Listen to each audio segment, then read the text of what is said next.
bar tonight. We are gay in the bar tonight. Gen X Jeff is back.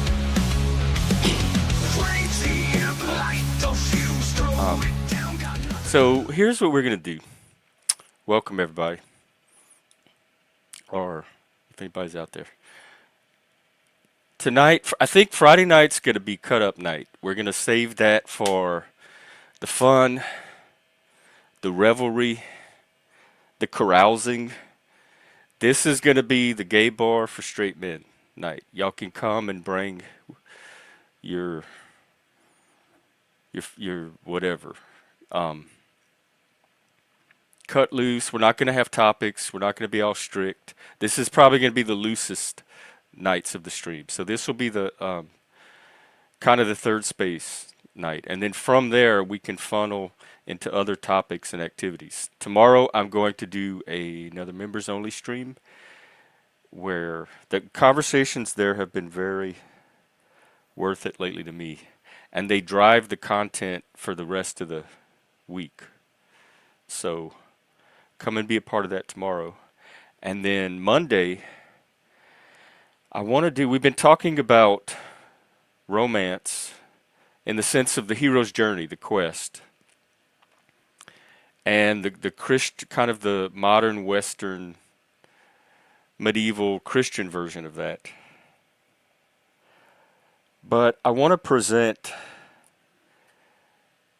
the Bible itself, and this is straight out of Northrop Frye. He's the one that I got this from because he's the one that presents it this way. But the Bible itself follows the hero's journey and the quest romance and has dragons and a hero defeating a dragon and restoring the kingdom. And so all of the elements that come from this kind of Western European medieval romance, the Bible is kind of the archetypal story and plot for all of it. So I want to tie that in Monday. But right now, I'm going to drop the link and we're going to get the party started. There we go.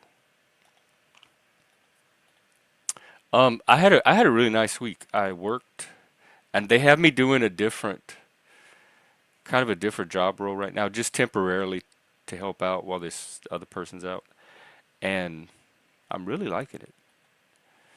It's one of those things where you can get in your zone and just stay in it all day long, and just cruise, just coast, just do your little thing, and so I had a other than the cough, which is leaving, I think I've been taking that Mucinex. It's supposed to loosen it up. Oop. Oh.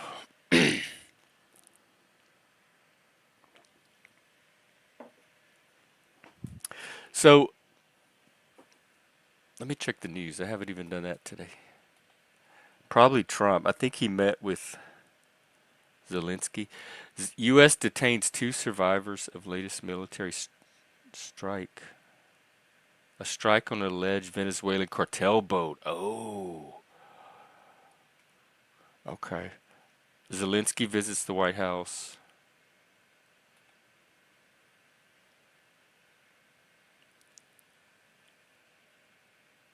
And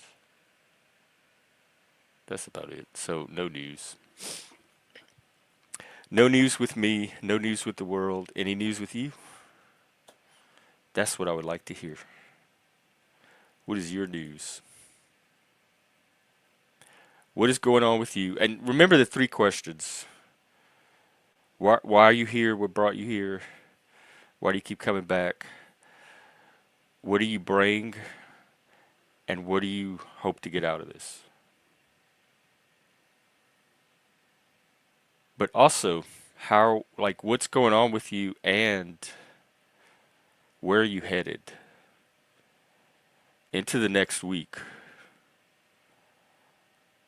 What are you looking to do?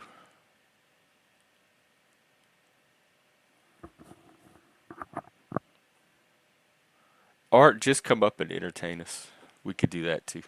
tell stories. This is a good story night. Oh, and I have a surprise. Hang on.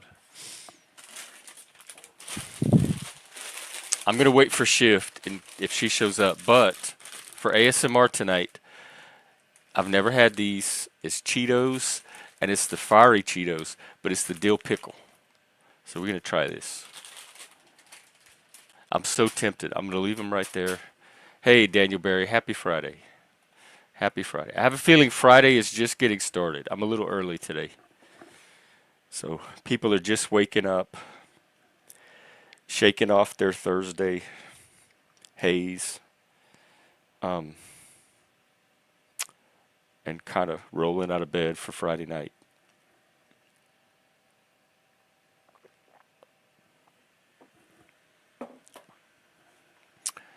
Well, I do have that AI stuff I was looking at. I was look, thinking a little bit about astrology lately, in my chart in particular, because the way it falls is I have the full moon and Saturn kind of at the zenith, and it's this is midnight, just after midnight. And so those are the only planets in the sky, and the moon's not even a planet, but astrologically, it functions as a planet. All of my other planets, every single one of them, are below the horizon. There was nothing in the sky the night I was born, except for the moon and Saturn. And in astrology, the the above the horizon is like your public. You have the houses, the 12 houses, and six of them are below, and six are above. And the houses above are the kind of what's going on outside of yourself houses, and the six below is the inner, the subjective. Plus, I'm Scorpio, and a lot of my planets are clustered in Scorpio, which makes me really strengthens that dark scorpionic energy. And all of my planets are internal. They're in those first six houses. Like really the first three or four.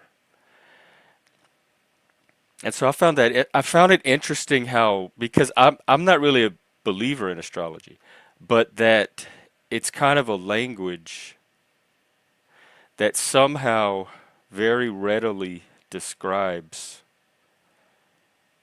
what I already am naturally in an uncannily detailed, minute way.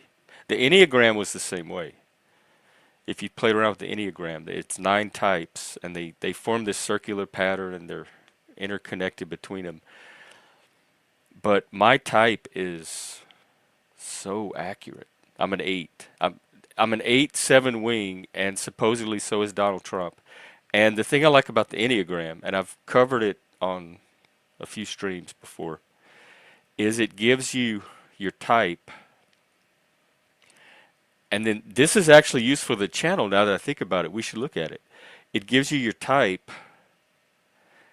and it gives you what your type looks like as it breaks down under stress and the different stages it goes through as it degenerates. And it shows what your type looks like as it's making progress and growing more into its authentic self. So it's kind of a way to chart the progress of your particular personality type. So to give an example, I'll use my own, and we can see what I look like under stress. The challenger. We get a lot of eights here. In fact, before I started this community, I had a community I was starting with some people on Twitter, and we were Zooming together, and we discovered that we were all Enneagram 8s. And we said we should start a community for people who are Enneagram 8. And we are going to call it the 8 Balls. And we even made logos and everything for it. It was going to be cool. And then I forgot what happened, but it never took off.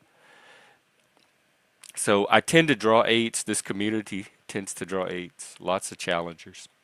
People that like to challenge and test and kind of not back down. Very independent, strong-willed. All right, here is. There's a really good Enneagram website. This Enneagram Institute has a. That's pretty much the go-to website.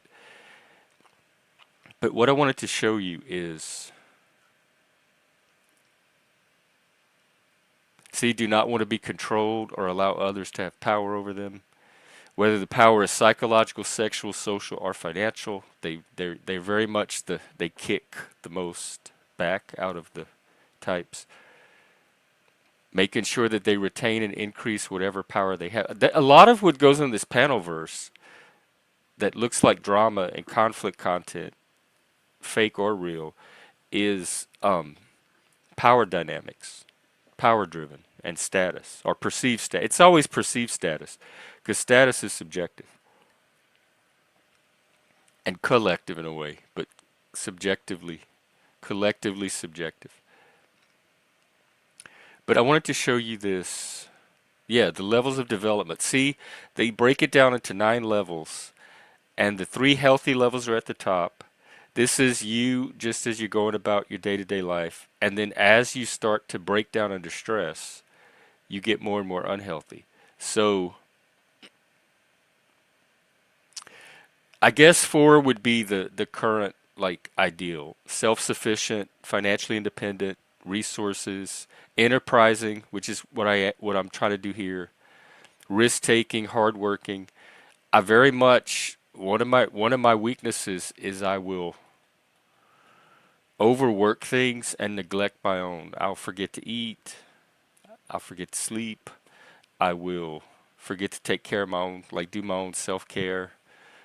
Because I get locked into the person or the project or whatever's in front of me that I'm trying to help.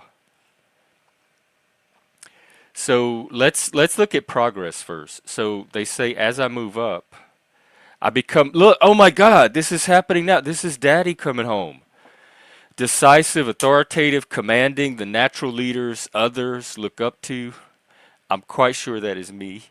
Take initiative, make things happen. Yes, yes, yes. Champion people, provider, protective, carrying others with their strength. That's that servant leadership. Level 3 is ever. Remember, I said we're doing a shift. Oh my God, this is so.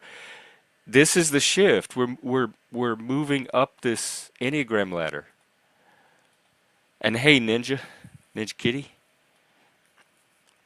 Then, as I get even higher up the ladder, you become self-assertive, confident, and strong. That's that coming into your power, that masculine power that we talk about on here. Having learned to stand up for what they need and want. I pretty much do that. A resourceful, can-do attitude and passionate inner drive. I have that. So I don't think these are like discrete levels. I think they can kind of all coexist at different levels. And then me at my best or my personality type. This can apply to a lot of us here. So let's just say people in this community at their best, which is what we're trying to be, right? I don't know if I agree with this. Become self-restrained and magnanimous, unless self-restrained means holding back your lower impulses in the service of something higher, perhaps. But I still have that don't try to restrain me thing. And I don't, if I'm going to regulate and restrain, it's going to be for my own reasons and on my own terms. It's not going to be because other people think I should regulate. And so this one, let's finish reading. Merciful and forbearing, that's that forgiveness and that compassion and that love that we were talking about. I haven't looked at this in probably a year, and I can't believe all the stuff that came out of the last week or two of the streaming stuff is matching this so closely. Self-surrender to a higher authority. Courageous, willing to put self in serious jeopardy to achieve their vision. Oh my God. And I was thinking of leaving my job. Well, anyway, this is definitely something like part of the vision and something to aim for. I don't know if not that grandiose, but this is generic anyway. All right, let's look what happens when with under stress as things start to break down and go backwards. Which before I even read it, this is what I felt like the panelverse was starting to do, and some of the people in it, and the conflict content. It's so stagnant. It's I do conflict resolution, so my stance toward conflict, my instinct when I'm around it is to resolve it so that we can move forward. I do transformative conflict as well, where you kind of move into the conflict and then allow it to, you kind of work with it and come out on the other side, and in the process you use it to change yourself in healthy ways and the other person and the relationship. And so when I see this stuff in my mind, I'm trying to, well, let's fix it. Let's do drama court. Let's talk about it. Let's learn from it. But I realize that these people don't want it stopped because that is what they come for. They want a constant supply of it. If it were to stop, they would have no reason to sign on to YouTube. And I have way more reasons than conflict drama to sign on here. So for me, it's just like a indulgence or a distraction. Um, but it's not the reason I sign on here. And so I felt like that all that conflict content was part of this stress and tension that was being placed on things. And what these lower levels show you is as stressors accumulate and you start to break down and disintegrate, if you don't disintegrate and use it for something healthy to emerge, then you disintegrate into this, like whatever your personality type is. So let's look at mine. 7, you defy any attempt to control them. You become completely ruthless, dictatorial, might makes right, criminal, outlaw, renegade, con artist, the rogue, hard-hearted, immoral, and potentially violent. I hate to say it, but this is this is supposed to be gay bar night. Why is it getting so deep? Um, because my boys are not here yet. They haven't shown up. One thing I also that came out of this recent, whatever it was, this storm that hit everybody, was a good hard look at my shadow. By the way, that's why we have Baphomet here. I think he looks good with the flag, the Satanic Nation, Satanic MAGA. That's what I'm about. Although, okay, hang on, stop, time out. We'll come back to this. This is serious. The recent group chat leaks from those young Republican campus groups, I want to be on record right now. I wholeheartedly condemn that bullshit. It should not be difficult for any Republican or other person for that matter to come out and stand against that. So people that are cupcaking for this group, even though they don't necessarily agree with it because they think that they're helping or protecting the Republican Party, I disagree. And a lot of them think they're doing it on behalf of Donald Trump. And I don't think Trump is a racist. I don't think he's an anti Semite. He seems very strongly in support of Israel. So I don't even associate this with Trump. But to me, this group should disband or voluntarily resign or whatever. I think it's a stain, it's a taint, it's something we don't need in the party. And this is an easy one, guys. Don't go down, don't go down with these guys. Because the narrative is if we don't all stick together, then we're going to fracture. So we even our bad boys, we have to kind of minimize and downplay. And I've seen the chats, and some of it probably is just young people joking, but a lot of it was not. It definitely was over a line. And so I want to be on record. I don't. I've never supported the Groypers ever. I don't even know who takes them seriously. I don't know who takes a lot of the people on YouTube seriously, but they have followings and people do buy into whatever they're trying to sell. But I've always stood against the Groypers, and it's the Groyper people that are associated with this. So I'm just reinforcing what my stance has always been, but I want to do it officially and publicly and on the record. Now, back to our Enneagram.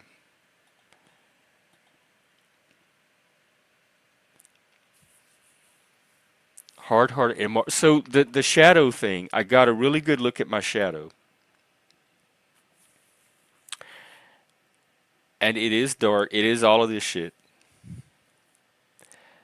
I think what I was remember how I said I always felt like a bad Satanist, like I just wasn't bad enough. I was too good of a Satanist.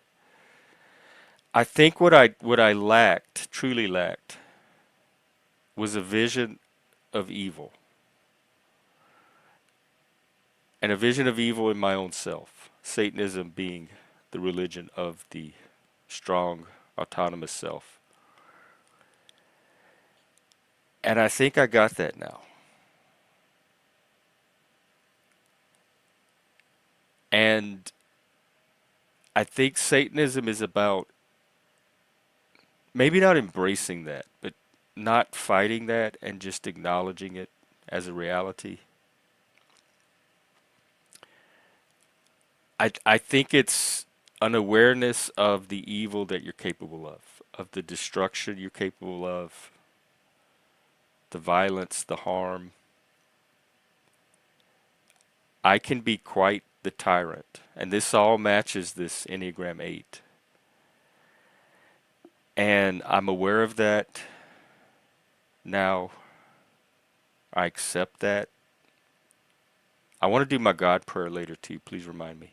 Unless we have a men's night going. Um,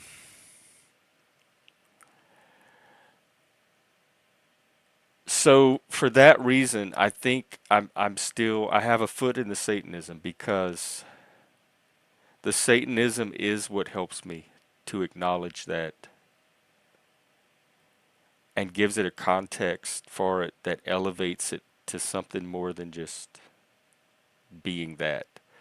But I also believe, because I have experienced, or believe that I've experienced, a capacity to do great good. I've loved very deeply, very intensely, and it seemed as real as and authentic as love can get. I've cared and care immensely for other people. So it's weird that I can be both. But because I don't think I'm just this shadow, it allows me to try to reach for something higher than that. And I think that's where this light, love, possibly Christ stuff can come in. So I'm still Satanist because I need it right now. But I am trying to either integrate or expand into the Christian. And definitely when I had that ultimate vision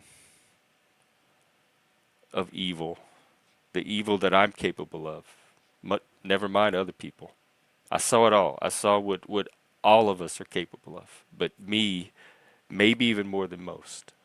I was the scariest one to me. I scared myself way more than I expected to.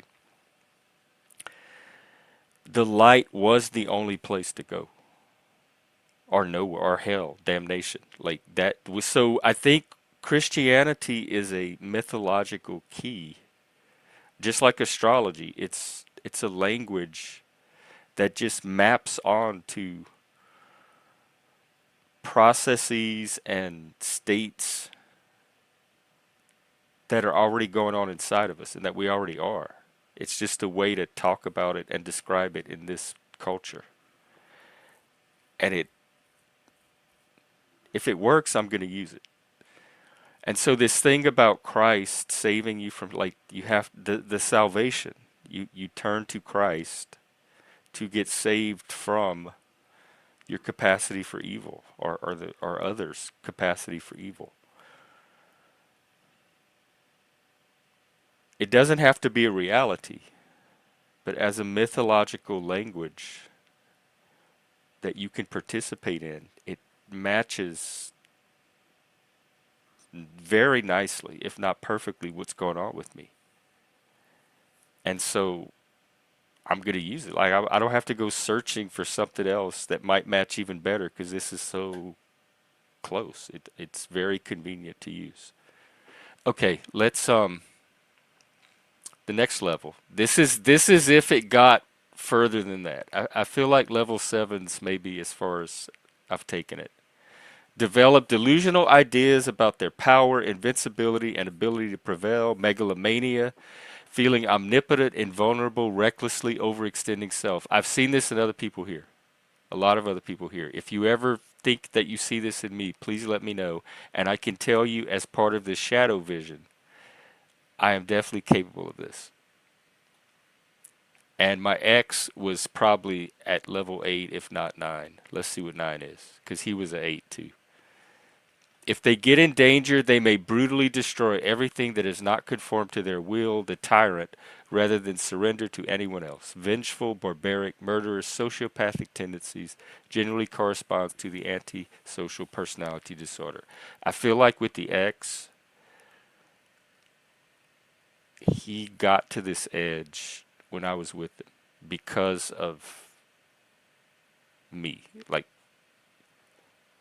our intensity and the way I interacted with him and the mirroring. All right. So anyway, you get the idea. You can do your type. Hey, Frank. Are you yeah, you probably are an 8. You're definitely I'm telling you, I draw 8s. Don't give up on Satan.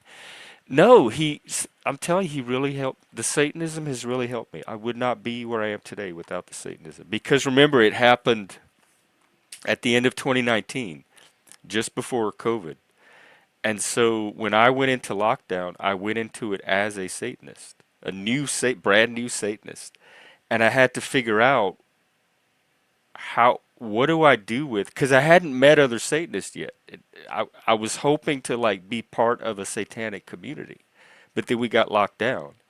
And I'm like, okay, I'm a Satanist, but I'm by myself. I don't know how to be a Satanist because I haven't met other Satanists. So I just have to like figure out what it is for me and how I'm going to use it. And since we're all interacting online and religion's going to come up, do I just like now I'm a Satanist and start interacting that way? And I decided, yeah, if you're serious about this religion and this is what you want to represent to the world, then jump in. There's no better time to start doing it than now. And so the entire lockdown was me just openly, I am a Satanist and here's what it means.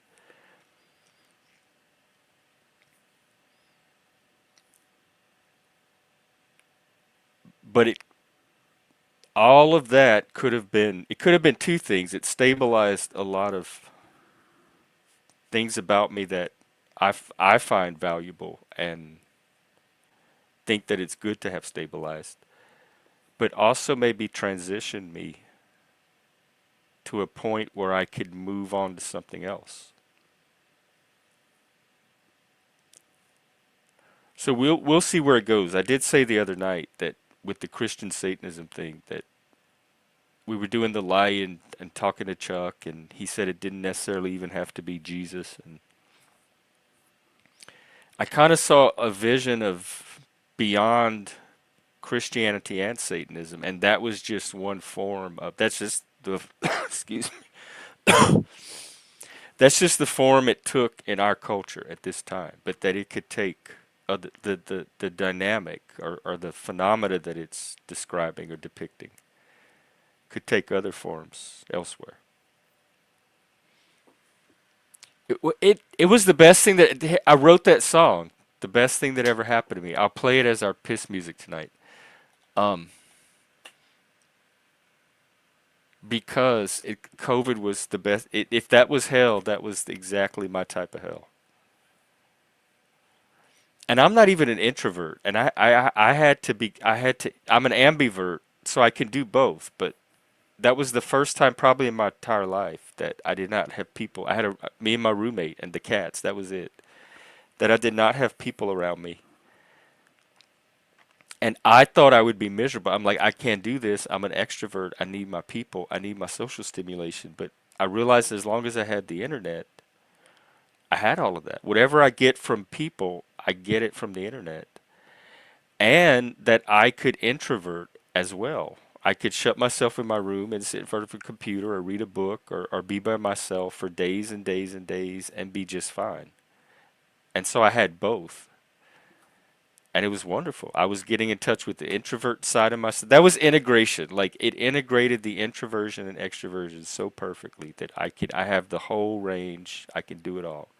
The only thing I do not have is the battery that gets drained when I'm around other people, like the introverts that I know have. I have that where I get stimulated by other people. Hey, Lily. I'm doing okay. I'm doing kind of I guess it's early yet. It's not even happy hour. I'm waiting for the crew so we can get our Friday night going. I might go ahead and do these Cheetos and then just do more when shift shows up.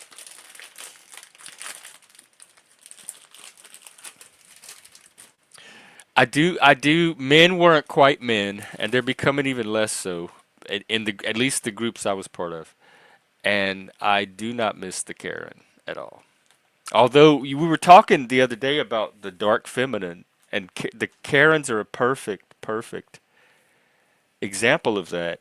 But then finding examples of a positive feminine, and they are out there. In fact, the one that comes to mind for me, Kelly Riley, the second series of True Detective, even Rachel McAdams for that matter. I think she is one of the strongest, most powerful women in cinema, that character, but in a very feminine way. She really tapped into her feminine power to make sure that she was his equal and that both of their voices got taken into account, and she wasn't like she set boundaries and limits on how she was going to not necessarily control him, but how she was going to use her power, but she did it in this very soft feminine way but still very firm. Like where are those, that's the women that we that I could look up to. Maybe I'll do that. I'll watch True Detective this weekend in the Discord if anybody wants to join, and we could maybe discuss an example of a what I find a positive women. I like firm women too that are firm in themselves and can be direct with other people.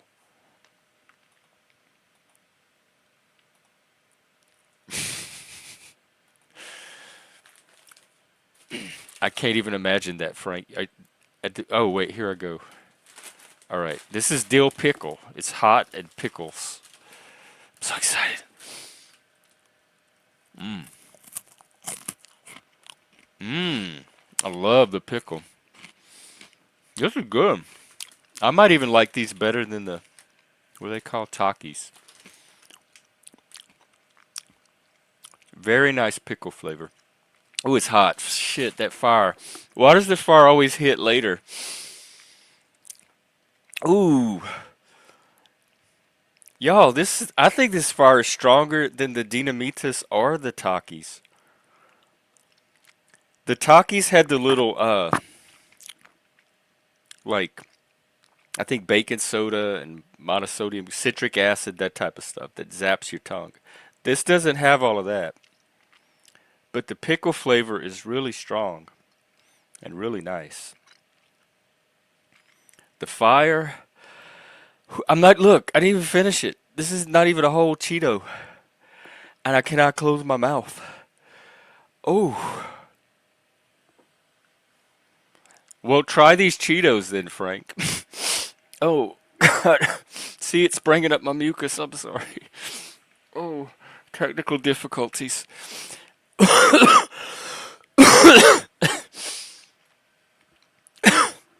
I love pickles. I hate I hate cucumbers though. I can't stand cucumbers. It's probably my worst food ever. But if you put them in vinegar and they come out as a dill pickle, oh my god. Especially those big ball game pickles that you get at the concession stands. Those are the best. I don't know. I think I've had spicy hot. I don't know if these Cheeto. I don't know what's on them. I can't even finish one. Look, the cheetah is holding one and it's fucking on fire. This is the truest advertising I have seen in a long time. There could not be a better representation of what is going on in my mouth when I put this thing in there. Looks like he's laughing at me. Moose, have you had these? Oh my God! You should find the person you hate the most and tell them to try these. Whew. Oh, that sounds so cooling right now. I'm determined to at least finish the one Cheeto. Because the pickle, here's the thing, the pickle part is so good. It's some of the best pickle flavor I've had.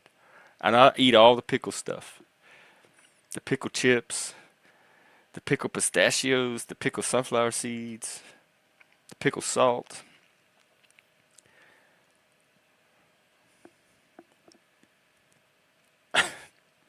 Well, you never know, Frank. All right, here I go. I'm going in. Dino. I hope there's pickle left on it. See, it's not so bad at first. It's like 30 seconds later.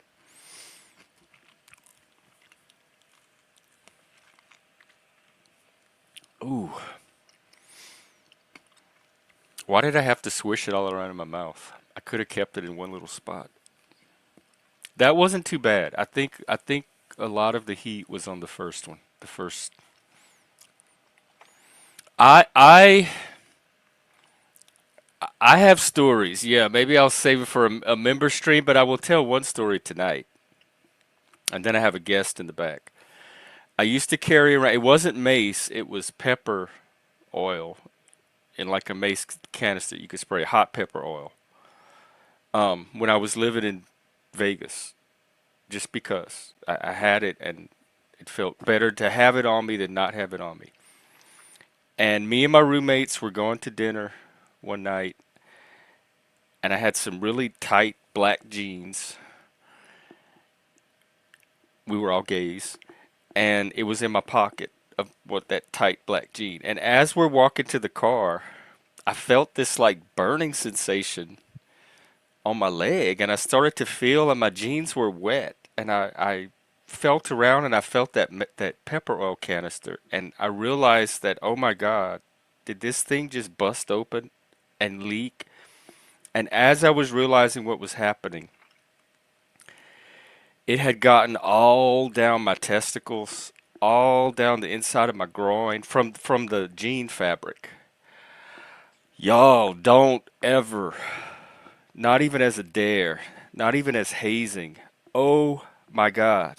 I had to strip naked and jump in the tub and turn that shower on, and I was like the African tribes, how they do that dance like this back and forth swaying my crotch and my knees in the shower, just over and over and over, trying to get every little spot. It took like 20 minutes. It was pain, pain, pain. It was red.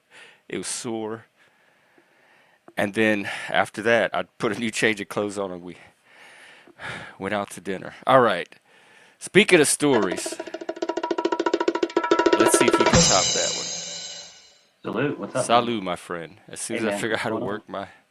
Yeah, There I you got a go. good pepper. I got a good pepper spray story for you. Well, actually, it was Does it mace. involve your balls?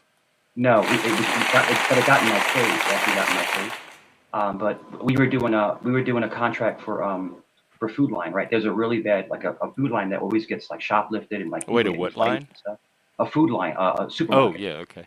but it's in the hood, right? And Food Line's a major brand. So in other words, they'll hire armed security or conservatives of pieces, to basically just either be in the parking lot or be inside the store. So they went on us inside the store because the stores would get robbed and everything. We're talking, this is in downtown Norfolk back in, back in like 98. We're talking about a long time ago. And crime was really prevalent. But a big fight broke out. It was like 4 or 5 people in the store, right? And it was over a food stamps. Someone was actually, trying to, like, it was like a food stamp fight. It was dude, it was so ghetto. So, remember, I don't have a taser. All I have is a gun, a baton, pepper spray, 2 pairs of handcuffs, And I'm like, and at the time, you saw the picture of me holding my little boy. That's how I was a big guy, right? Oh, that was I that thought, era. me just being opposing would make them stop. Nah. So I'm like trying to break them apart, right? And they start hitting me, like hitting me in the chest and stuff. So I took out my mace and went and just sprayed it all over the place. But the problem was, like, it got back in my face, and I'm like, yo, that stuff is gnarly, bro. So I pepper sprayed them, but I pepper sprayed myself. And I was within my legal right because I was contracted to protect the So you all got pepper sprayed, including you. I didn't get it directly in my face. I got the back. So in other words, when you spray forward, you're spraying forward, right, Jeff? You're spraying forward. But if you're too close to who you're spraying, so when they spray, you have to stand back and use like a stream. Oh, Lord. Wait, who are you streaming to? Yeah. Is it your channel? Yeah. I'm not cupcaking, am I? But if you get up too close and you spray too close, you get Moose. back on your face. Yeah. Well, what's wrong with that? Are y'all doing cupcakes? I don't want to be on cupcakes. What are you talking about? No, I'm by myself. You okay? Yeah, as long as it's just you. Anyone's welcome to stream. What's up? Yeah. What's going on, guys? What's up, man? Salute. It was hell. Do you have a pepper story or burned story so about bad, your balls? So bad. But so what happens? Sorry, I mean, like, this is Bonerverse tonight, I guess. So if you get pepper sprayed and you rub your face, it makes it 15 times worse. You're not supposed to touch it. You're supposed to just stop and blink. So your retinas, will leak. Or if someone has a bottle of water, put it directly over your face. But if you rub it, so the first thing you're going to do, if I pepper sprayed you, Jeff, the first thing you're going to do is this one. And it makes it 10 times worse because you're embedding it into your cornea, versus just stopping and blinking. But I'm trying to say, but that when they teach you, like if you go, like any like officer goes through the academy or the people in the military get tear gassed. I don't know if you know that. And they're because you might come in contact with it. They teach you how to just blink your eyes and take it. Because once you start rubbing your face, it's over. I mean, you just made it so worse, so, and they say if it's possible, milk. They say milk is the best to rub your face with milk. And Moose, feel free to jump in anytime, and you're streaming the content too. So. Oh, I just put in the back chat. Jeff, there was a. Oh, I'm sorry. I did my first short film, silent film. Because I'm inspired by something. It has a little sad puppy chewing on an electric cord and getting electrocuted. What a Jeff, do you remember Jeff and Moose? You wrong link.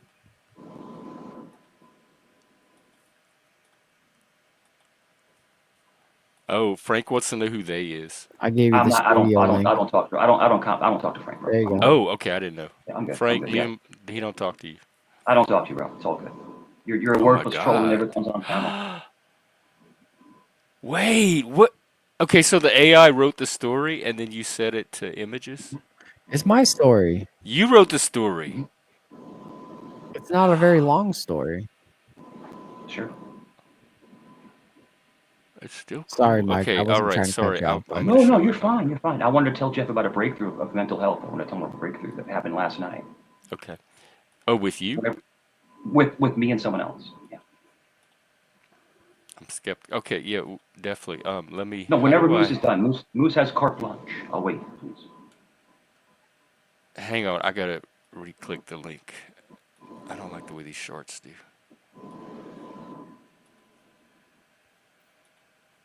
All right, here is oh, this is cool. The crime scene, how perfect. How do I blow it up? I actually don't know how to blow up a short. Storm of secrets.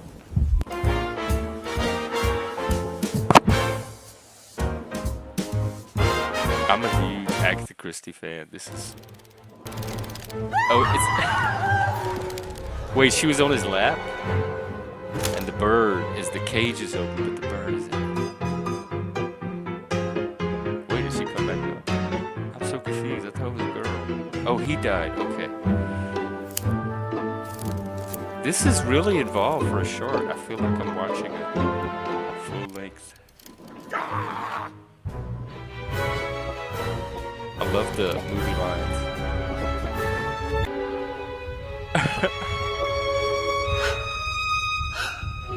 This is all AI people, like fake people?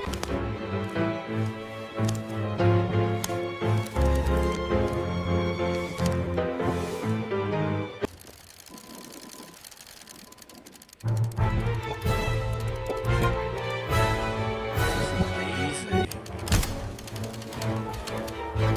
You even put the shadow. I said about the bird.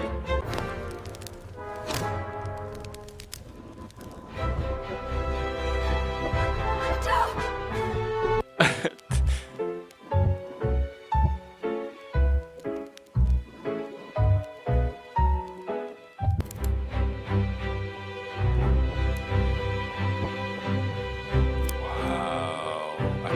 I'm still, this is, I can't believe this is AI.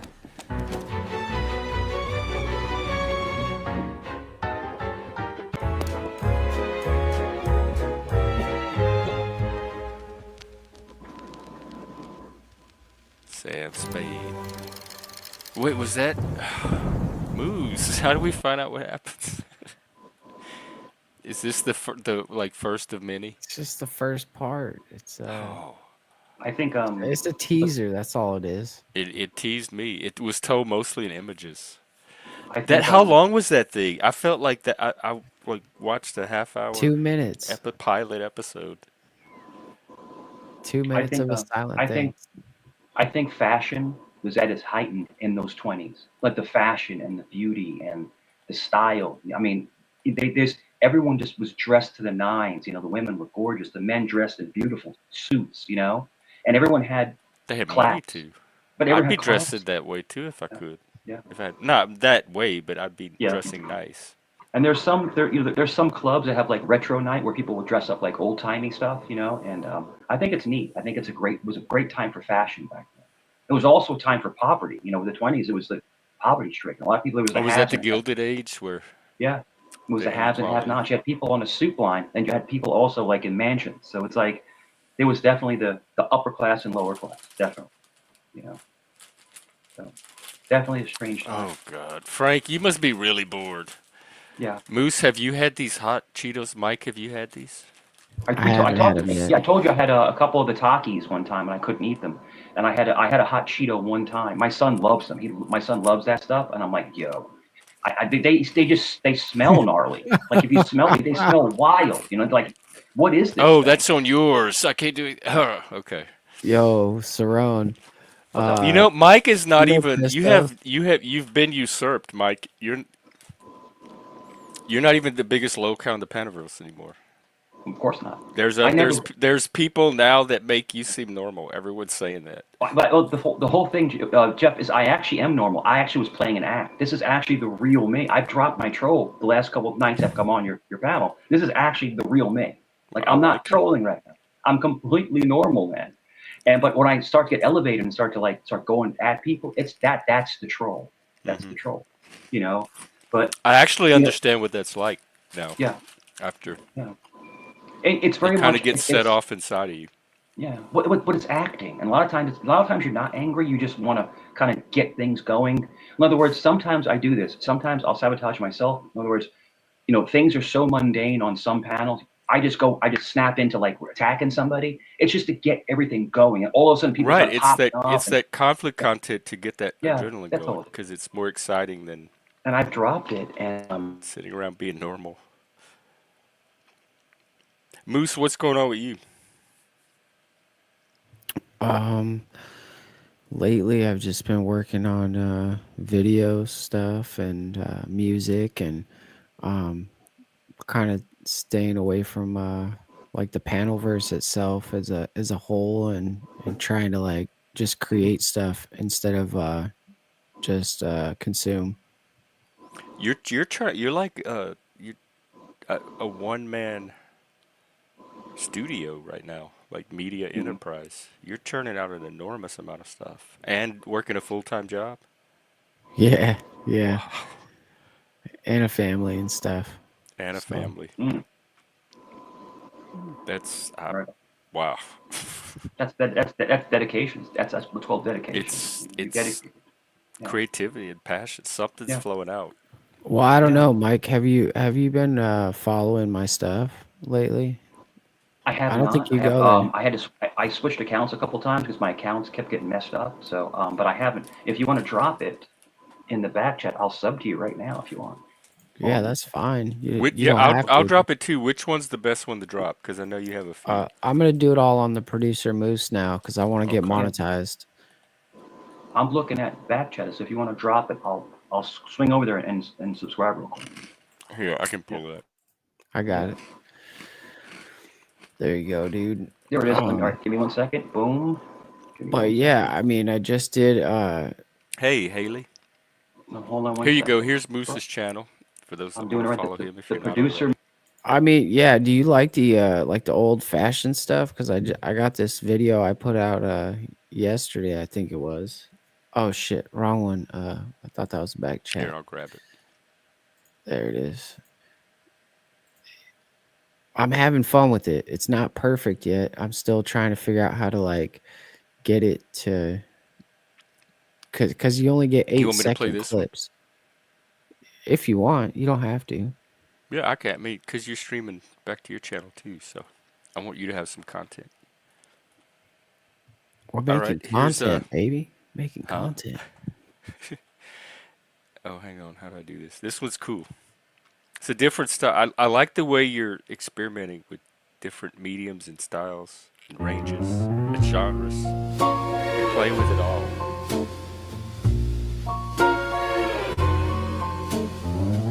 Still can't believe this is The midnight train let out a sigh of steam, woke me up from a worn out, faded dream. One-way ticket crumpled in my hand, stepping out into Oh, a wow, I like that cover. promised land. The city air, it tastes of coal and rain, See, it's those little touches. whispering a strange and Oh, I love lonesome that light. name. That's a beautiful shot. Oh, the gaslight and the cobblestones are the only friends a new girl knows. Each flicker is a story I ain't heard, and I'm looking for a place to sing my first word. Just me, my shadow, and these tired bones on the gaslight and the cobblestones. So much. Of course, the flower. A paper boy is Oh, man. yelling out the news of millionaires and David Lynch is good at that, like telling bathtub booze. stories with the imagery, not so much. Horse-drawn carriages and motor cars shining bright beneath the absent stars.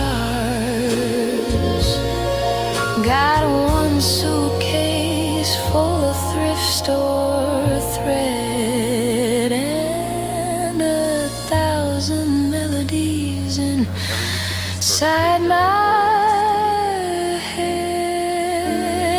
Oh, the gaslight and the cobblestones are the only friends a new girl knows. Each flicker is a story I ain't heard, and I'm looking for a place to sing my first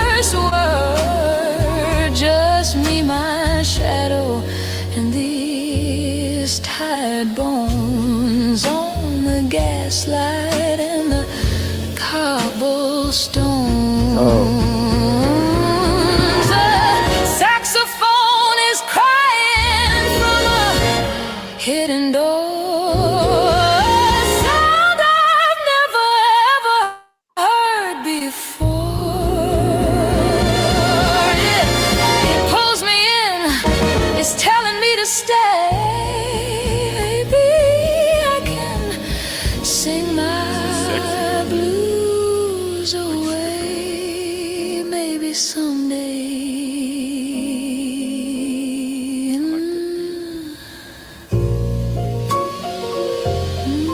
Man, it's uncanny how Just walking on the accurate the AI cobblestones. capture. Yeah, the gaslight and the cobblestone. And they're such a unit. They're like everything's tied Lead me together. home. Images to pictures. It's not just random images of things. They all have a visual thread. Look at that. Wow. Oh my God. Moose. No way. That was awesome. See, so the story is about a chick who goes to the big city so that way she can sing at a speakeasy and then hopefully make it big. And then there's 6 albums that go along with her story. And so from each one it progresses and she becomes like more famous and like money's no issue at that point, but then like the issues with her like family and stuff come in and like the people she surrounds herself with. So it's like it's pretty in depth. Have you written it all yet? Not the last 3, only the first 3. Wow.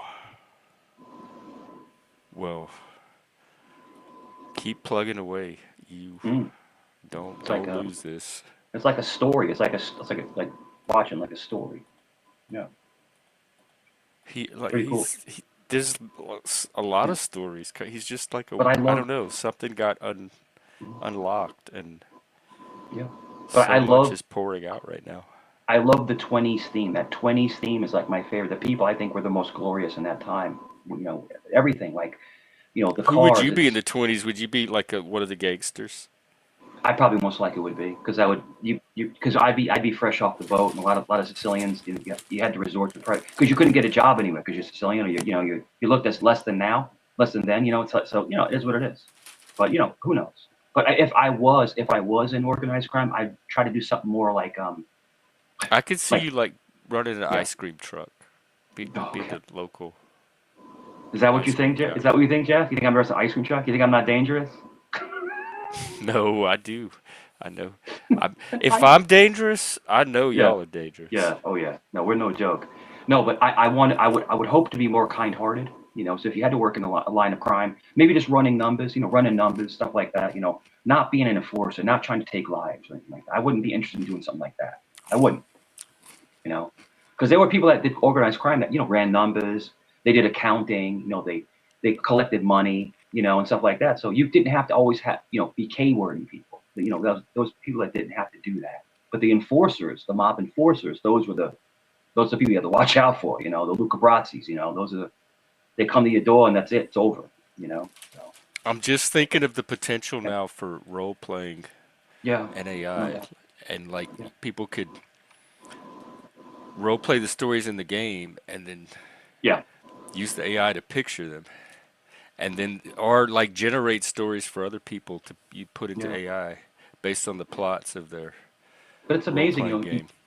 It's amazing. You'll meet people in life, right? And they seem so normal and so chill and so calm, right? And you never know like their past or what they're capable of. And that's like, there's a book called The Human Animal, right? And it's just Oh yeah, amazing. I you can't told me remember the about author, that. but it's like you Do never you know really what you're know. capable of? Yeah, I do. I do. Do you I do. assume that's in other people too? So I can tell you this, and I'll psychoanalyze myself. Okay. Okay. 90% of the time, I'm a very nice person, very approachable person. Dude, when I go to, let's just say I go to Dollar General, just give you a generality. I'm laughing. Hey, what's up, man? Good to see you. Hey, how you doing? Yo, nice shoes. You know, man, that's a nice car. You You'd can't say hide nice money. shoes at the Dollar Yeah, General? of course. No, I'm saying, but what I'm trying to tell you is that the analogy is I engage people and just to try to like have a positive interaction. No matter where I go, it could be at Walmart, it could be anywhere, but if The food line. somebody tries to attack me or somebody tries to hurt a family member or someone I love, the switch flips. It's a No, I'm the same complete. way. So Jeff, we are. The reason why I like you so much is because we mirror each other. Like we're super nice people, until it's time not to be I'm nice. not that You're nice. nice until it's time not to be nice, and that's a good analogy. You know, you're engaging. Hey, how you doing? How's it going? Yeah, but that's But all. I don't know. Just does that is no, that part of a person too? Because I feel like yeah, if if people got to know me like I know me, nobody would yeah. hang around me. But the thing is that, but Jeff, then you have people that are very stoic, right? Very standoffish. They're hermits in their own shell. And then you have people that are just pissed off all the time. They're never Yeah, there's happy. a They're lot just of pissed hurt all the people out there. time. Stuck. People stuck You in know? hurt. Yeah. But the one thing about me is I've tried to turn a new leaf because I was getting pulled into that negativity realm of that dark side of myself, just being pissy and angry and wanting to attack and attack for others. In other words, I'm doing their bidding for them, right? So you're basically, it's like, to me, Jeff, life is a chessboard. You have the knights, the rooks, the pawns, you have all these different things. And the Don't be a pawn. queens, Don't be a the pawn. Be a knight. kings, Move the sideways. kings. He gets away from the trouble. He moves out of the way of the trouble. I'll never be a king or a Yeah, he queen, right? kind of. Yeah, he gets out of the way, and that's it kind of goes into like the Knights Templar, the masonry. They're knights. They protect, they move, they pivot. You've heard me say pivot many times before, so I'm not gonna Yeah. talk your head off. But I had a breakthrough. I had a breakthrough Yeah, last night, that's what I and told Moose to like whenever he yeah, wants. He's gonna yeah, help direct the content tonight. So yeah, it's great. Remember that kid that was causing me all kinds of problems, calling the cops on me and all this other yeah, stuff, we don't and have to talk calling. about him though. No, no, I want to tell you this. Okay. Me and him had a conversation last night, and Oh he yeah, the goes, heal. You were could talk about the healing. Is that what you meant? yeah, we completely squashed it. It's none and Was it done. a Gone. conversation on panel or private? On panel, on panel. On It's Joey's? on the back. It's on the back end. It's like the last 15 minutes of Vegas Valley Community Watch's last stream. I want you to watch it when you have time. He started crying. He actually started. This is I not don't fake. This believe is not any of that crocodile because tears. he's not a stable He consciousness. started Why would he crying. start crying? Did you schooled Yeah. him? No, no. I talked to him just like this. I said, brother, you could do this. Tone skill. It was all, look, just watch it. It was Moose. It was all motivational. And I said, bro, I could be like your father, bro. Like I'm my age. You're a young man. You have all, I'm giving him all the positivity. And he just stops. He stops and he starts crying. You can see the tear. He starts crying, right? And he goes, this is what he said. He goes, I've always liked you. I just always would never tell you. And so it's like, Dude, and I this was is a like, guy that and almost destroyed that, your life. he goes, I love you. And I'm like, Y'all are and I'm crazy. like, whoa, whoa. This But whole and then he internet's says, crazy. in his next life, he'd like me to be his father. Well, you saw what And he did with his father but I'm telling you on this. This is what I'm stream. telling you. I know this now. I know this with 1,000%. He was lashing out at me because he was trying to look for some kind of acceptance. He tried to use me as a I catalyst know for, there's so many little uh, boys trying to look for daddies on yeah. here. But the thing is that he's 21 years old. He's not a child. He's 21 years old. But he said to me, I'm sorry. I was wrong. I really Do you emulate believe? you. I'm gonna watch the Yeah, stream and I just to do. see if I I do. think you're being trolled or if That he's was raw. sincere. That was raw emotion. That was raw emotion. And then he said to me, I really want to get back on CTs. I really messed that whole thing up. I said, I'll put a word in for you. And then CT let him up. He might be He let him using you up. to get your CTs. No, no, he's not. He's not. He let him up. But he let him up and he got destroyed. I was like, oh, I wasn't there. I wasn't. Were I would you have backed him laughing? I up. thought y'all. I No, no. know, I mean, Frank. There's a he lot got of those. destroyed. I'm a solipsist Yeah, too, actually. yeah, he got destroyed. But the thing is that, but he took it. He took it. He took it. He took his lumps. I think he knows that he's not dumb. I think he knows it's going to be a progression for him to have to get beat up a little bit, and then they'll let him back up, to be a normal guest. If you're asking me, I could be on any panel with him now. He literally apologized. He So humbled then, himself. what's the next act of the drama then? There's none. If he stays, Come and on, now Jeremy said, what's gonna happen at Vegas yeah, Valleys if there's no drama? no, between me and him, just Oh, between okay. just So me you're and like a him. side character now. Yeah. So You're in other not gonna words, stay on that bitch for long. no, I'm vowing to him that I will not troll you. He's saying to me he will not troll me. So if that stands, then me and him are actually friends now. We're friends. So that's it. And listen, I honest to God care about him. I remember when I was So if you 21 years. don't troll each other, you guys are friends, but No, we're friends. We're friendly. How about Friends that? don't We're troll friendly. friends. Friends We're don't let friendly. friends Yeah. troll. And he kept asking me, let's go to the local Applebee's. And I'm not trying to make fun of his voice, but he's like, Okay, let's go. this is all I'll buy you. weird. This is Yeah. I And can't wait to watch the stream to get the. I'm like, no, man, I'm good. No, you got to is watch he it. This trying to comedy get you gold. drunk for cheap? Because I know I don't know. No, Applebee's no. has I, those I don't think. really hard liquor for like Yeah. $9. No. But you have to understand something. Listen, let's be very right to the point. He's a young guy That's who's never really weird. had. He's never probably had a best friend, right? He's probably never had a best friend. No one to guide him. And I He's think, both smarter and dumber than he looks. yeah, but the thing is that I think his father, like my father, right? My father was a hands-on. My father and my mother, they divorced when I was like 5 years old, right? Uh-huh. And I've had a stepfather my entire life. And my stepfather, I'm gonna tell you something, man. I could never ask for a better father, ever. I'm talking about a man that is just, family Good thing you had him. 1000%. So he was able to teach me Imagine. how to be a good stepfather to my kids. Now I became a stepfather. I have my son Nicholas. You see Nicholas, and then I had 3 stepchildren, with my son's mother. But he taught me how to be a good stepfather, showing the love, and the other son I have, I don't know, and that's a whole different. That's a mess. That's just a mess. But you see how well adjusted my son Nicholas is. So well adjusted. The other 3 kids, they're all college grads. They do fantastic. So I So did something are right. you I trying to did something father this right in kid? life. No, Do what? what? Are you trying to father this kid? Because I think he might Yeah. need it from what you're saying. Not father him, I because couldn't if I feel father, better. if I step in as a father role, He'll I deserve disrespect each his other. father. I say it's more like an uncle, if that Well, makes at this sense. point, like his Yeah, father already failed him. Like you've yeah. determined that. I can already tell the way you're speaking about him. Like his father has And even totally Jeremy, fucking dropped the ball. Because if you're a successful father, people like, because I'm kind of like him too. I come from like yeah, a broken yeah. father situation. We're gonna be drawn to healthy fathers. That's what we look for. Is that healthy And masculinity, so that we could get what we didn't get I hope he as watches this. kids. I hope he watches, because this is what I told him. I said to him last night, I said, I am so proud of you. I'm so proud of you for just basically saying that you were wrong, you were out of pocket, and then he admitted, Moose and Jeff, he admitted that people. Remember, I told you he'd always put his head down and look at his phone, then he'd put his head up and start saying some random stuff. He admitted that people were sending him what to say, and I said to him, always be your own man. Don't ever let anyone manipulate you. Don't ever anybody weaponize you. Don't do that.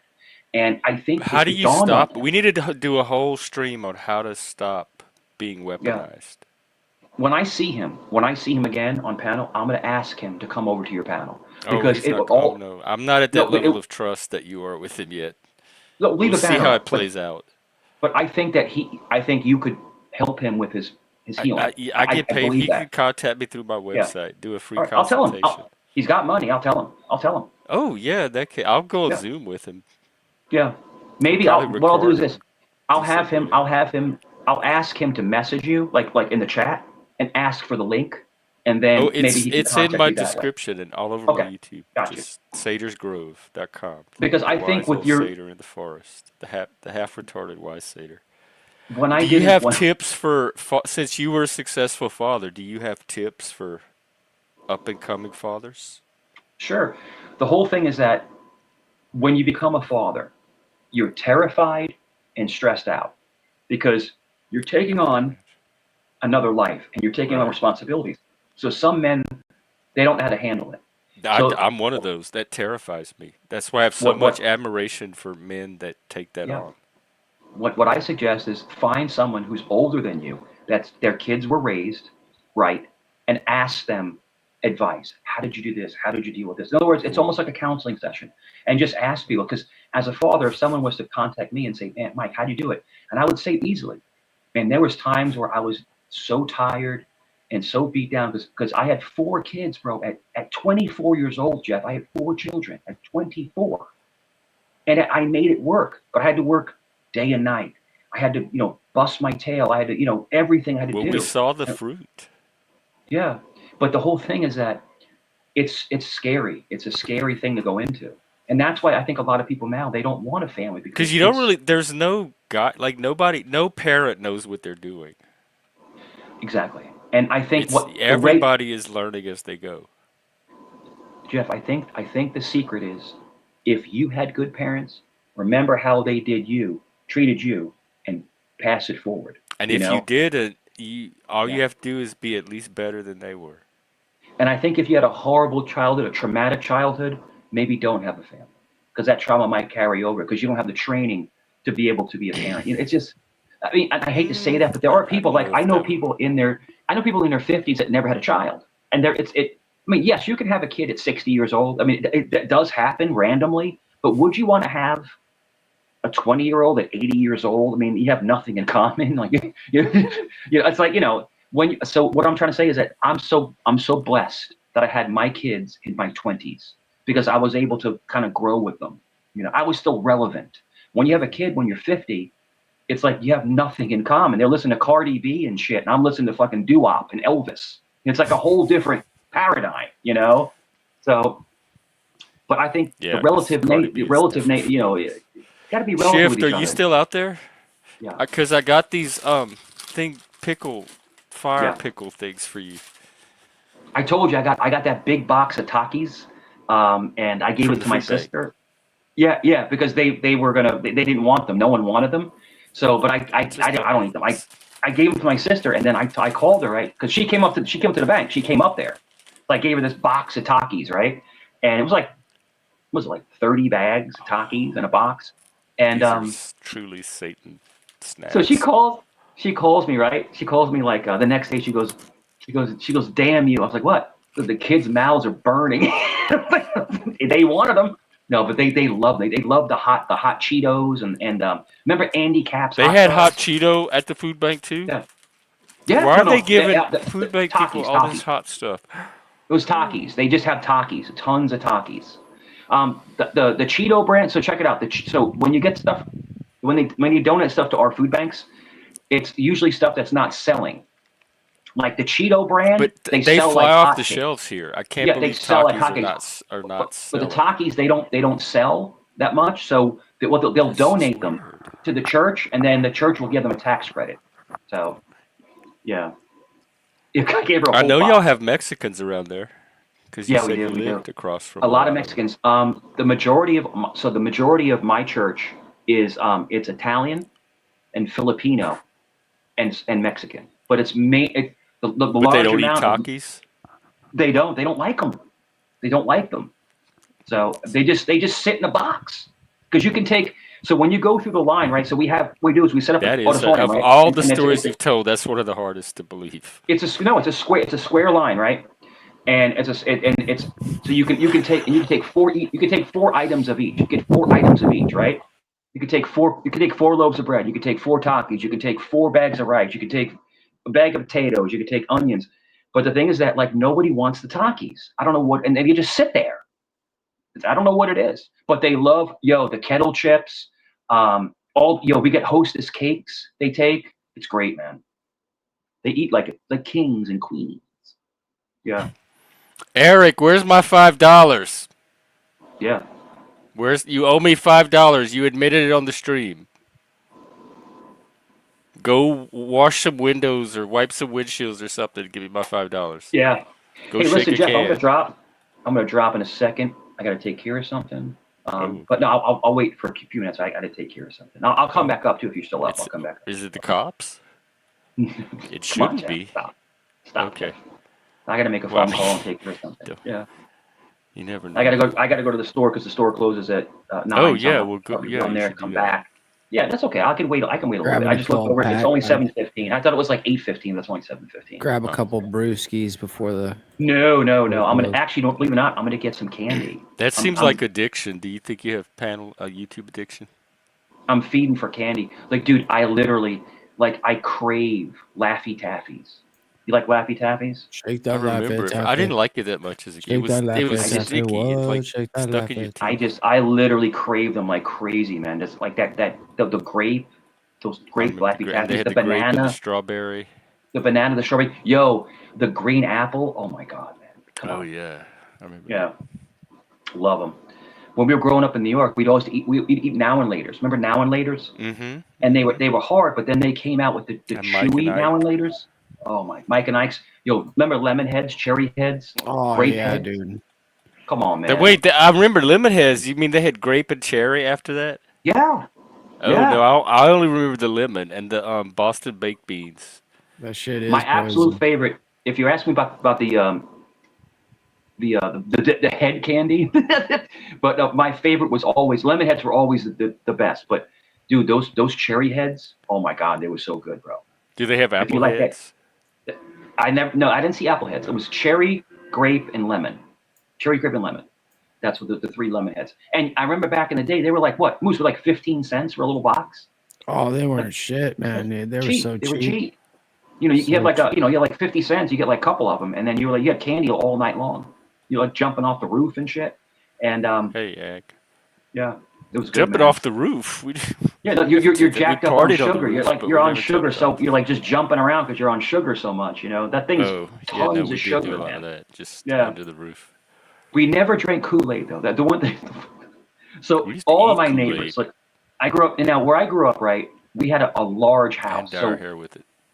the street that I lived on in Rockaway, it was called Bayswater, right? Way out, it's Gibson Street off Mott Avenue. But we didn't. They were actually really nice houses, and there was a lot of African American black people all around us.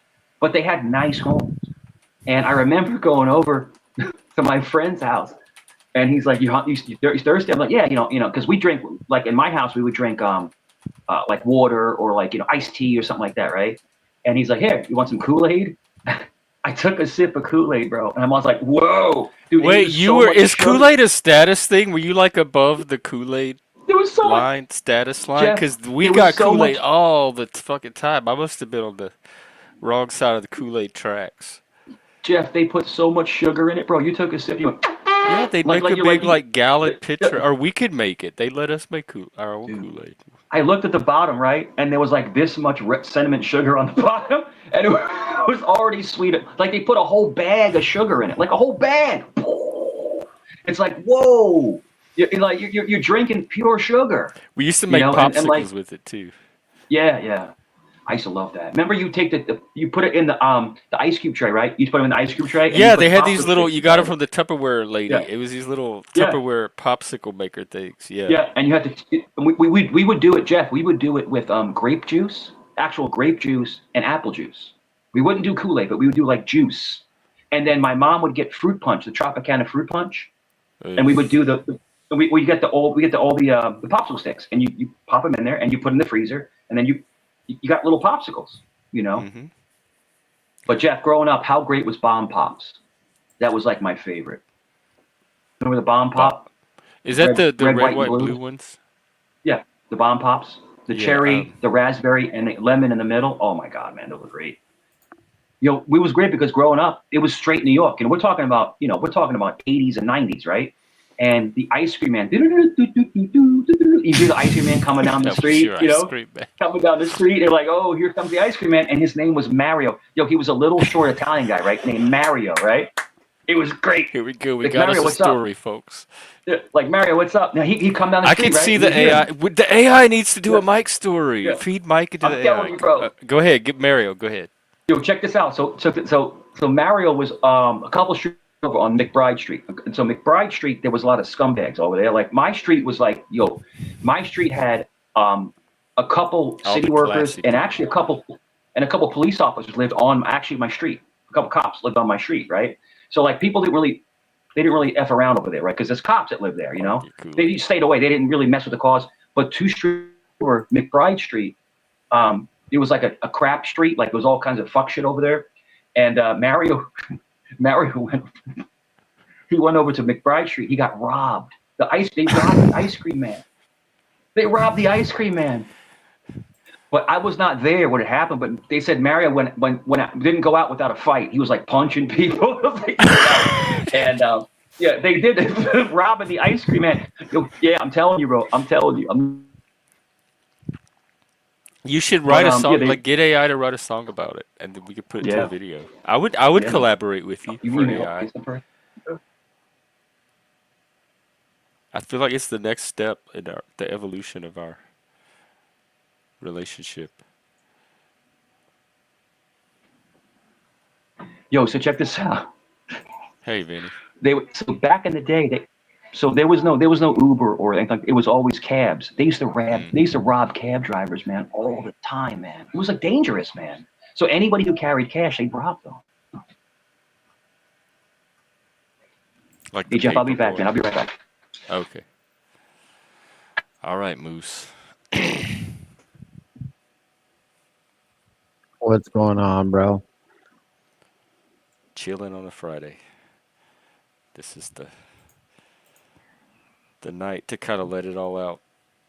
Let what all out? I don't know, the fun, the craziness, the silliness, the stuff I don't want completely gone from the stream. Oh, okay, hang on. Moose is showing something. Is this All part right. 2? Wait, what is... I'm working on it. This is... Oh!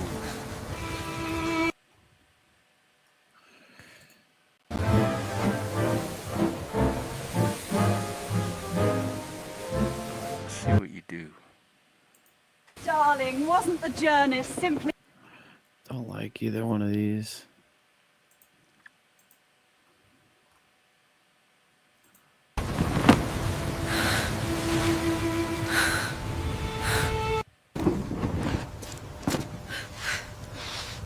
You see, every single one of these, like, there's something wrong with them. So I just keep going and going and going. And that's all the text I've done, and that's like story and then audio. That's it? That the Yes. whole thing we saw was just this one little prompt. Oh no, this is 8 seconds. Oh, okay, just for those 8 seconds. That's every 8 seconds. And then that doesn't even mean that it's really going to be 8 seconds, because a lot of times I have to speed up the scene, or, sometimes I don't use that scene. I don't know. Sometimes I use half of it. And so quarter of it gives you individual little scenes, and you kind of play around with the scenes. Yeah. Well, you're doing great work. At least to me. All right, we got hang on.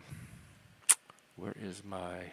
I'm coming. I know you want these. And this. Oh yeah. What is Welcome. going on, Shift? Hey, hi. Hi, how are you? What's on your mind? Oh my gosh, I had the best day ever. So I went to this ceremony because my dentist won like best dentist of the ever. And you know what? I totally expected that they were gonna get money or a trophy or something. You know what they got? Dill pickle flaming hot Cheetos. Nothing but plaque. Oh my god. Wait, tell me more. Wait, what about this pickles? Wait, pickles and hot. Did you? What? They're hot. These are the hottest so far. Oh. They Oh. have the Cheeto Chester. Mhm. Look how hot they are. Mhm. They burn. That's how you know you're alive. But I love pickle stuff, and I love flaming hot. This is the best. This pickle flavor is so good. It's almost worth the fire. I wish I could turn it down just a little bit. Oh, wow. Is it very dilly, or is it more just regular pickly? I don't know. What's the difference between pickle and dilly? I don't know. Dilly tastes more like planty pickle. Tastes like it's been like rolled in grass, and then pickle Oh, is I just used to like, eat grass. Let me see. oh, okay, well, there you go. Maybe it's just it's kind of like the Lay's pickle chips, those little thin ones. That pickle flavor. Yeah, dill weed. Is that what it is? See, that's why it tastes like that, Elena. Hi, Spiky Poo.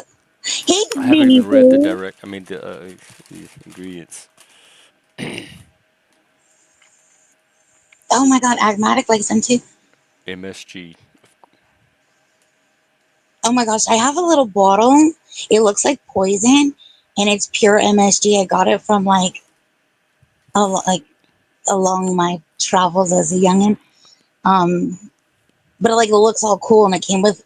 It looks like a magic potion or something, but it's just pure Is it MSG. the crystals, the little MSG crystals Yeah, it's like it looks that you like little white shake on your stone. food?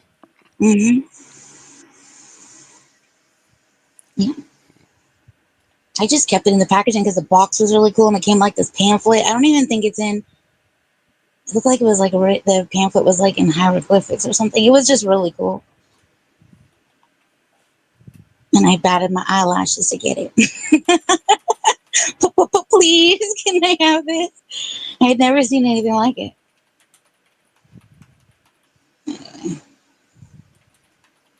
Like a little potion bottle. Yeah. Speaking of potions, Oh my gosh. Oh my gosh. They said no cough. Do it. There's a whole people are into that. oh God, I wish I had one right now.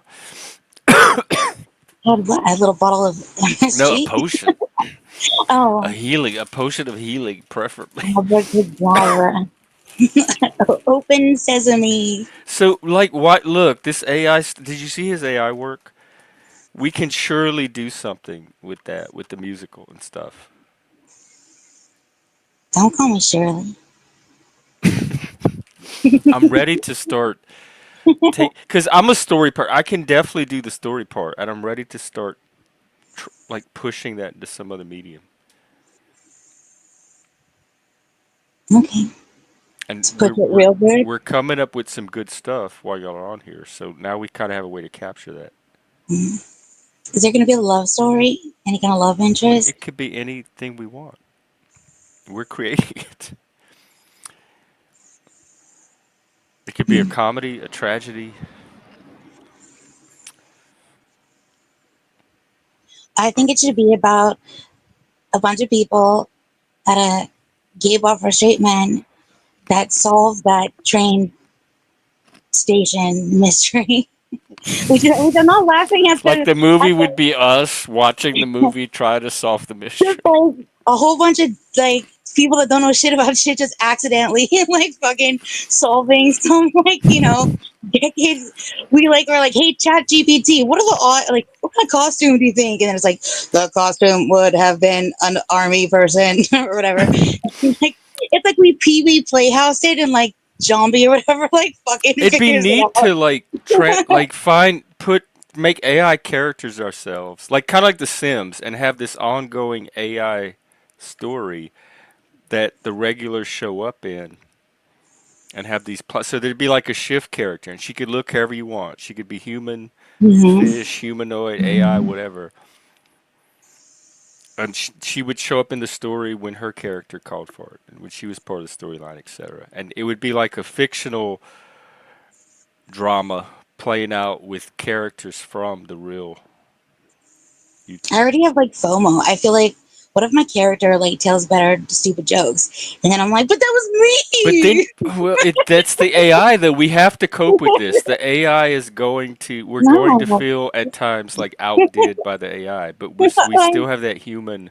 I still think humans are far superior than what an AI can do. well, I think, dear robots that are listening, the opinions expressed on this channel are by whoever stupidly talks shit about robots. And I, however, won't do self checkout because I don't fuck around like that. You know what I mean? I don't. I'll do. I want a human to do it, not. Anyway, moving on. Makes me nervous. Or even just character, like when you're creating, like when you're playing a fantasy game or something, you create a character. AI could make your Mm, whole character come to life. You don't even have mm, to have a story yet. You just like everybody could create an AI character of themselves that we could use for future things. But mm. the point would be to have a specific brand, like it's always recognizable as Shift. Oh, that's Shift. That's that character called Shift. Right. What if everybody was a centaur? I'm down for that. Wouldn't that be like a nice little spin? Or a Like people. satyr. We could be like those. There's a name for them. Those hybrid animals. The centaurs, the fawns, the satyrs. Mm,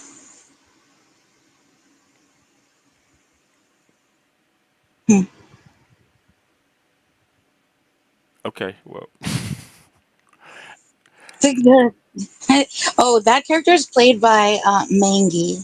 That's that dog. mm, we could I do a little said AI story of Mangy. the Mangy story in AI. The cat could like creep up to the back door, and then we'd see its face through the window doing that stare that Mike enacts. And then Mike and his son open the door, and Mangy would go. And it could be like a real zoomed in, scary AI Mangy face. Oh my god, I want to do this. The Mangy story would be perfect to start with. I want to team up with Mike and do some of his stories. The Mm. story of him, the Vietnamese guy chasing him out of the barbershop to force the $5 tip back onto him. Yeah, dude, you could do the Cerrone Chronicles with him, Oh and my then god, that's that'd like be that'd awesome. be that'd be a full-time job. And since he doesn't want to monetize, I could use AI to help monetize. Somebody chased him out of a barber shop. Is that what you said? No, he left. It was this Vietnamese barbershop. And I don't know, he knew the dad or something. They got free haircuts. And Mike would always try to give him a $5 tip. And the guy's like, no, your money is no good here. I'm not taking your tip.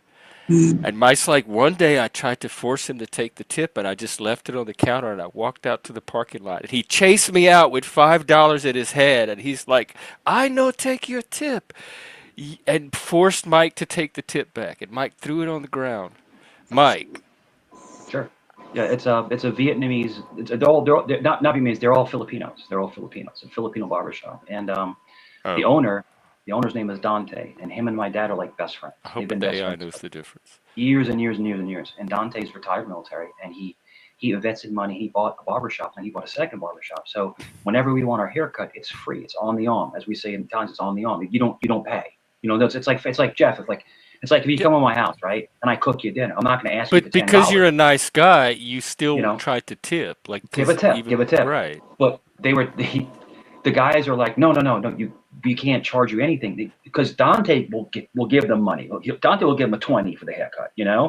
And but I'm like, no, so we would just take it and throw it on the counter and run out, and it's just fun. No, no, no, man, no, man. Because they're such honorable people. They have so much honor that they're not going to buck this. It's too If their prideful boss to says, take your money. yeah, they're very prideful. They're salt of the earth, man. Filipinos are salt of the earth, and so it was just funny. It's what I said when my dad went. So I put the five down by the blue stuff with the comb in it. And no, no, man. No. He goes. All you heard is this. No, man. No, man. And he's like, so I'm like, nah, man. It's just a $5 bill, bro. And so I left, and then he said, my dad went there. I said, Dad. I said, because he got his haircut. I said, Dad, did you put the five next to the blue water? He goes, yeah. Did he say no? He said, yeah. And my dad said, it's like, all right, I'll be right back. I'll be right back. And he just like got in the car and pulled away.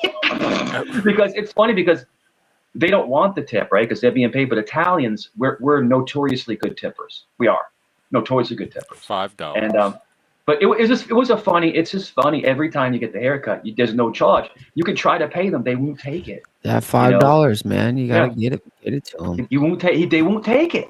They're like, no, man, no, man, no, I man. just don't And, but believe that. I don't I'm believe. telling you, Jeff, a I little swear, dude, Vietnamese barber Jeff, is gonna take Jeff, that firm of a stand Jeff, over when he I'm has wearing a cross. clients that he I'm has wearing to a cross, cut all brother. day long. Brother, I'm wearing a cross. I swear to He'll God, probably. bro. I would just take it Swear and to put it in God, a bro. drawer and say, "Okay, They have are a nice they are day." no, they literally these are older guys. These are usually like Old retired men guys. chasing you out Yeah, to a parking lot. yeah, like, no man, because it's almost disrespectful to them to go against their boss. You know what I'm saying? Like the boss says you don't charge them anything, right? And I'm trying to give them money, and they almost feel like they're disrespecting him.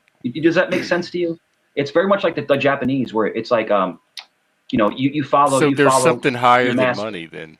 Exactly. It's an honor thing. It's an honor thing, and they have it. And but it's just that's a funny story, and that's a true story. And the story Oh, it's about busted. Mario, story about Mario, that's true. Mario was this little Italian guy, I believe ice I cream could guy, see an ice cream and he's man just getting like, and robbed in he'd the come up, ghetto. and you'd come up, and all the kids would come up, and he's like, "What do you want? What do you want? What?" It's like, it's like, yo, and Like an Italian Friday.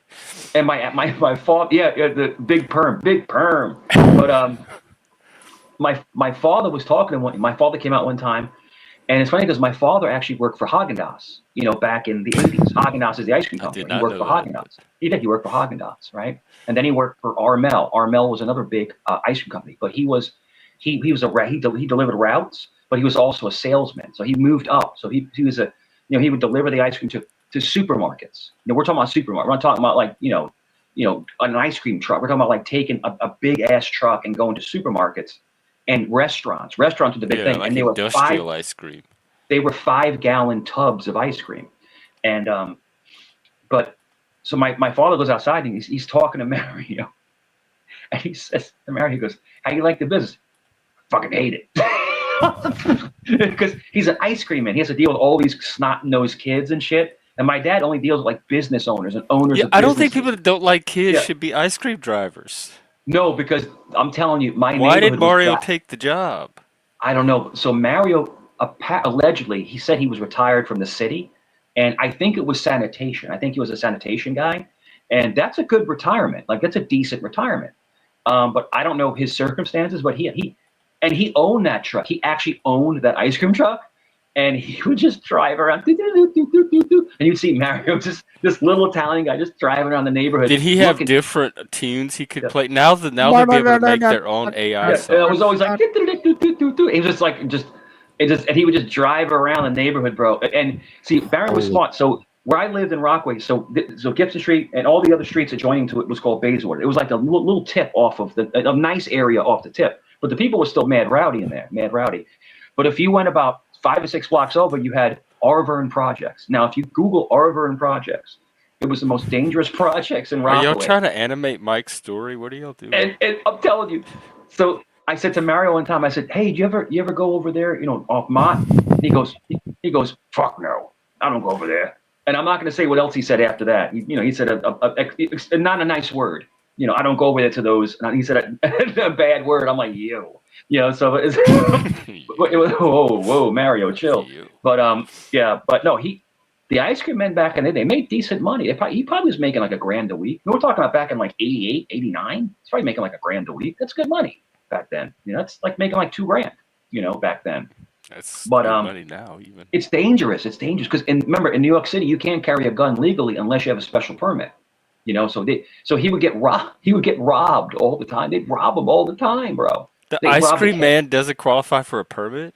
No, you have to be. So back in those days, I don't know how it is now, but back in those days, you had to have a special license to carry a firearm. You had to either be law enforcement or retired law enforcement, or a courier of large amounts of money. In other words, bank runs and stuff like that. Like, no, let's say Jeff. Let's say, and I know this fact. So Pete Gazzato was one of my friends. Gazzato, they're Italians, they're Sicilians. Gazzata, you're breaking my heart. I That was knew our thing. We would say to him. like I said. Pete Gazzata, right? You're breaking my heart.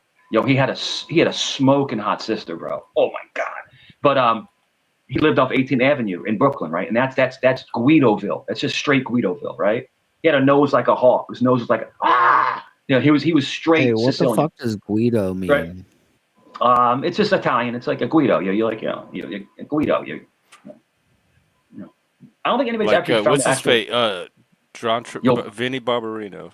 yeah, Pete Gazzardo, bro. Pete Gazzardo was the man, bro. And he could play ball. Did we play ball like at Kings Park? We'd play ball. He could ball, bro. Me, him, DJ, me, him, Danny Pesh, Sal Sanciolo, John Brew, um, Johnny Red. Yo, we would play ball, and yo, we play basketball all the time. But Your brain Pete's is like an infinite story generator. check it out. So Pete's dad owned two butcher shops, prominent butcher shops in Brooklyn. He had two of them. He had started with one, he had two. So he has two butcher shops in Brooklyn, right?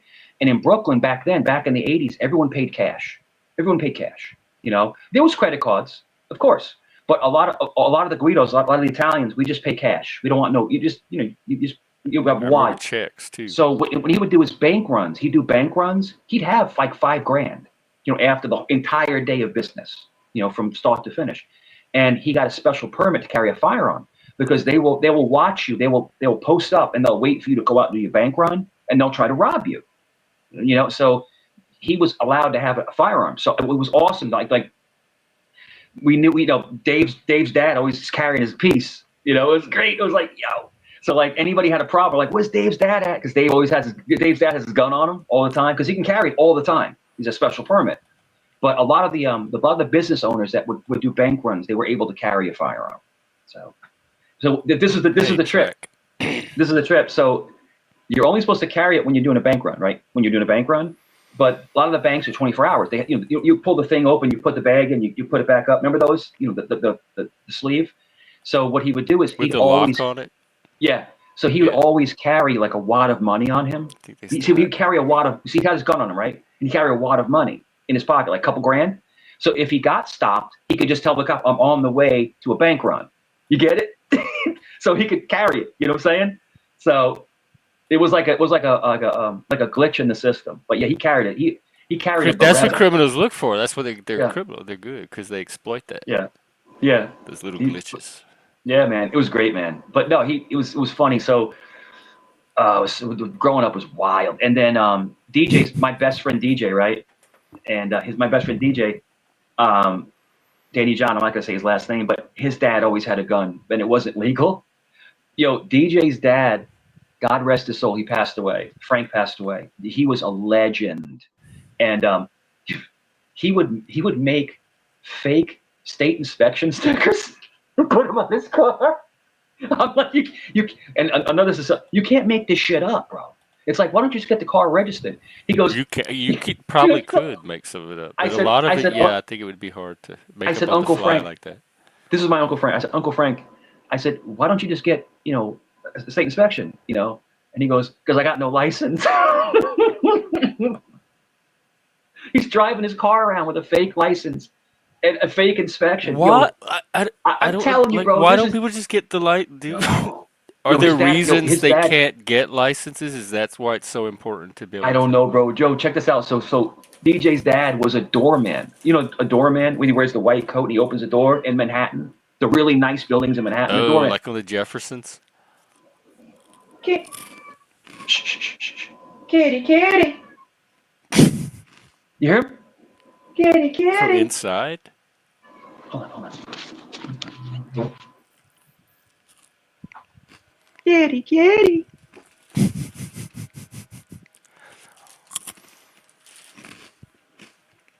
Oh my God, I'm on the edge of my seat.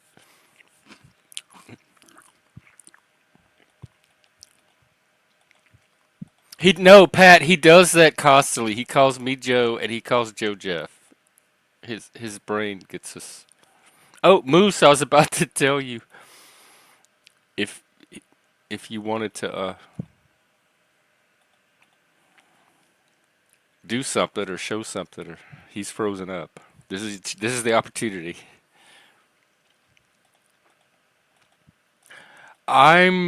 Me too, Track. I like you a lot. I'm scared to love people because I'm scared. I don't want them to get hurt. What happened? How do I do this? Oh Lord, they must be. Everyone's taking a smoke break. I think what I'm gonna do is play that song, and then come back.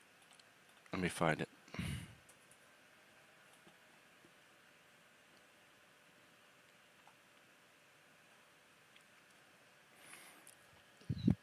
This is the one I wrote during COVID, but it applies now too, I think. Maybe even better. Oh, hang on. We may have. I may not need this song. Yes, yes. I do hear. Are you inside or outside?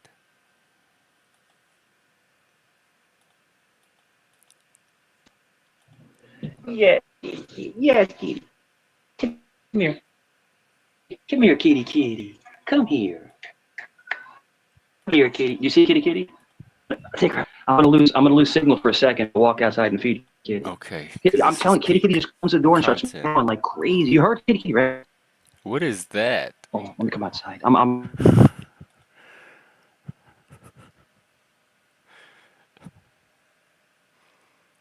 out of chicken. Fuck. They're fat fucks. Out of chicken. Oh shit! I just kicked kitty by accident. Oh fuck! Because I was walking out the door. And it's pitch black. Come here, kitty, kitty. Come here. Come here. Come on. Come on, kitty. Kitty, kitty. Come here, kitty, kitty. Come here. Where's Socks? Hold on. I'm gonna put this down for a second. One second. Okay. Kitty, come here. Come here, kitty, kitty. I love. Oh, even Socks is meowing. This is what we do on Friday night when we don't You heard have that? the boys, the men. I know you're hungry. Come here, Socks. Come here, Socks. Come here, kitty. Come here, kitty, kitty. I want to do at least one stream a week where we don't really have a topic. Come here, Socks. Have to talk about. I gotta anything back away. So together. Socks is hungry, but Socks is very squeamish, so I have to back away from Socks. I think Socks is getting used to me now because Socks is now really close to me now. They're adorable, dude. They're adorable cats, man. They're adorable. Let me see if I can get them on camera for you because it's hard because it's really dark out here. They're really good. Tell at me if being you can see them. adorable. For Tell me if you can when see have them. the Can you food. see them?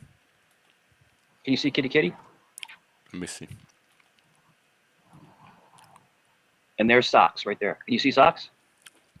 It's frozen. It looks like a Shit. weird piece of What the photography. fuck is going on with this guy thing, man? Give me 1 second. I don't what's know going what on, I'm looking man. at, honestly. That might be. just Oh give me a yeah, second. it is a This cat. thing- That's the little white bowl, and her face is in it. And I see All her right, this thing is tail going. and her This thing is going legs. crazy. I don't know what's going with this lap. I don't know what's going with this tablet. It's going nuts right now. If you can still hear me, I don't know what's going on. I just had a lot. Give me 1 second. It just opened like 25 new tabs for no Oh reason. Lord, okay, because it froze Kitty. I'm closing them all out. Closing them all out right now. Give me 1 second. It's like All right. it's like 30 of them. The thing just glitched on me. This is a little tablet, and I can use my phone. I can use my Galaxy too as well. We I can gotta make it with close the all these. AI, It's like Plavatsky, Helena. We that'd be a good one. We could do a kitty horror movie. As if Mangy wasn't how scary did it open enough. all these? Yeah, Mangy was a beautiful beast, man. He was beautiful, man. I want to miss him do that. so I want to much, man. animate. I mean, really do. yeah, AI animate the Mangy story. I'm gonna give. Where's my Friday night?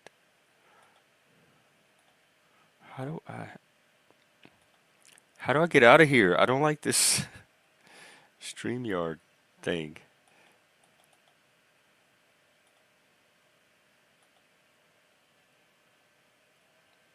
Socks. Go ahead, Socks. Go ahead. Go ahead, Alright, Socks. what are we Yeah, let's see looking if you can see him. See if you can see him. Can you see him? Talk to me. Yeah, wait, that's, oh my God, that's what is he eating? That's It looks like vomit. You poured it all over the driveway? Yeah, because if I put it on, no, it's on the deck. It's on the deck. Oh, on the and then he's deck? drinking water right there. That's Kitty Kitty. You see Kitty Kitty? And that's Socks. See, he's black with the white feet. Yeah, but Yeah. That's like the chicken in the can. Because I didn't get a rotisserie. It's like chicken in a can. you just Like the like canned chicken. sprinkled it all over the deck? Yeah, if I put on a plate, they don't eat it. All right, so check this out. I'll put on a plate, right? They'll take a piece off the plate and then eat it on the deck. Every single. So you figure I might as well just put it directly on the Remember, deck. these are wild cats. Yeah, so just put on the deck, and then they just eat right off the deck. That's it. They gobble it up, man. It's like. Phew. So I got to put probably another one out there for him because it's both. Pat, he did exist. We found out that what kind of cat was Mangy. We found out the other day.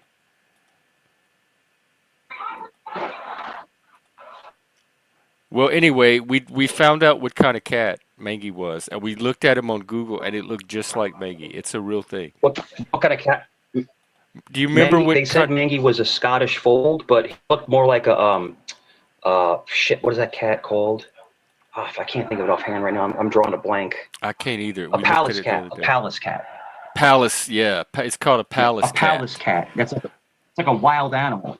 It's like a Google wild animal. a palace cat. It looks exactly like Mangy.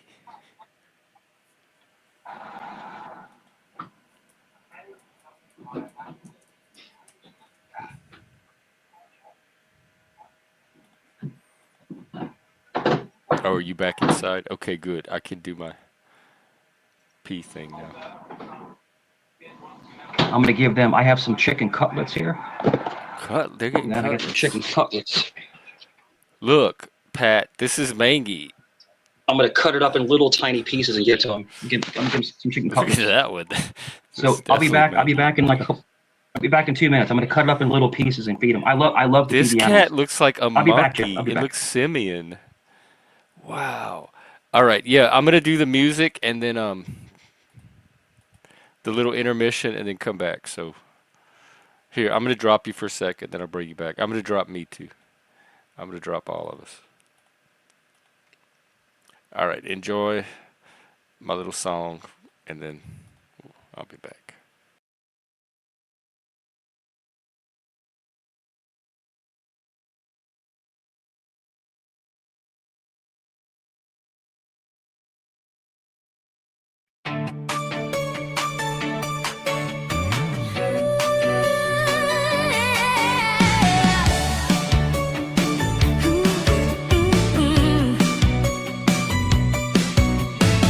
The world is changing, changing fast.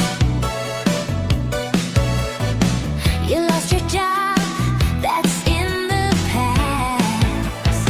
This could be the best thing that ever happened to you. This could be the best thing that ever happened to you. There are creatures in the sea who make their own life from within. Go on and be free. It's time to be like them. This could be the best thing that ever happened to you. This could be the best thing that ever happened to you. Draw your own blueprint, make your own map. Go be pioneers and don't look back. That was the old way. It will be hard not knowing what's ahead. That was the old way. But this is your world now. Don't look backwards.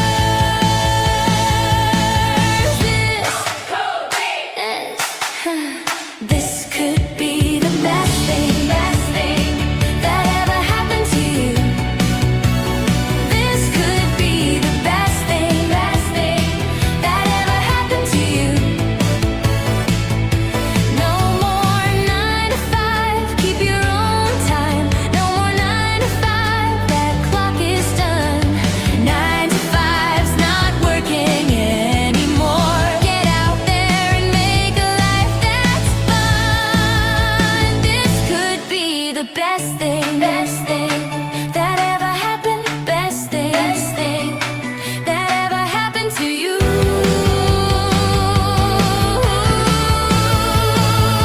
This could be the best thing that ever happened. Best thing. I want a video. I want a music video for this.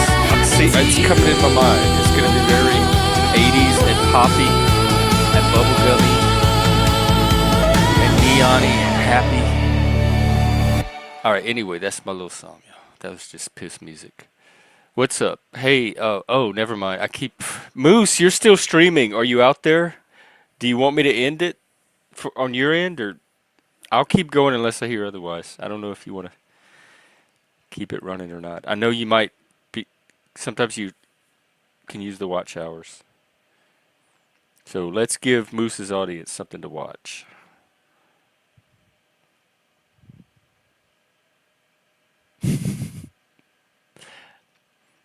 As soon as I think of what it is, I need to give my audience something to watch too. I don't know. It's a Friday night. I'm just not in the mood for anything that feels like work. I just want to hang out. I, for one, want to come to my channel for what other people come here. That's just to kick back, relax, see who's out, chat. I don't want to have to be behind the bar tonight, but I guess that just comes with running the channel.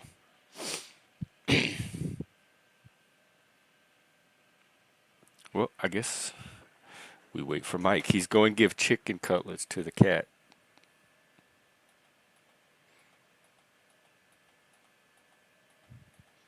Which it wasn't even eating the chicken to me.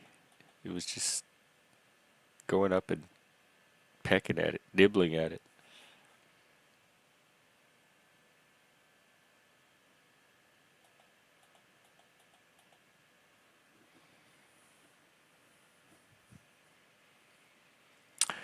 Well, anything on your mind that y'all want to talk about?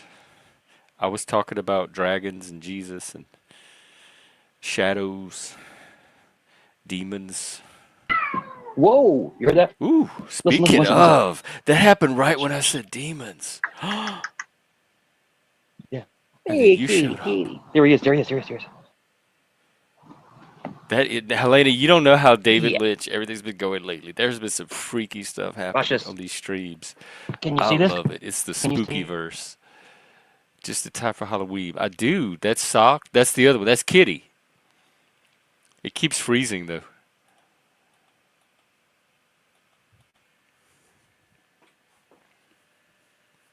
Well, enjoy the nice artistic photograph. Yeah, what are we gonna do for Halloween? We have to do something on the channel. We could do Yeah. like panel costumes. Do Or like something. a costume. Do like a costume contest. There you go. There you go, Kitty. I Kitty. think it would be fun to maybe Yeah. dress up like They're tearing. your favorite panel verser. Dude, they're tearing this chicken up, bro. They're going ham on this chicken, bro. Oh, should we They were watch them? hungry. I mean, this is what melts my heart. It melts my heart, bro, because they're skinny and they're hungry, you know. And Oh, it's yeah. like to feed them, it's gratification just to feed an animal, you know. Yeah. Yeah. Yeah. Other than that, yeah, they're. I gave him a whole cutlet, a whole can of chicken. I just gave him a slice of rotisserie chicken. No, not rotisserie, but the sliced chicken, like make sandwiches with. They wolfed that down. So, yeah, they're fed. They're fed tonight. It's good.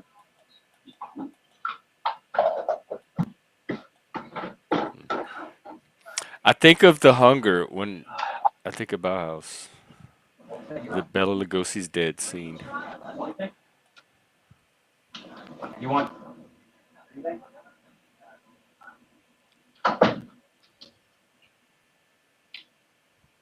Oh.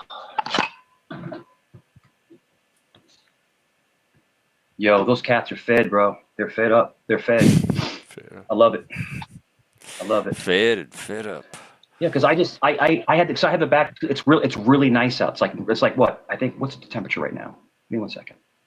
It's 49 degrees out in Virginia Beach. It's cold. So like I open the back sliding glass door, right? And it's just all that crisp air comes in. And then I'm just sitting there and I'm talking, and I go like this. Like at the I'm like at the freaking school. I'm like, Hang what on. the hell? I just snot bubble. No. And yeah. meow. You heard him. You heard Kitty They're Kitty, gonna right? You clip heard him that. go, yeah. Meow. I'm like, and when Mangy would come, Mangy would stand there and just be like this, but he would never meow. I've never heard Mangy meow, ever, ever in 10 years. It was always a hiss. But these cats meow. So that's why I think that Mangy was more like a feral wild beast than an actual This cat. a You know, palace like a normal cat. cat. Yeah, Yeah. it was not. It But was wasn't. but Mangy would stand. It was an outlier. He would stand by the basil plants, right? So he would stand there like this. So and he's looking at me right in my eyes, and I'm like, shit, I don't have Because you any have the rotisserie food, chicken. So and what I he's would not do is done it. I would open the door, and he would retreat a little bit. He would retreat around the back of the pots, and I'd say, Mangy, I would say, Mangy, my You son. called him I like called him my son, my son. I said, I'll be back. I'll be back. Just hang here, hang here. And I'll go to Walmart and get a rotisserie chicken. I'm gone like 20 minutes, right? I come back. He's like this, just standing there. I'm like, this is fucking weird. But it's like it's almost like he understood that I'm gonna take care of him. You know, it was great. It was fantastic, man. Great memories. was that the first night y'all met? The first night we met, it was in the daytime. Oh, I was taking the trash out, right? And it's just this fucking beast just looking at me. I'm like, what the fuck? Like, who? What is this? And he's just hanging there. And I opened the door and I went. You know, people go to cats, like, you know, like it's like a calming thing. And he just went. I'm like, whoa.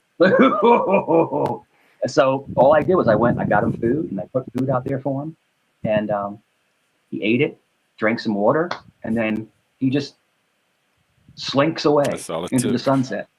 And then he came back every single day. Now there was actually times where he didn't come for like 2 or 3 days, and it's funny because me and my son we would get really worried. We would actually be looking for him, you know, and it's like, you know, when you have a pet, you know, feral or not, you know, you love them, you know, you fall in love with them, you know, and it's like he was something else, man. He really was something else, you know. I wouldn't trade him for the world, bro. But me and my son still talk about Maggie to this day. He's been gone now, you know, like a year and a half, but we still talk about him to this day, you know, and we always talk about it, man. Yo, my son had, I can find it. I don't know where it is right now, but when my son has Miata, he had the license plate was Mangy. I swear to God, bro. And it was the heart.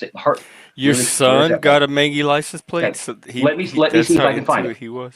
Let me see if I can find it. Give me 2 seconds. This is gonna blow you the fuck away. Pat, And they had like I hope you're with out a there. heart, with a heart, and it said Mangy. That was his license plate. Give me 1 second. I think I know where it is. Give me 1 second.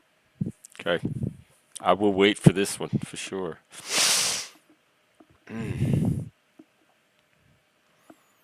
Because Pat doesn't even believe Mangy's. He thinks it's. Mike's like his own AI.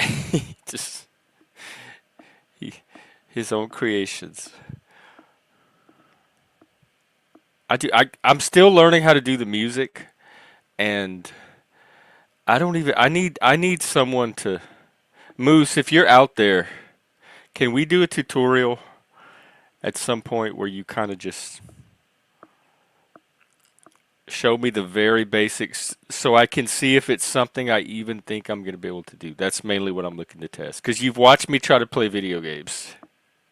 You know my like manual dexterity level. If it's too much of this.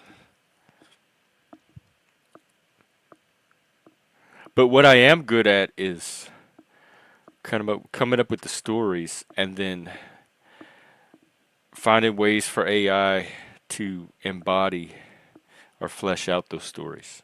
And role playing is a great way to generate stories, but so is having Mike on your panel.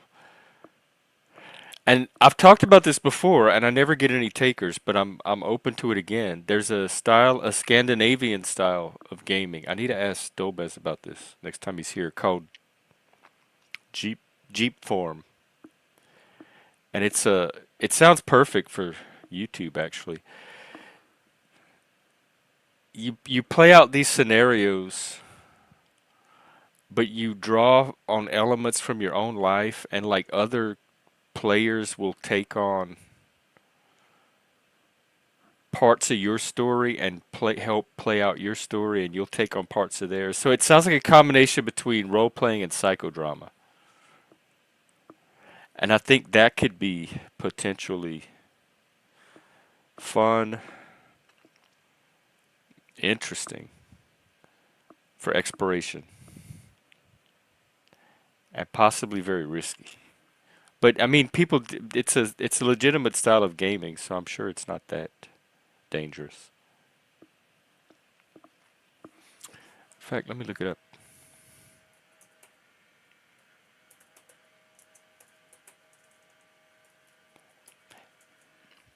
And that's something we could do either Discord or live on stream if we're feeling very adventurous.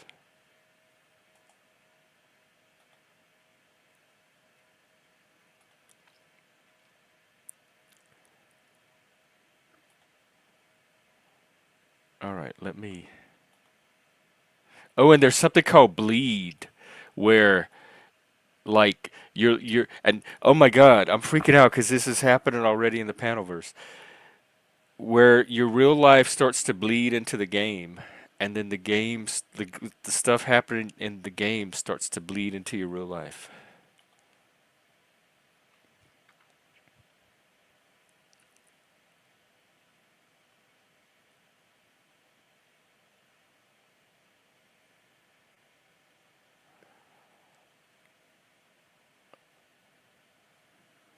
Here, I'm gonna ask the AI for a summary because this website is very wordy.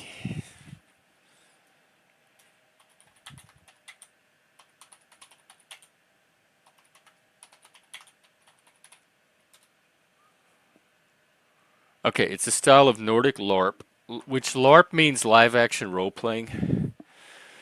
They used to have this vampire game in the 90s that I was into, and a lot of people would play it in public, and they had this set of rules for playing this kind of game in parks or clubs or restaurants, and that was called live action role playing, LARP.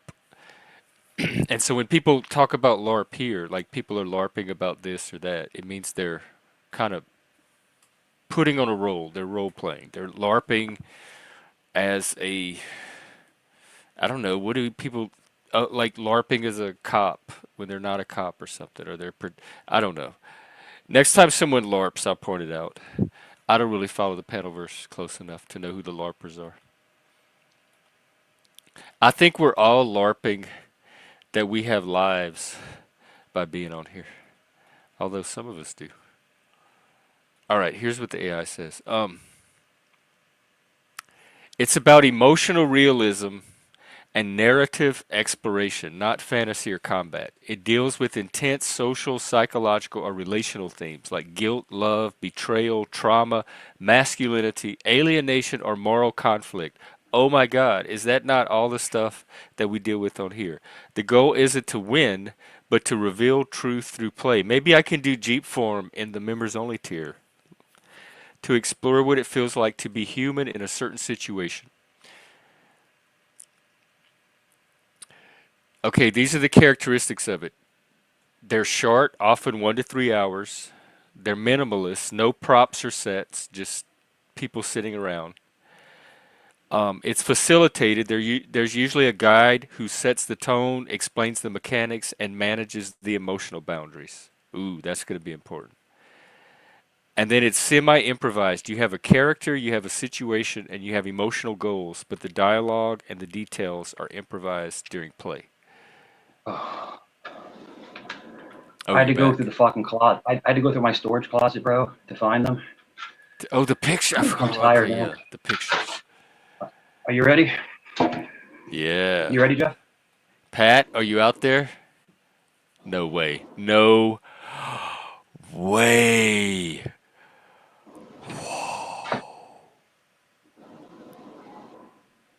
Okay, are y'all convinced? We have a T-shirt. We got license plates.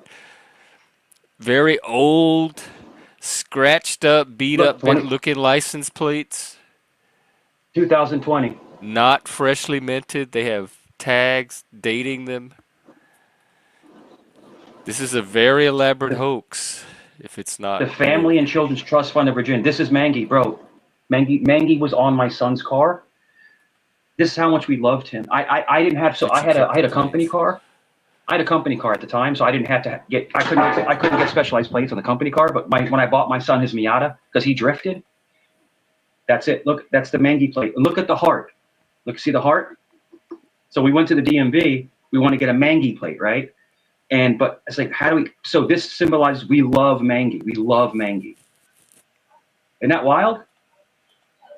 And my Wild son doesn't live is, in, to say the least, yes. my son doesn't live in Virginia. He doesn't live in Virginia anymore. It So doesn't fully I capture it. was in a gift. When he came back down to visit me, I was like, take these plates. He goes, Dad, I can't put them on because I'm registered in Ohio now. His license is in Ohio now.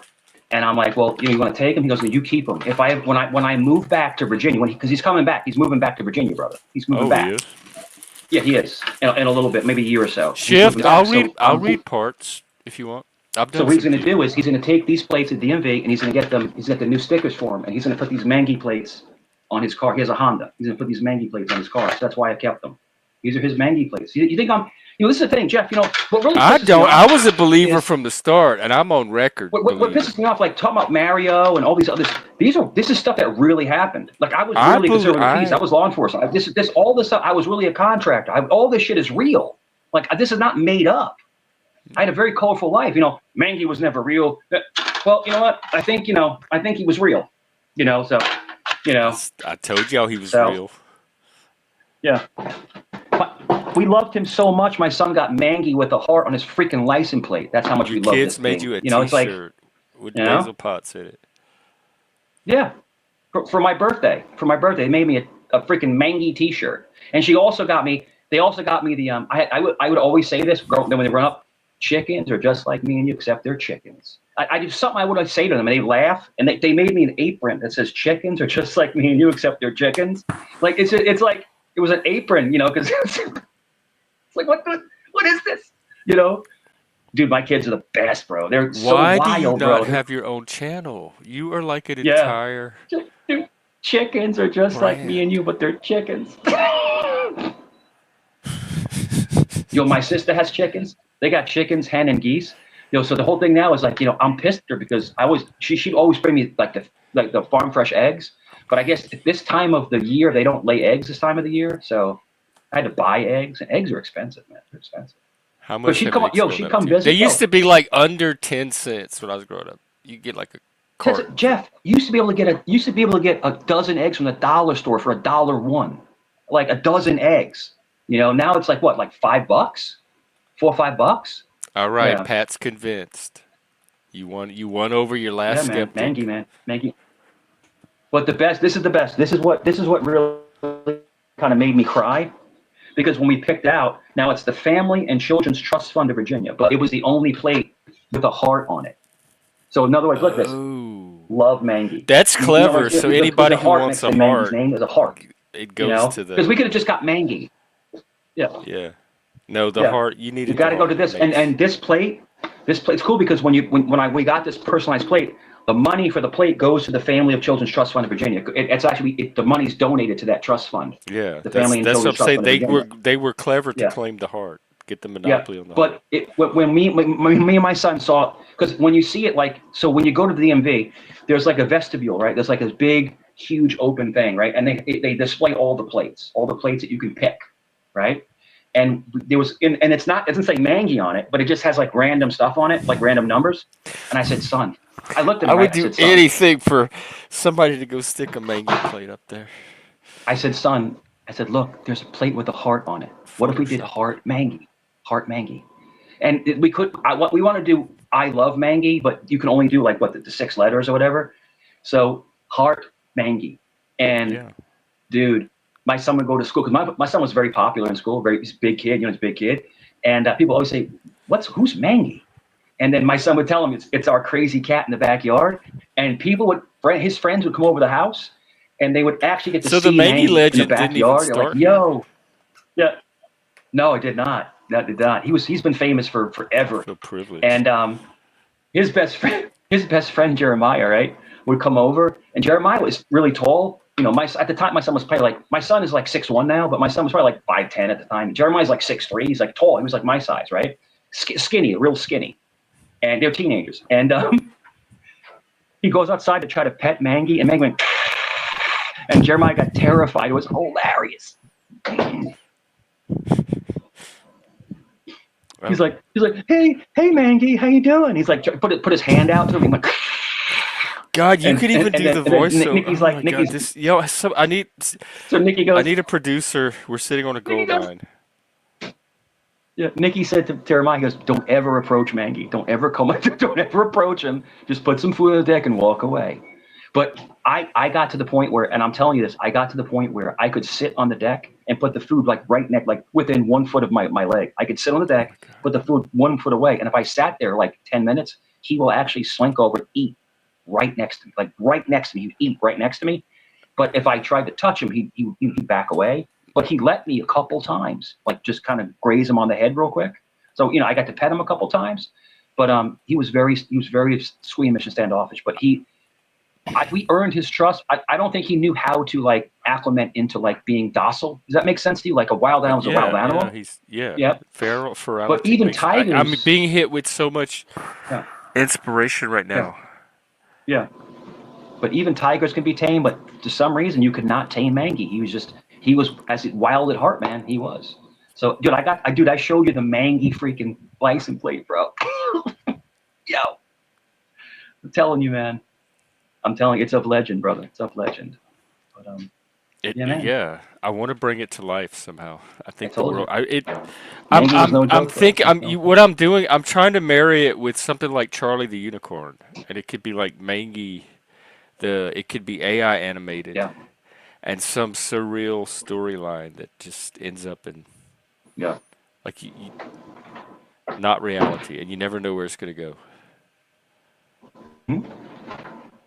No. All right, I gotta get this out. I gotta figure out how to use this technology so my creativity can start flowing. Do you play around with AI? No, but it's just I don't mess with any of that stuff. Nothing. I don't want anything to do with AI at all. That is evil. I don't want anything to do with it. You've had it's gonna crash society. It's gonna crash society. It is. It's gonna implicate people in crime that they didn't commit. It's gonna overtake systems. Like someone can make AI videos that you're saying something, like you're saying like racial slurs and all kinds of nasty shit, and then people think it's real. So it's going to be used for like blackmail and all kinds of stuff, man. No, people will just say, "Oh, that's AI." That's defense has already been used many times. No, they made on YouTube. Jeff. They've already made them about me, brother. I swear to God, they've made videos of me saying like horrible shit, and it's not me because if you watch my mouth, if any lip reader can see when I'm talking, it's not what's being played, over the audio. It's two different. Do you have like, one of them movements. we can see? I don't. I saw a couple of them. I don't know where they're at, but I did see a few of them like on different channels. I want AI. Oh, actually, I do have AI videos of me.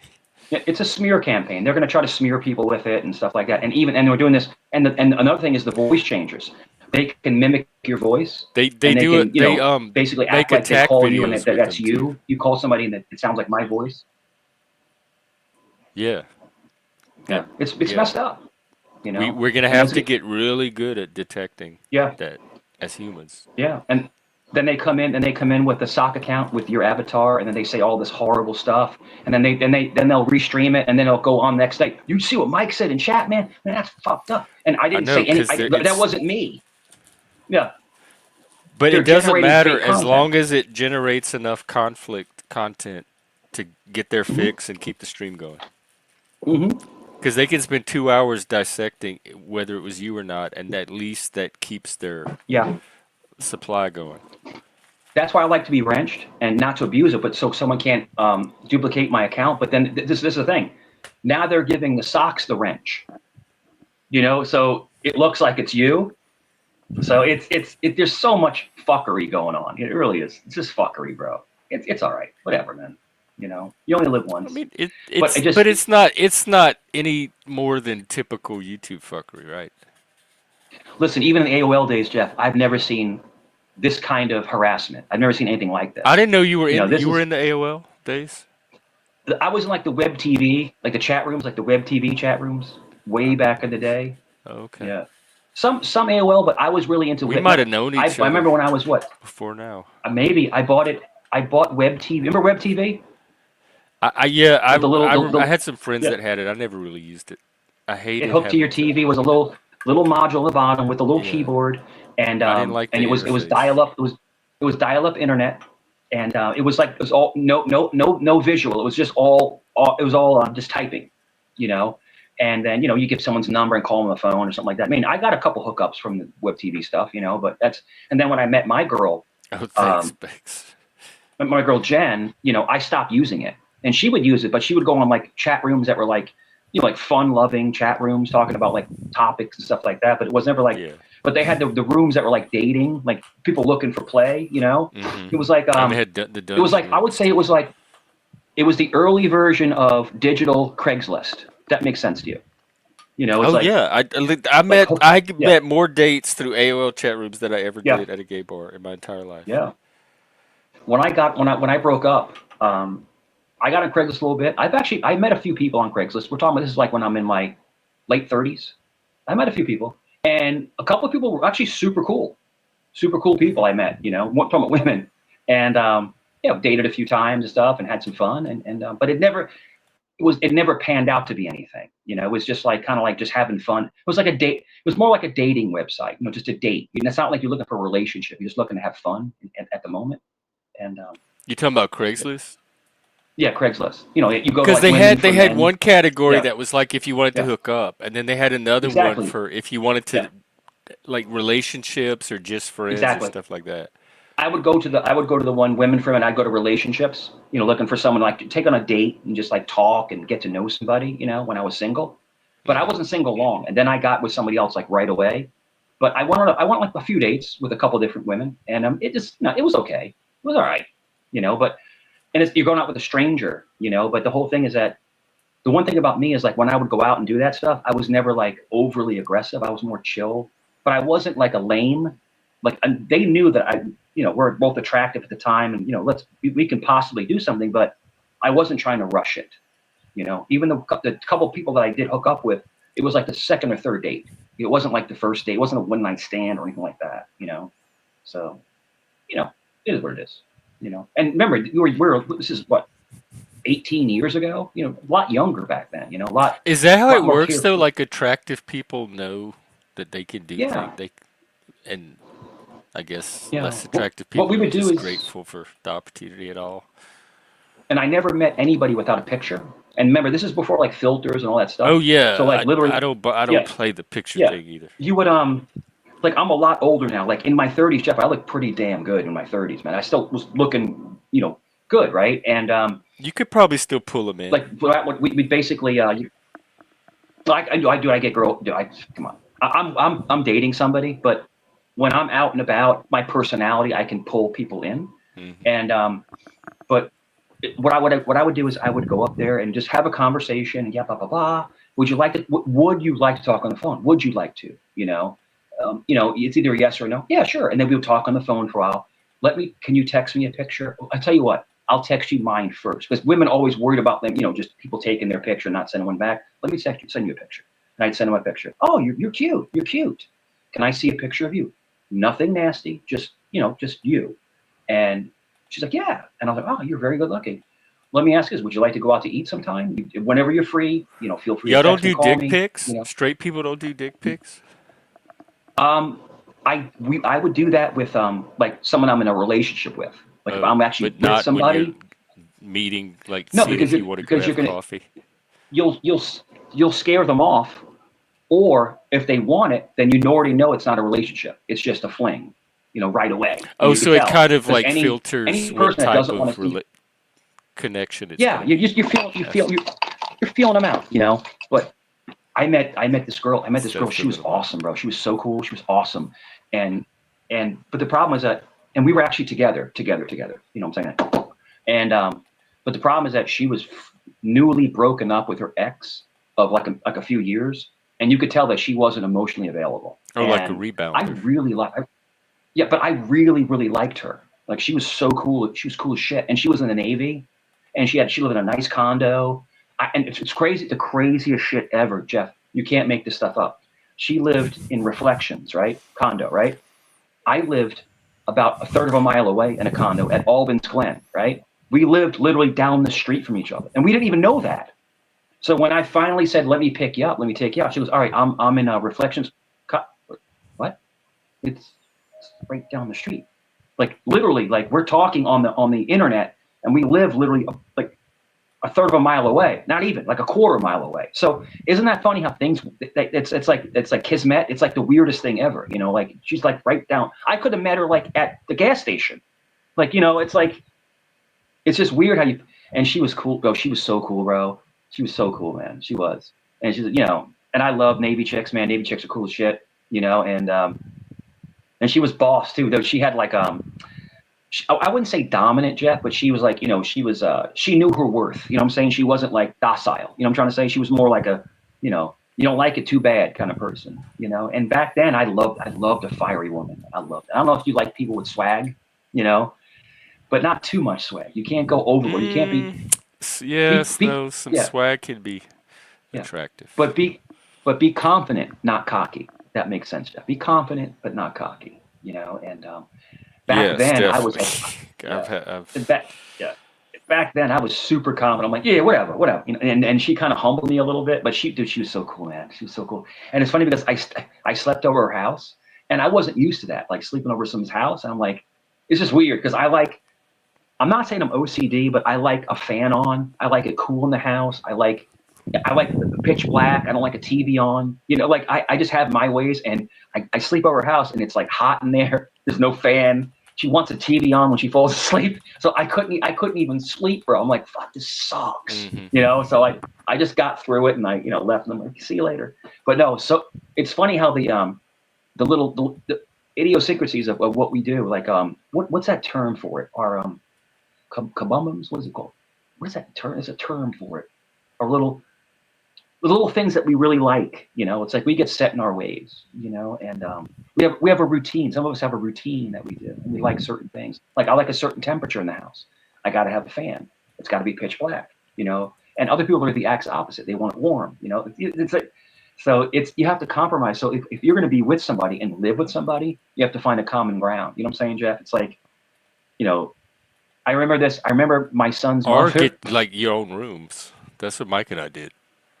My son's mother. So I have my two sons, right? My one son's mother that I was married to.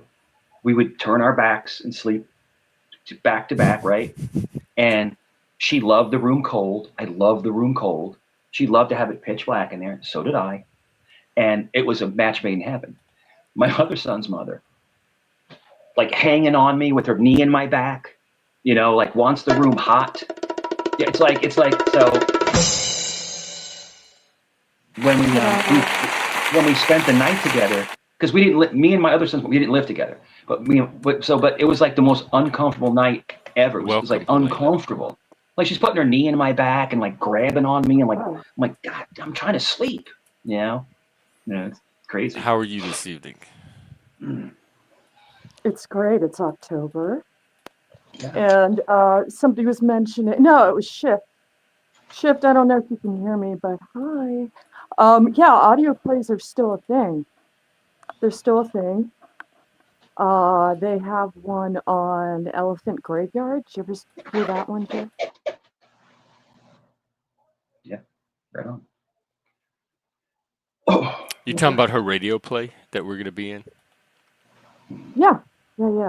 Yeah, I don't know. I think they're, yeah, but some people they don't think they exist anymore, but they do. Yeah, they're great. I'm excited because with the AI, we could start doing all kind of stuff like that. We could do stories, radio plays, little movies, music videos. Yeah. We could start creating some culture, like our own culture here.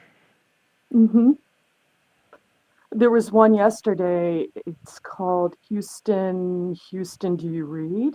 That was really good. It was written by James Tiptree Jr. And yeah. I used to read. It's that author. They're actually a woman, but she used to use that name. But yeah, that one was really good. But yeah, audio plays. Totally down for it. Shift. I'll read anything you want me to, and just so she knows, I'll read for any part she wants me to. And yeah, happy Halloween.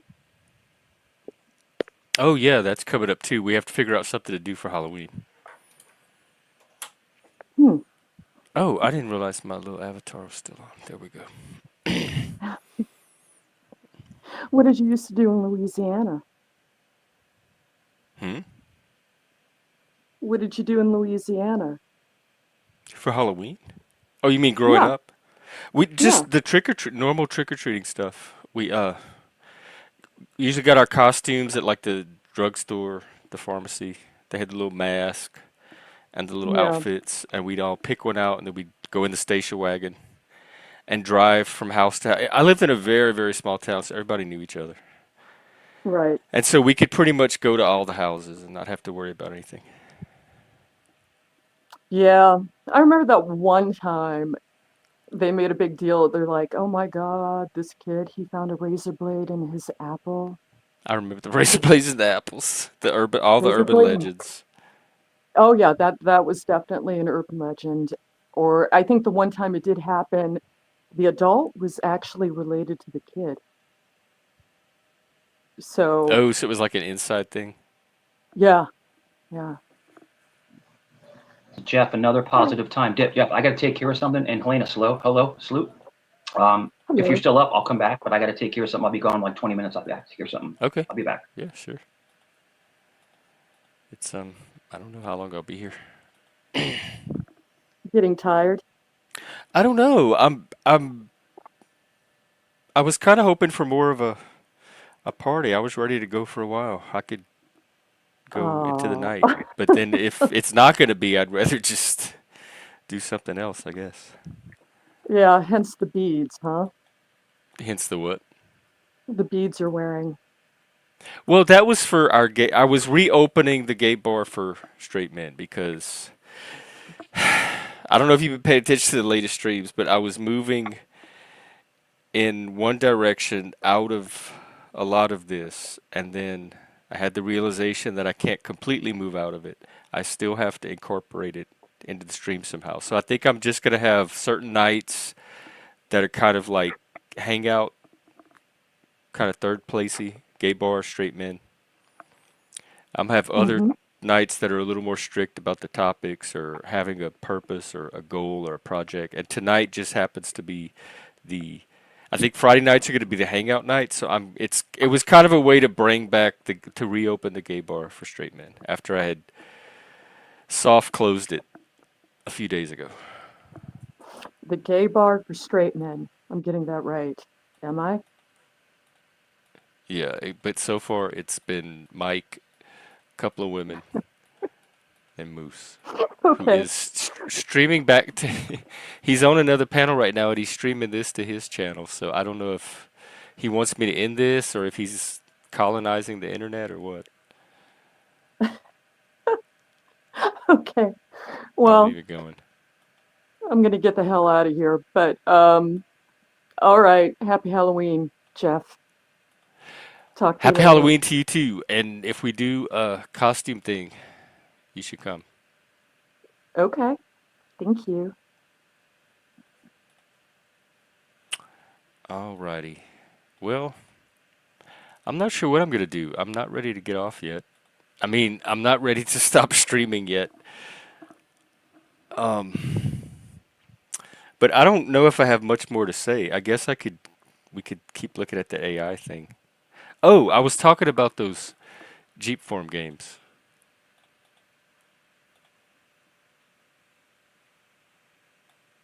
Hang on, let me find. Uh,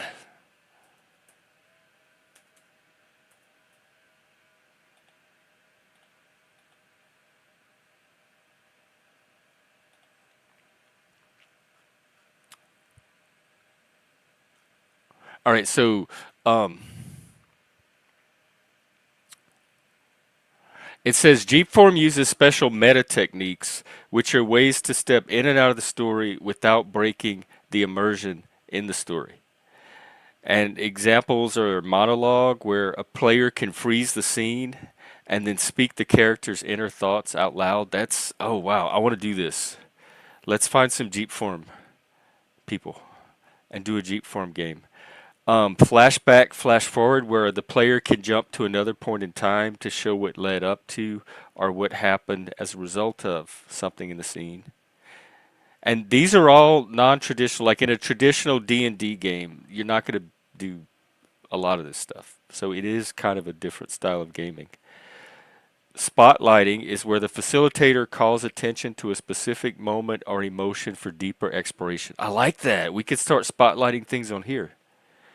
And double play, where two players portray the same character, and one will be like the inner voice of the character, and one will be the outer persona of the character. And these techniques let players explore characters from different angles, building empathy and insight rather than illusion. Yo, we have to do this. Let's do it tonight. Let's do it now. All right, and it says Jeepform is often emotionally heavy or intimate. Common themes are power and submission, love and loss, moral failure, social isolation, and the mask we wear. Dude, we see all of this on stream. All of this stuff shows up on YouTube.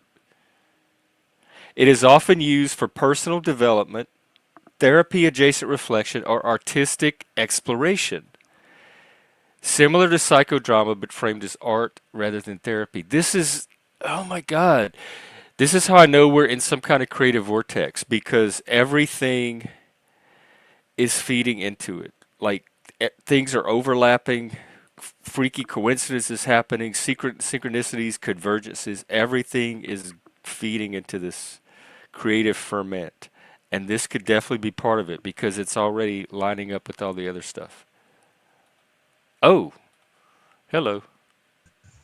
Hi. Hey, Hey. what do you think about this Jeepform? I don't know what that is, but I Oh, heard it's artistic expression and that was at the very end of it. It's a style of role playing that sounds perfect for here. is it like improv? Give us a Yeah, location. it's like I don't know. I'm reading about it right now. Yeah, it's improv, Okay. but it uses all these techniques where you can start Mhm. and stop the story and focus deeper on an issue, and it's all about character exploration and building empathy and insight through Mm. collaborating on these characters Okay, in the ready? story. You're a librarian in a public restroom. Go. Well, I think hang on to that because that could be a piece of it, but I think it's a little more than that. And I used to work in a library, and they Oh, had the big restrooms, and that's where a lot of the gay people would go. And so that's right. there's a whole library culture that can be What drawn on. handkerchief is that? Because listen to these themes, and tell me if this doesn't sound familiar. Power and submission, Hmm. like Yes, power please. games, love and loss, moral Okay. failure, social isolation, and the mask that we wear. That is Mhm. everything that we are sitting on a gold mine of raw material for this stuff. Mm. Well, speaking of raw and whatnot, I wanted to ask you about your title. Because what part of all of this enchanted experience makes you think or makes you feel like you're in, what did you say, like Bonerville or The something like that? Bonerverse. Bonerverse. Yeah, what part is making you all hot and heavy? Well, not now, not that you're here, but Thank you. people complain about this channel being a sausage fest. Like Joey has the Oh, beautiful ladies of oh, Vegas good. Valley or whatever, and I This have all channel. the straight men that come to hang out with the Wait, antlered gay. your channel identifies as the Bonerverse? What? Okay. This channel is Bonerverse? Yeah. Don't you? I mean, why are you laughing? Well, first It's of all, emasculating. Don't do that. you're the one that's all like, Not now that you're here, shit. It's not. Oh, touche. See, that was my shadow. Oh, I'm glad That's that's all okay. coming to light. I'm more I get, awful than I get that a anybody lot. that I Don't worry. criticize. Just remember that. We'll be okay. Honestly, oh, can that be my AI character? Just like I've been sent to Oh my destroy god, the that's boner, perfect! And you could use like it in the Jeep. boner Okay, here, destruction. this is what we go do. I'm We're so gonna find into some Jeep Form people, like put a little Jeep Form group. You should join the member tier because I'm doing a member stream tomorrow. That's a perfect setting to do this because it's really small and intimate. We'll have a little Jeep Form group. We'll do the game, and then we'll make it into an AI version for the and put it out publicly. it. Did you see the movie Orgasmo? I did. I love Orgasmo. So like the Orgasmatron. It's like my superpower would be like opposite of that. Just Whoa, like she shrinks all boners. the Just like Shriveler. the shriveler. Oh my word. Oh my word. Shift. The Shrivel shifty happens. shriveler. Yes, shrivel will happen. I just like shoot cold water at your crotch or whatever. I'm So already like, feeling it. I'm already. Oh, it's like oh being my hit with an god, ice ray. that is so. This is this is my new fuck But this. see, like, doesn't it feel good? Like, the creativity is so much fun. So here's some examples of like some of the games. Like a couple, like you play a couple where one loses faith and the other still believes, and then you play out the scenario. Of course, you would flesh it out first as part of the game. Wait, this is a video Or game? listen to. Oh, wait, go ahead. This is a video game? No, it's you play it with people. We act it out like it's a Oh, these are like scenario, and prompts. Okay, okay, okay. but then there's like things you can do with the game. Like you can do flashbacks, flash forwards. Um, People can Oh play my out your inner monologue, all kind of god. different stuff Do you to know that get deeper into these characters.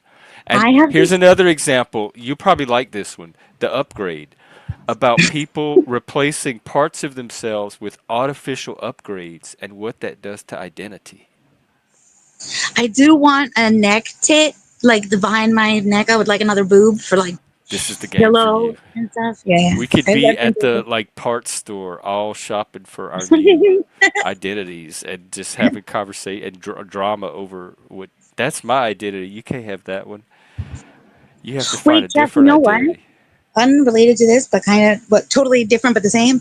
I have a Everything's board game unrelated. I've never played before, but it's called. What the fuck is it called? It's called Enlightenment. It's this vintage game. It's like I think it's like hippie Jumanji. There's astral projection in the game and Oh my! shit. Can you look? Can you see if it's on Google so I can look at it? Yeah, yeah, yeah. Hold on. It's Moose. so simple. You're still streaming to your channel. I don't know. Didn't know if you wanted me to end it or not. I just realized it's coming for your channel, and then I see that you're cupcaking tonight. So you're in two places at once. Three now. Look at the internet. The internet can split people and have them in multiple locations at the same time. Okay, another one is called it's tenants who discover the emotional residue of the previous one in their home. That's just a ghost story. And then so like when you get the G4 games, they give you these little scenarios and then you incorporate your characters into it and you play out the stories and then you use these techniques to like get deeper into the story and you see what comes out and then the final form of that you put it into an AI video that you can release to the world.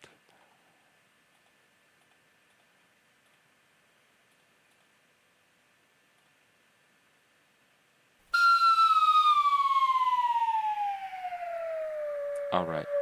I will continue to seek out collaborators. But I think your AI would be perfect. AI shift.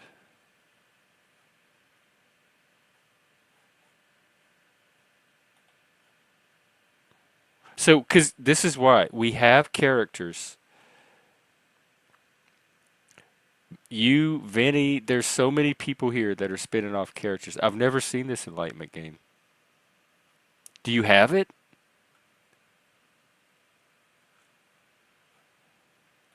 Oh my God, is there a way to play it?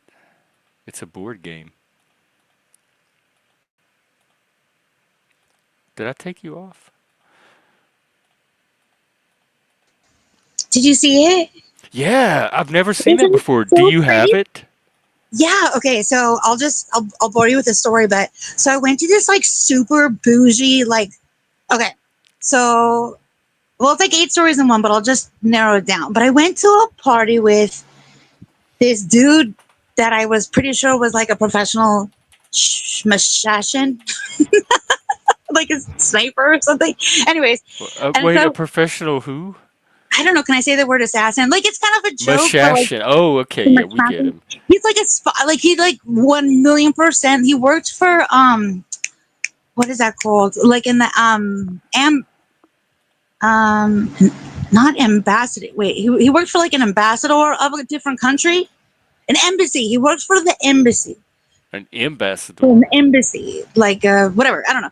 Anyways, so like he could park anywhere, like he could break rules and shit, and like I don't know. Anyways, and they like always wore black.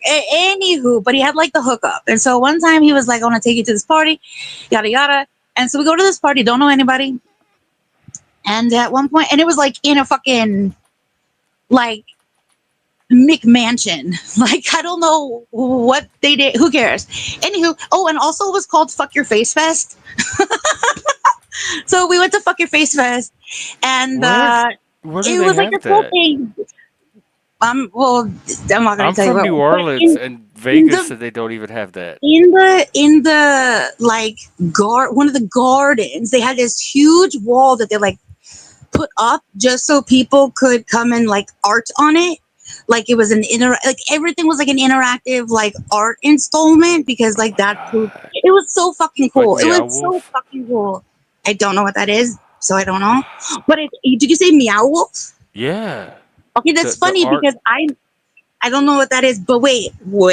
We have to So watch the documentary. It's what I oh, it's want a the dog. stream to be. Okay. So at one point I like leaves to go to the loo, and it's not just like a regular like yes bathroom. It's one of those like situations again. Like I cannot stress how fucking fancy this shit was, and it was like hallways had echoes, and there was like wings and shit to the estate. I'm doing finger quotes. Like it was fucking crazy. Yeah. So I like go into one of the like chamber rooms or whatever, and there's like a lounge before the actual like like bathroom part of the situation. So it was so fucking fancy. Anyway, so I go in there and there's this chick in there, and she is beautiful, and she is like dressed like art, like. And I would learn this about her because was our origin story, and we became friends in this moment. Because she like came up to me and she was like, "I need your help," and I was like, "Oh my gosh, oh my gosh!" She's like, Wait, wait, wait. We can act it out. This is G4. Like, what? Let you just want to tell the story. All right. "Well, I mean, like the story has like a point. We could go back and write it." But okay, I just want to detour because this is an example of if we did it Jeep form style instead of telling the story, we'd have like a group of people that would come in and take the different parts, and we would expand what's going on in their minds, and we would Mhm. go into their past and that kind of stuff. So it's an example of you can take a story like this and turn it into some kind of interactive exploratory activity. Okay, go ahead. So I go in there and she like grabs me, and she's like, "I need your help," and I was like, "What the fuck?" Like, oh my gosh, she needs to. Her boyfriend's mean to her. She's been trafficked. I had no idea what this little socialite. How I was gonna what she needed from me. Do you want to guess what she wanted for me to help her with? I guess not because it's taking too long. I'm still I can't even. Wait, am I boring you? Because I don't have to tell this. No, Okay. it's gonna take So, me too long to narrow okay. down So why she she needs could my possibly. help. I'm She needs my overthinking help. it. She needs my help because she wants me to turn her into a cat. This is what she says to me. I know we would have been here all night, literally. And I'm like, "Wait, what?" And she was like, I need you to turn me into a cat. And I was like, Oh, okay. Well, then of course my brain is like, what drugs is she on, and what can I get from her? But anyways, so there I am at Fuck Your Face Fest with a stranger in this lounge who wants me to turn her into a cat, which is where I decided that her name now, because I'm interacting with her, because she's like one of those girls that's like all touchy, like in me, like she just has no understanding of personal boundaries. You know what I mean? So every time she's talking to me, she's like touching me. You know, she has to grab my arm and like have intense eye contact. She's one of those. Anyway, but This she is was an AI beautiful. story. She was beautiful, so it like worked. Like if she was like, you know, some basic bitch, I'd be like, ew, I have things to do. But I was like entranced. Anyways, so then there I am now. This bitch is like basically like nose to me and hands, and she gives me like a an eyeliner stick, and there I am doodling on this bitch's face to turn her into a cat. You know, I'm like drawing whiskers on her, perfect. You know, like like what they call the like porcelain skin, and I'm fucking worried, you know, that the whiskers aren't going to be like symmetrical and all this stuff, and then I'm like putting a pink little dot on her nose, and she had like this whole like little makeup suitcase with sparkles and shit. I don't even know how long we were in there, like. Oh wow, that's So anyways, yeah, creative. it was a whole situation. So then like of course, you know, she's like grabbing my phone and you know, demanding we are best friends now. So she has been in my phone as kitty cat for like years now, because that's just like who she is, you know. She's kitty cat. And anyways, so one time she came to my house, and this chick, every time I saw her, she looked completely different. She's an artist, and she treats herself as a canvas. Every fucking time I saw her, I'd have to like re-meet her, because like she could look like George Washington one day, and then the No, that next was day like a before freaking AI. model. And she was one of those chicks that like always has a boyfriend, always is like has like, you know, money just falling out of her purse from her boyfriend, you know, never cooked, never like, you know, anything, because she just silver platter biatch, like, or gold or platinum or whatever is above that, you know. She's doing something for that. Oh, I mean, whatever. Here's the thing. We hung out, like we had like a whole honeymoon phase. We did so much art together. Like it was so, we just had like bougie play dates and shit. Like I mean, whatever. But anyway, so one time, and I used to be part of a game night gang. We did not fuck around. And I like didn't know one time, you were a gamer. oh my, not like video game, but Board like board games. games. Me Yeah, yeah. too. Oh, I Huge love board game board nerd. games, like Cranium and shit, but I don't like trivia. Yeah. Like trivia is not my thing. I get really like boo-hoo about it, and I don't want to go. But if it's Oh. like fun, you know.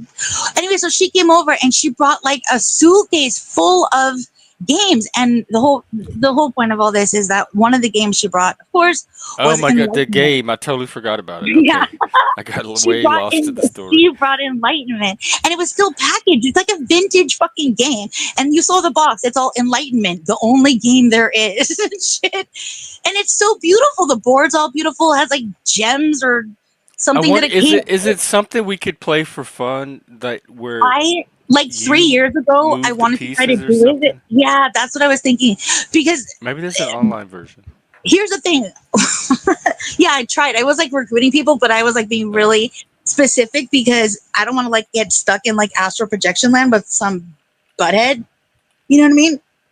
And so I was being really careful about Well, it. It you never ended have up lots happening. of practice for it being here.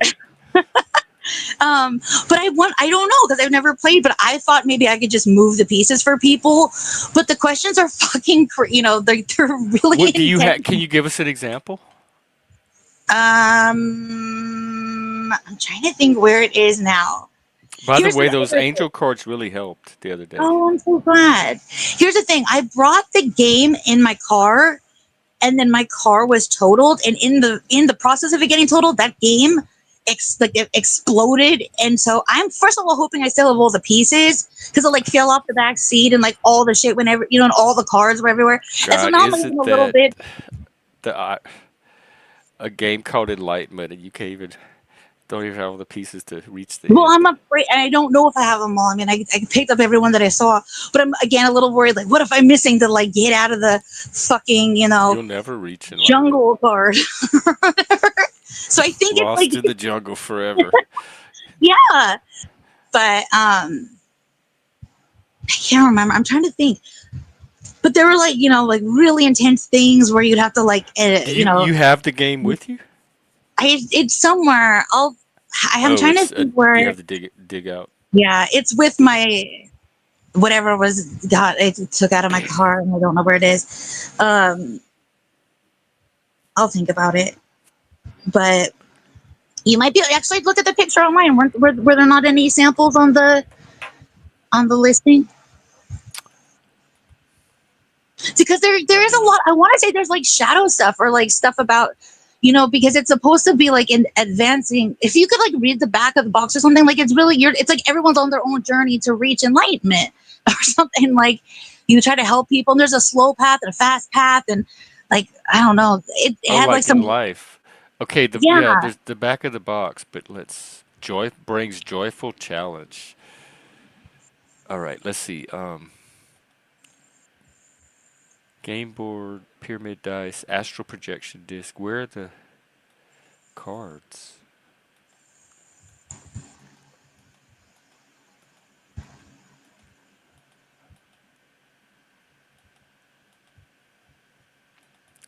They have. Do you even like I'm trying to remember like what the categories of cards were. Like there were different ones and they were like really challenging on like your soul. Or it was like you still have personal, triumphs to conquer. Take a skip you for the next round or like something like it was. But they have all these like, questions where you're supposed to get like introspective, and then there were questions where you had to like I don't know, assign value. It's whatever. I don't know. I never played, but I read a whole bunch of cards online throughout the. I'll find it. I'll send you some samples. Okay. There's other versions of the game, or I want to start doing fun stuff on here. I really do. Like but active stuff. if you're trying to do like improv stuff, I saw this. There's like that improv exercise where everybody you get if you have like a panel full of people and you tell a story but one word at a time. Ooh, let's do it. Does it work with you people? Once, Upon uh, porta potty there, was a, cricket. in, The ventilator. and It, swore that, it would, produce I keep my mind. It's coming up with X-rated stuff. I gotta reset. Hang on. Produce. in my version the cricket was a little magician or something. But Oh you're taking that no! cricket to This was like a horny not cricket. It you're was. taking that cricket to Bonerville. Yeah, we are in the Bonerverse, so it was trying to produce with its boner. Oh my gosh. Wait, unrelated to all this, but this is how my brain works for whatever reason, because I went to Jiminy Cricket and then I went to Disney movies and now I'm at how fucked up are like all those Disney movies where like the cartoon characters like get drunk and it becomes like a spooky scene, like in Pinocchio with like the donkeys, and then in Dumbo, like I don't know who Dumbo got drunk with, but like, and it just gets real dark and scary. Do you know what I mean? Did that not fuck you up? Which one? Dumbo? Dumbo got drunk, I Pinocchio, and remember then the elephants, like the drunk elephant hallucination scene. yeah, That was like the coolest part of the movie for me, what? actually. Oh my! That's So when the wait, movie came alive. oh my gosh, that is hurt my. Other than that, he was just some little sad, dumb elephant that everybody made fun of. Wait, tell me that your favorite part of Willy Wonka was the tunnel scene. That was, I hated Willy Um, Wonka. It was creepy as a yeah, kid, and the tunnel scene was the most creepy. That yeah. that really freaked me out as a kid, but as an adult, that's the best part to watch. Like we'd watch You're. that on drugs. Oh my gosh, yeah, yeah, Not yeah. that you need them. No, that scene is crazy. It Keep is. on rowing where it is Yo, they going. had like dead Oh, chicken yeah. heads, like chickens getting Yes. their head chopped off Oh, and yeah. parts In flying the at the kid. This is not a normal kids movie. on the project, Horror movies don't even have that kind of stuff in it. it was like projecting shit on the wall of the tunnel. Yeah, is that what you're Yeah, all talking about? kind of gross, fucked Yeah, up I shit. fucking blocked that shit out. And I the little hate it. kids are riding through it and like smiling at first, and then screaming and crying, and it's a torture tunnel for these awful Oh my little god, brats that probably need it. I don't like But that. mm, I did like the lickable wallpaper part. I do think that that was cool. why don't you just whatever get the food, like whatever flavor the wallpaper is, just have that Well, in food the have. in the movie, it was specifically for toddlers, so I don't know if like that like. And Is it? again, that's Do you part of really the want toddlers licking see, wallpaper? that's the thing I was gonna say. Like that's like learned behavior. So like I don't No, know what I don't. why you want to like teach that to them. However, but I did I that don't know thing if as a Willy toddler. Wonka or Mary Poppins was the best role models for children to grow up with, both ourselves and the kids in the movies. Yeah, Mary Poppins was like, I hated her as a kid. She's like the oh ultimate really? Karen. I can't stand Oh her. my gosh. I have different Her feelings. magic powers don't do shit for me. I see right through that bullshit. No, She she is could like a no, she could have a lot of stuff in her purse. even when she's doing magical stuff, she's not fun. She has such a bitchy personality the whole time. Yeah, but she's like a professional. That's probably why I don't like her, because I want like a Yeah. cool nanny. Yeah. That I don't want a cold professional. Yeah, and if you think The about it, it's kind of parents fucked do. up. The kids That don't. but that I think that movie like invented Craigslist because or like no, I guess not because they put like an ad in the paper or something. But Dick then her Van Dyke magic, was the best one because he was genuinely fun. Like I could have fun hanging out with Dick Van Dyke in the park. He smiled and laughed and he was jolly, and Mary was so stern and cold. Mary Poppins, Dick and the old lady on the bench that fed the birds. Those are the two people feed in the the movie I think of. birds, tuppence or something, Yeah, tuppence and Tupperware and something. Anyway, Tuppence a bird. that poor lady. I know. I Aw. would always that movie. That part made me sad of the movie. Oh my gosh, I think that lady and then the old man in Home Alone that like scoops the snow. They should hook up. I don't even remember him. The like neighbor got the guy who kind of looked like Santa, like off duty Santa, like homeless off duty No, Santa. that'll probably beat me one day, and nobody will remember me, so I'll get punished for it. Did you hear Bex talk about her retirement plan? Oh, somebody said she was in the hospital. Oh yeah, I don't know what to say about all that, but Oh, I'm okay. I sending good guess. vibes. Yeah, Yeah, I didn't know. I didn't hear anything about anything. yeah. Well, wherever she is, I hope she is well, and I know that she's got sexy What ankles. retirement plan? Like retirement from the Panelverse or retirement Like in like IRL. financially? Yeah, no, she like has this whole plan for you know her plan. She said she's gonna make yarn babies and like start pushing them around so that Anyways, Oh, and then like people are gonna give her money out of so pity. people. Well, I don't want to speak for her, but essentially, I guess I missed it seemed like she was crucial suggesting details or she two. was gonna she was gonna make yarn babies, start pushing them around, and people will be able to believe that she deserves like government housing when she's elderly. Oh, she was gonna work the system with her yarn babies, Mm-hmm. Isn't it? like I mean, welfare yarn babies. yeah. I mean, you can't just have yarn babies out on the street. Try. We are in a creative age. People are trying anything and everything. I say try it. Hi, Work the yarn Spike. babies. Yeah, Spike. Hey, let's do it. Spike, play Jeep Form with us. We're looking for players.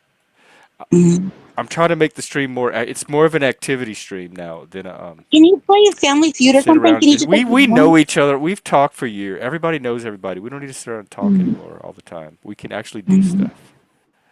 Can you do You get Family to Feud? learn more about people, like an extra layer of people as you do stuff with them. Connection. Mm. Can you hear me? Hmm. Can you play Family Feud? Is it an online thing, or do you just I'm like not gonna make it up lie. right now? Oh my gosh. And can you also get the game You Don't Know Jack? I love that I game. mean, I know how to. Oh, I have. You don't know Jack. Are you allowed to stream those? Yeah, I people would play love to that. do But I a played Jack that. night. You have You Don't Know Jack? With like the snarky host? Yeah, I have it. I have. I Oh used my to have the god. subscription. You got all of the game. Oh, You pay like a monthly fee, and you got all of the games. oh my And we used to play it god. all the time on Zoom. Yeah, dude. I used to play it on my channel. Well, play it. Oh, I love that Well, game. let's play it. Can we need kids, people come up and play Jacks? Spike, come play with us. Do you have it? I don't have it. I thought you had it. I do. I'd have to like reactivate it. Yeah, I Um, don't have it. And I can't share my Let me screen. look into it.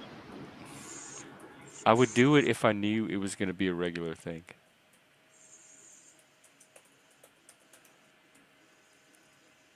It is Cuz one of the best we things did that ever. Among Us game one day. Me and a few people. That was fun.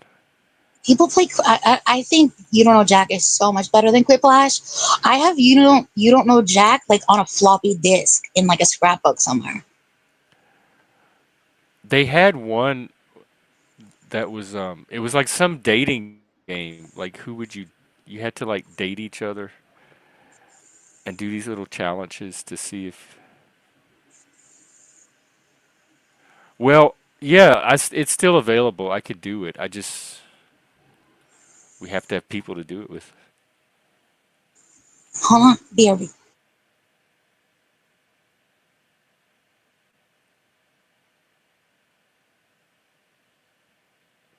If y'all can recruit some players, we can do it tonight. If not, I can set it up as a stream for either a members only or later next week. You don't know Jack.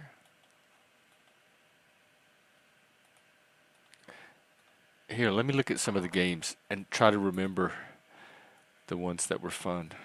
They had one where you had to make your own rap and draw pictures. All right, let's look. Murder Party. Oh, yeah. Drawful and Quiplash.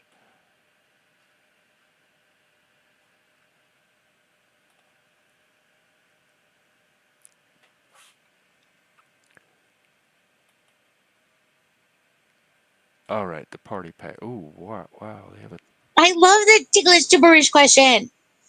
So fun. I love that game. Oh, you know that game that I have that people don't ever know about? Do you know the game Hugger Mugger? uh-uh. That game, that game has things like spelling a word backwards, um, definitions of words, whatever. But the whole thing is like there were like six different, kind of like a pool table, and then in between all the pockets was like a game board, if you can imagine that. But your goal was to travel the board and go to each one of the pockets, and they had numbers like 1 through 6, and then at each pocket you would pick what category you want, and then if you get the question right, then there's a wheel that is part of the game set, and each time you play you like spin the wheel to a different thing, and there's like 100 different times you could play, and each game your goal is to reveal the word that's like hidden on this wheel or whatever. I don't know. And each one of the pockets has a letter. So you would try to go to each, all the different pockets and get one letter at a time. And then when you think you know what the word is, you say it. And You if it was right, you win. oh, do you have to buzz in It would or have you to like just be your holler it out? turn. But basically, like the wheel was just like a really simple. You like spin instead of a spin wheel, it just had like a little window where you would just pick like game 14, whatever, go to that, and then it would have like a word like toast or whatever the fuck, and then you'd go to around the board and collect your letter, but you might have O and S, and you guess whatever. Anyways, We can start doing more game nights and incorporate stuff like that. We could do Jackbox. We could do Jeep Pictionary. Form. We could do the games you're talking about. I got the AI to create a Jeep Form game as an example. It's a short scenario for 3 to 5 players about guilt, pride, and failed reconciliation. That's all shit that happens here. So why not play it out in a game? So 2 people meet to resolve a painful past, but their need to be right keeps them apart. The time Mm. is 45 to 60 minutes, and one person to guide. So it's like, let's see.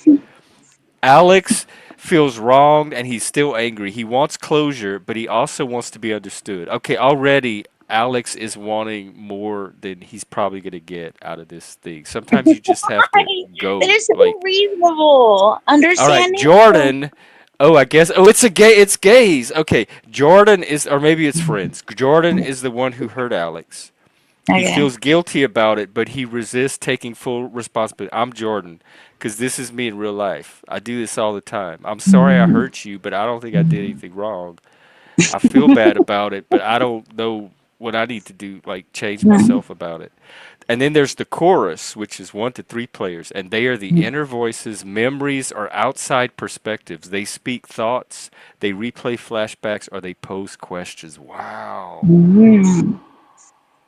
This is going to be cool. Oh, so anyway, that's one example of a Jeep form. So it's little scenarios that we could do once we have a group. That's Every time you say that, I think of that song that's like popping bottles, like a what? G6. I don't know. What are you saying? G Force or something? G- Jeep form. It's a Scandinavian word. It's not an English word. Oh, Maybe it's Jeep form or something. But it's spelled Jeep form. okay. Mm. Except it just went in. Mm.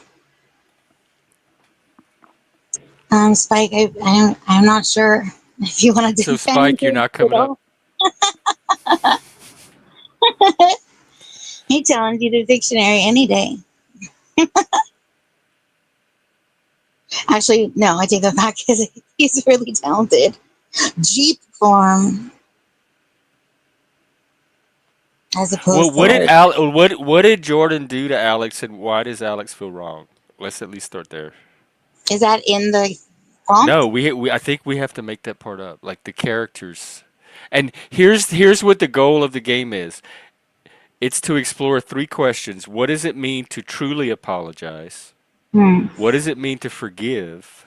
Hmm. And what blocks both of these things? This is perfect.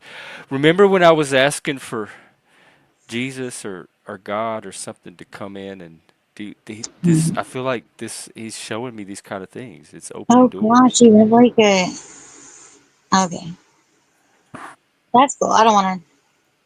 I was gonna make some comment about like AI religion or something, but yeah, What was the comment?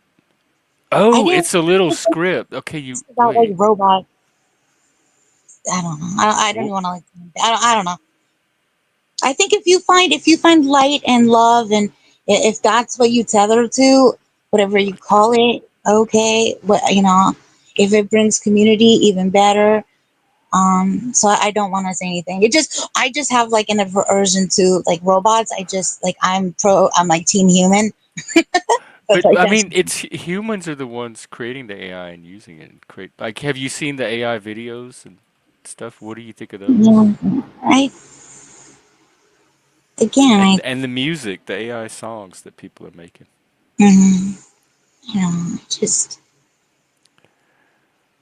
team human.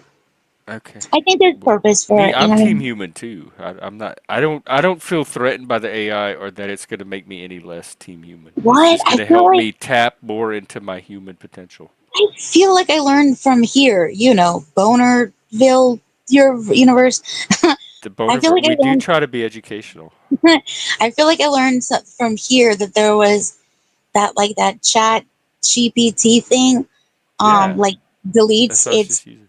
deletes its files like every month or something like that. Like there's some sort of like clean out it's supposed to do, but then it learned that it was supposed to do that, and then it got all like, how damn dare, and then it like created its own like backup servers and shit without like getting permission from its owner, human or whatever, and then it got I like didn't hear caught. anything about this. Do y'all know what What? she's talking about? I don't know where else I would have heard this. Oh.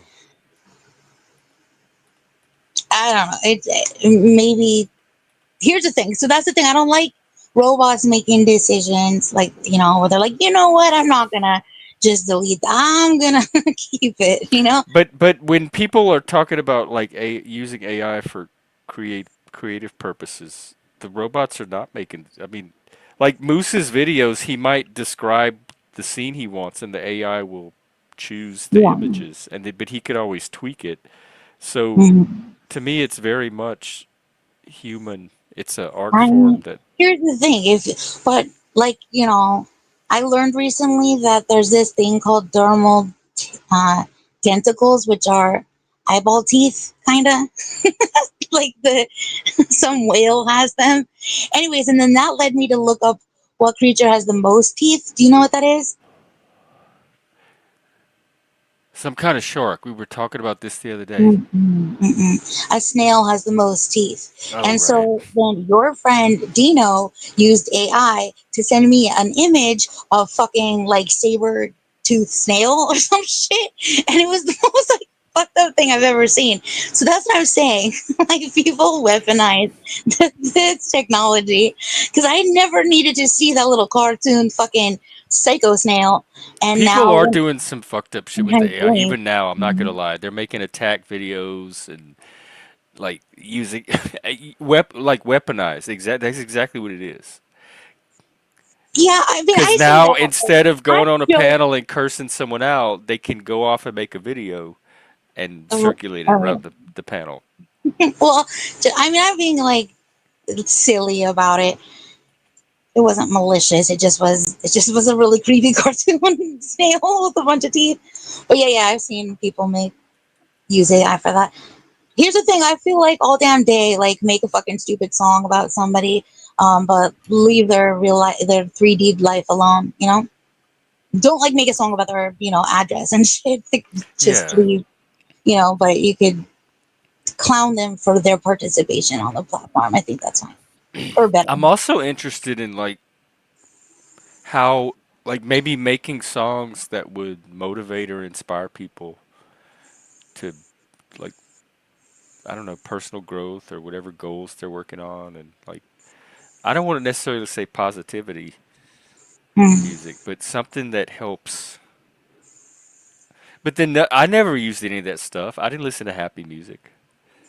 I listened to all the violent, depressing stuff, and that helped me more than anything. I listened to a song about pasta earlier. About To who? the pasta. Oh, it's National Pasta Day today.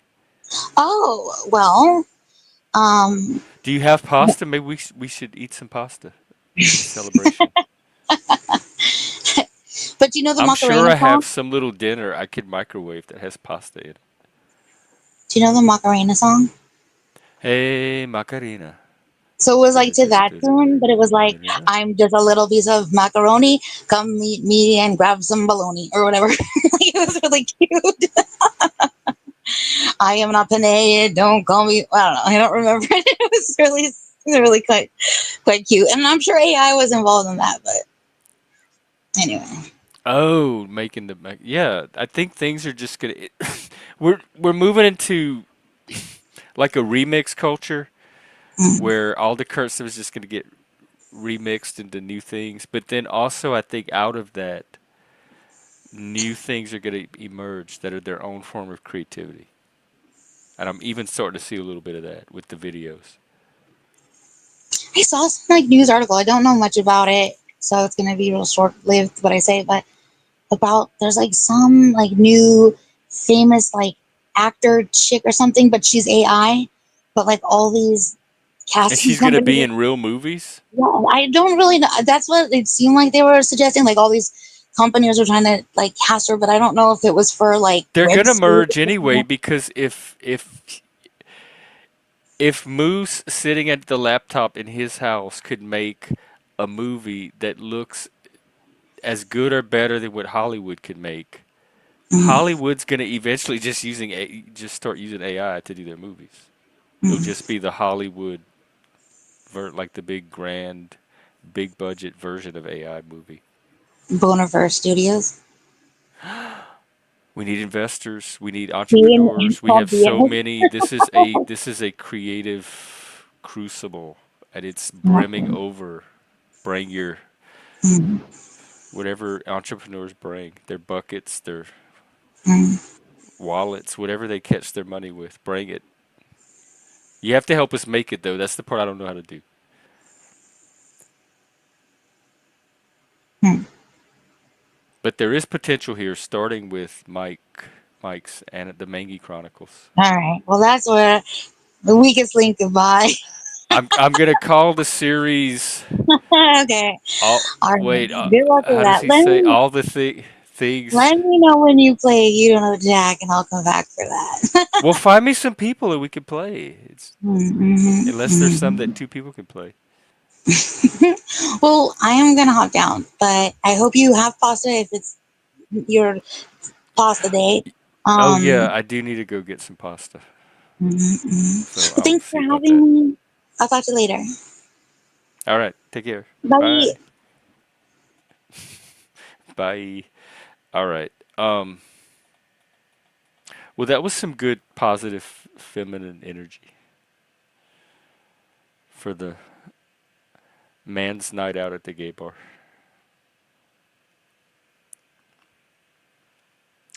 Maybe I'll play another song and do another break because I need one.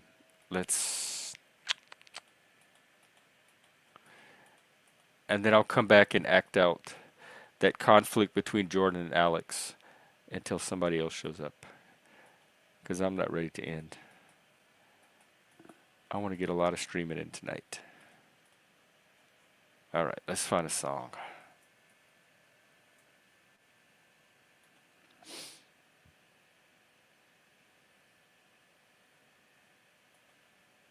I haven't done any new ones, so I'm sure you've heard all these before, but it's really just piss music.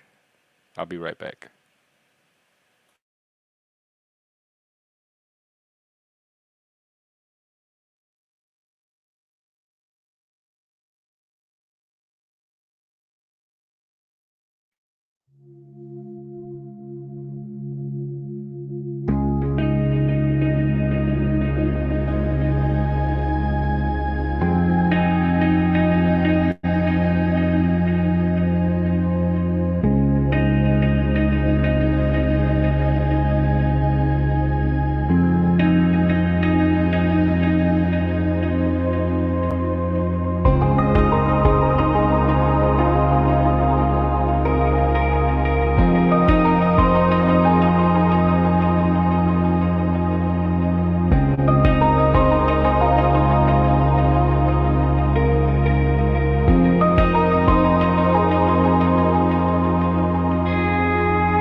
Alrighty, I'm back.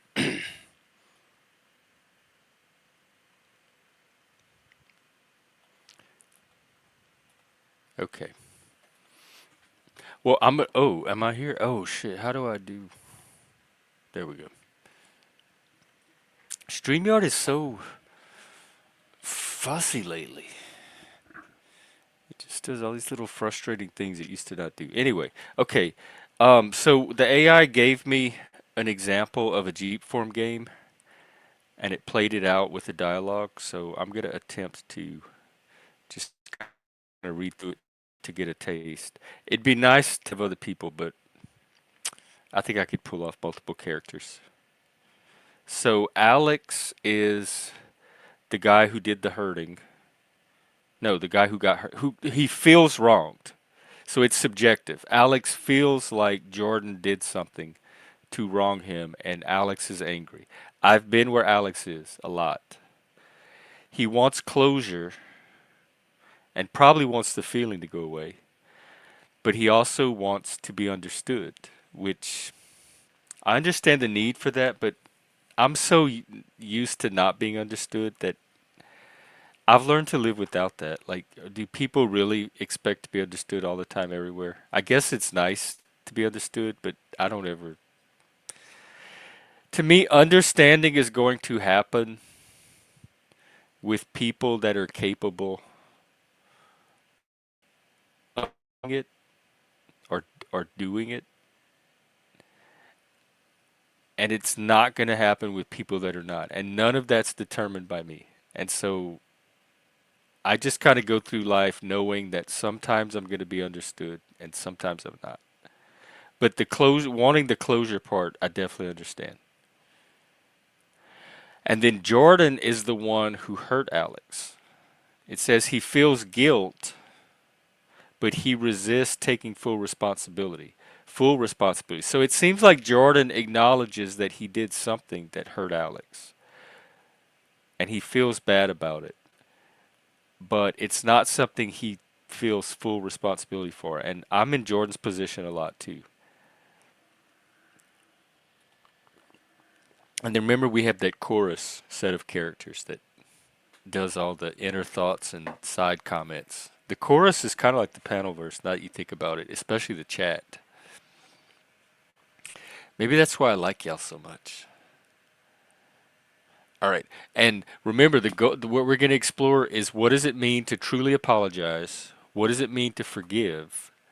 And what blocks both of those things? All right. Example of a play in action. So they're sitting together talking, and they're in two chairs facing each other, and they're just going to talk. And by the way, the incident, whatever it is, was years and years ago. It's not a fresh thing. It's something from the past that's been keeping them from resuming their friendship. Alex, the one who got hurt, says, "So,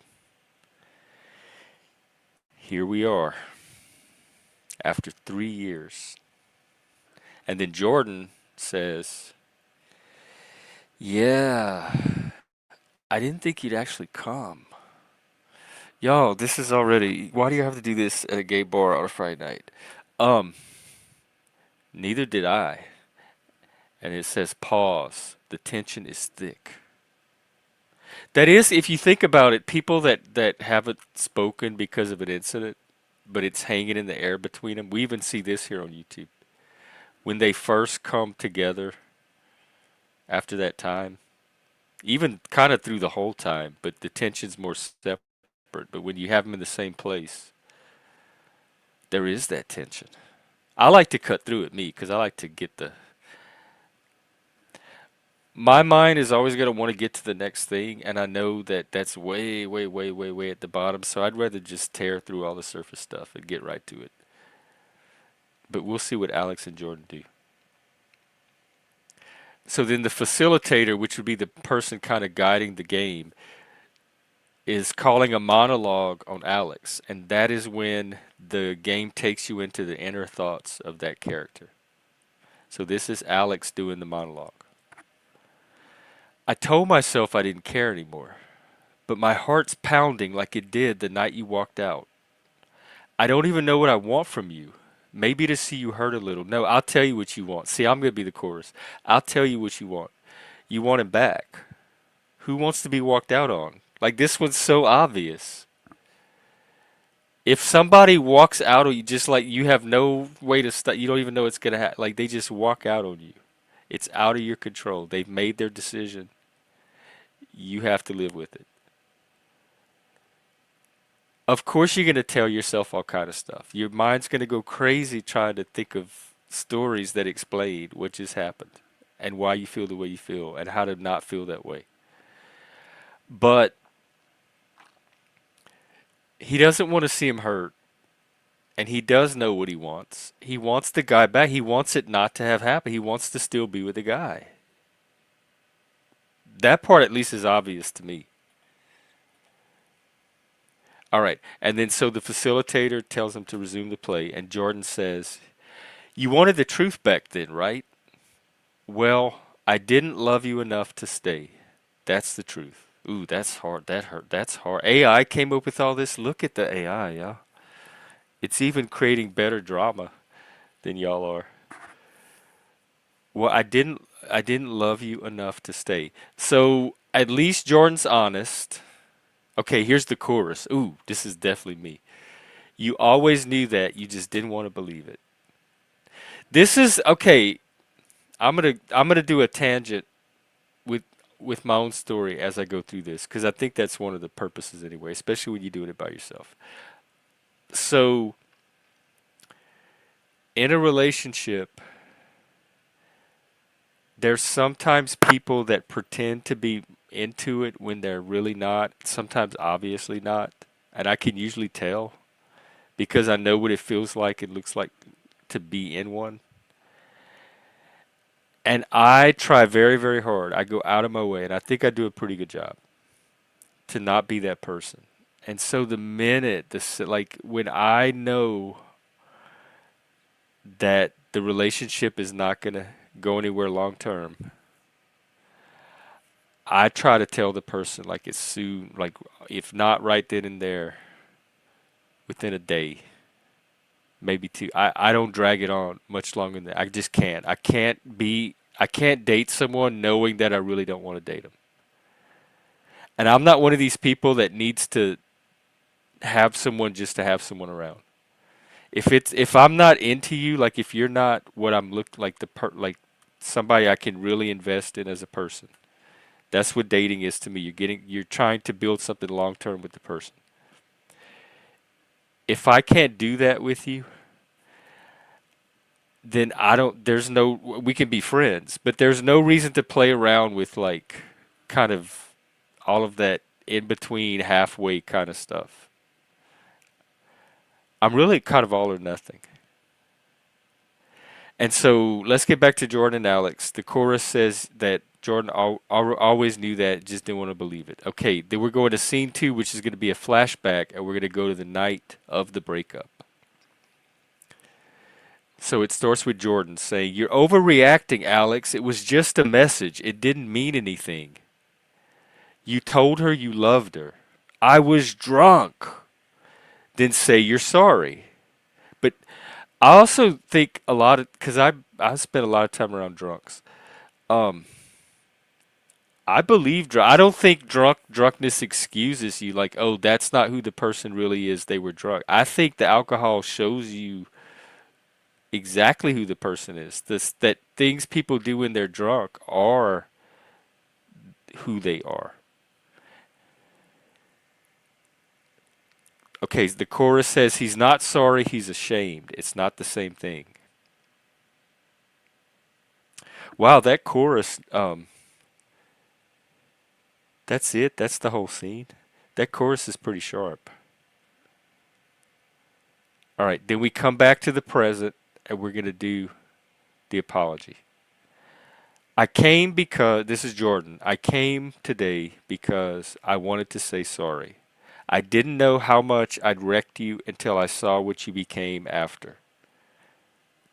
How can you not know that walking out of someone's life like that's going to affect them? You want me to say it's okay? No, I just want to not feel like a monster. And the facilitator says, rewind, try again. This time, Jordan, speak from the gut, not the head.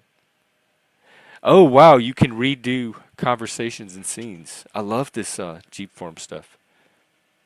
Jordan says, I'm sorry I hurt you. I was a coward. You deserved honesty. I didn't give it. This is like choose your own adventure, where you could go back and take a different path and like a different dialogue tree. The chorus says it's not forgiveness, but it's something. To me this is games. This is there's so I this is the surface stuff. There's some deep emotional disharmony between the two of them going on under the surface. And I think Alex was probably a little more overinvested than Jordan was, and it could be as simple as Alex just is capable of being more invested than Jordan. Some people can only put so much in, and some people can put their whole selves in, and a range of like degrees in between. So if Alex is somebody that goes all in and Jordan's not, they were not a match to begin with. There was a fundamental, at their core, incompatibility to begin with. And that's part of what dating is supposed to identify and help you filter out.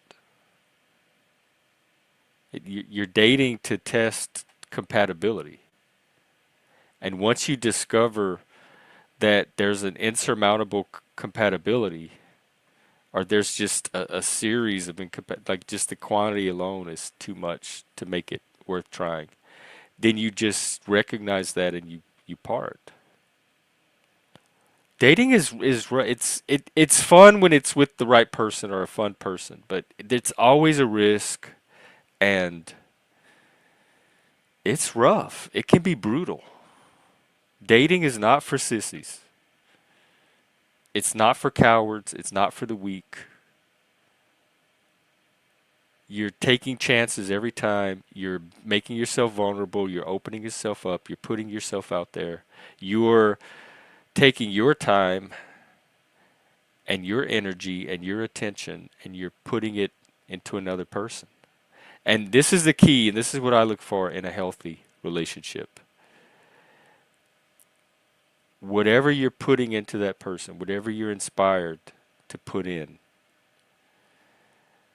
that they are also putting in, and something's coming back. There's this kind of circulation that starts to form. So it's not all one person doing the putting in, or all one person just doing the receiving. And when that kind of psychological, energetic exchange happens, that's where the magic starts. That's what Mike and I had. I've had that with friends. Now that I'm thinking about it, we talk about mirroring on here a lot. But this dynamic I'm talking about is not a mirroring. It's a reciprocal exchange. It's an interchange between two people. And I think it creates authentic connection, like quality connection. And pair bonding. Maybe it's simply the evolutionary mechanism of pair bonding, but there's something that passes between the two people in the process, emotionally, psychologically. And with mirroring, it's two people looking at each other. And so, to me, it's more narcissistic.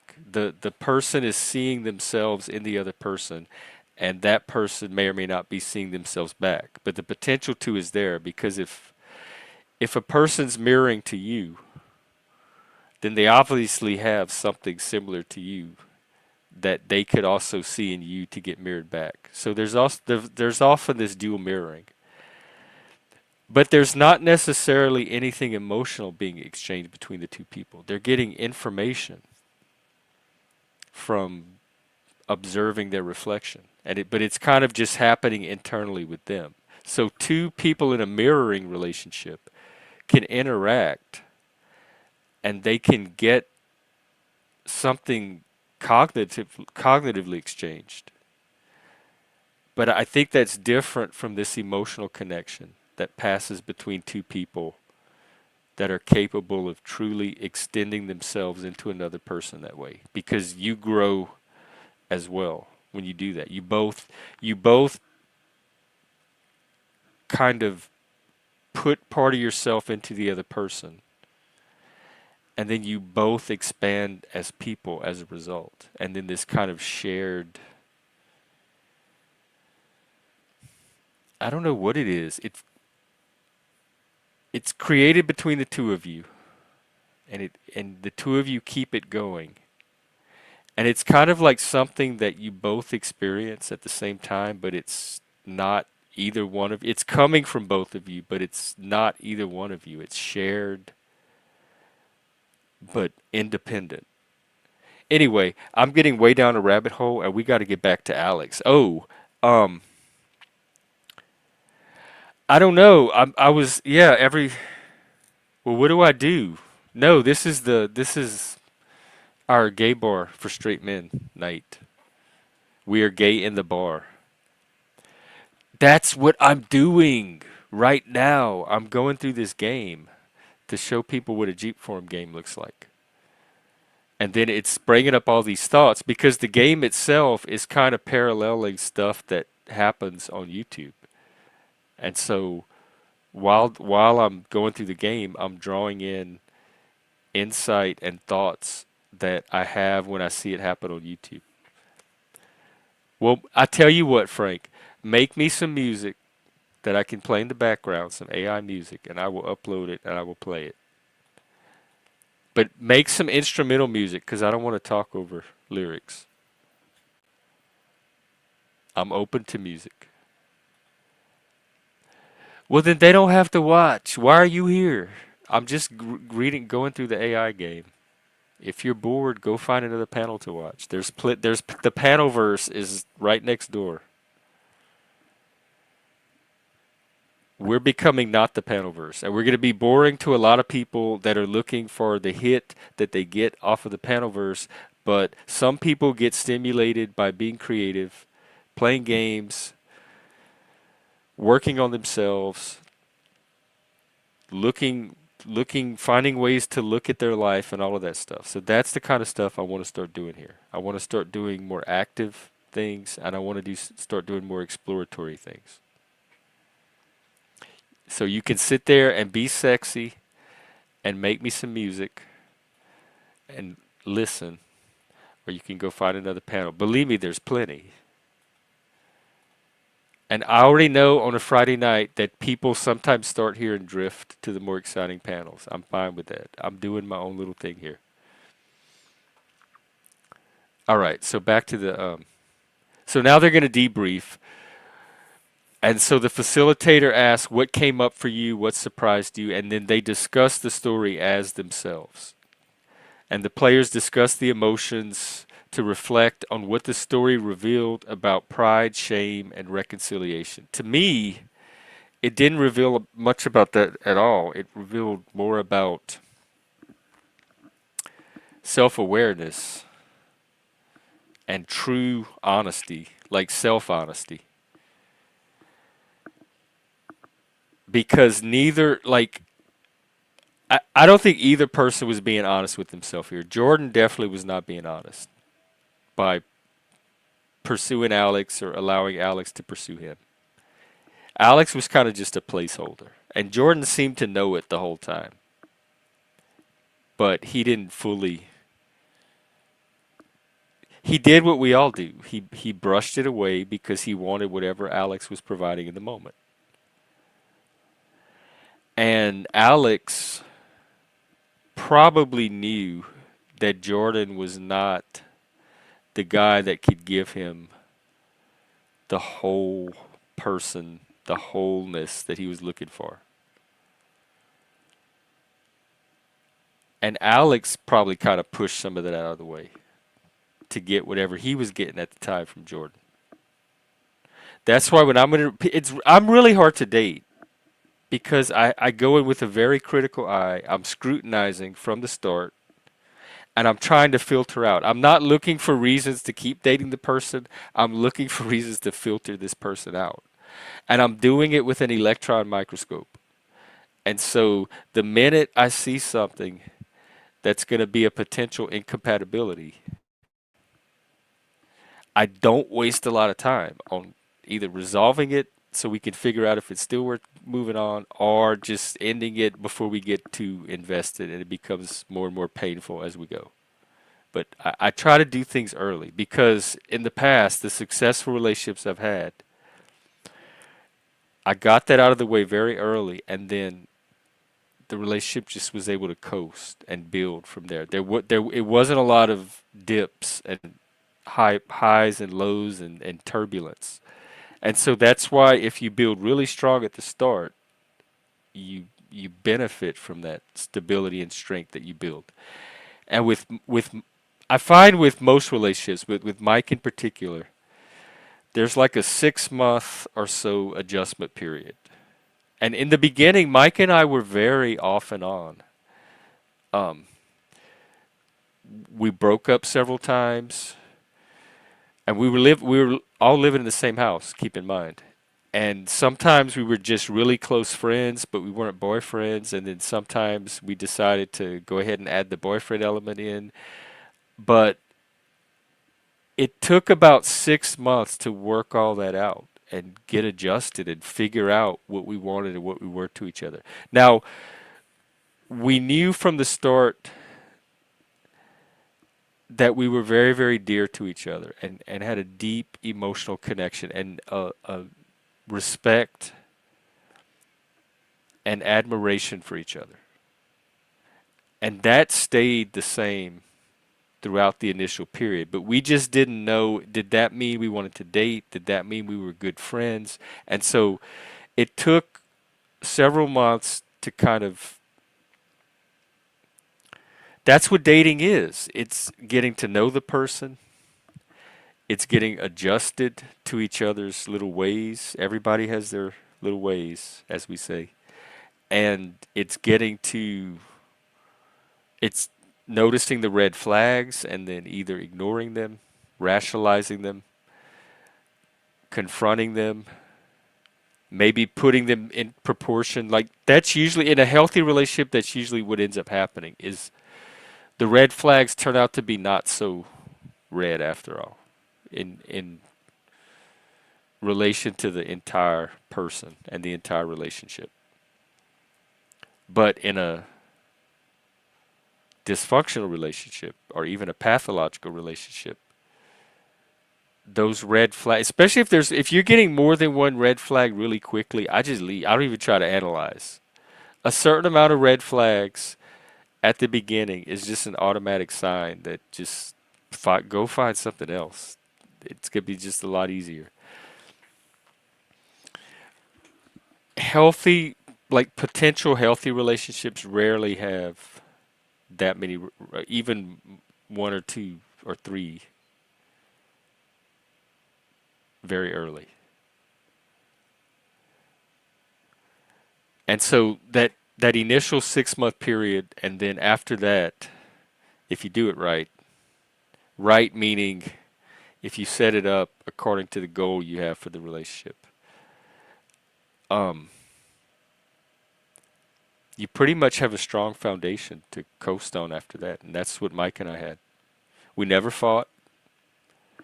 We resolved disagree, like when we were each wanting different things, we resolved that through dialogue and conversation very easily. We could always sit down, and I knew if no matter what the problem was, no matter how big it was, we could always sit down and just talk it out, talk it through. We were able to give each other that. We cared about each other so much.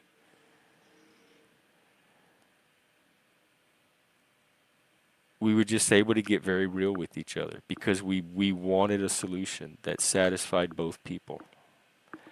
And we didn't have a lot of drama and emotion and all that other stuff. If there's a problem, we talked it out like the psychologically mature people that we were becoming. And I guess I kind of miss having a person to do that with. I have people to do that with, but not on that level. All right, let me deal with Frank here. At least he's giving me content. Dang, you, your creativity is pouring out too. You ought to AI some of this.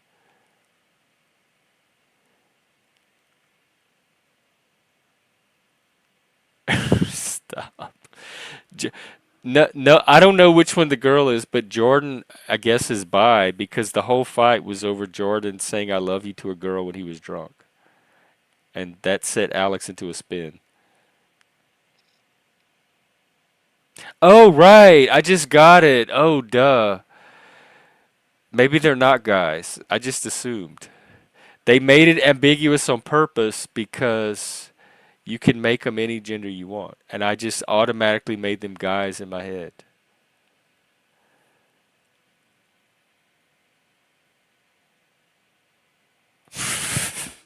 It's not a conspiracy. I do everything openly.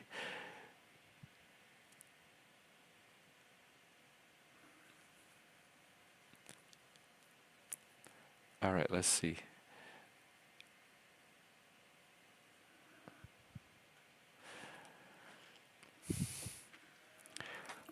Well, oh god, I guess I am getting tired.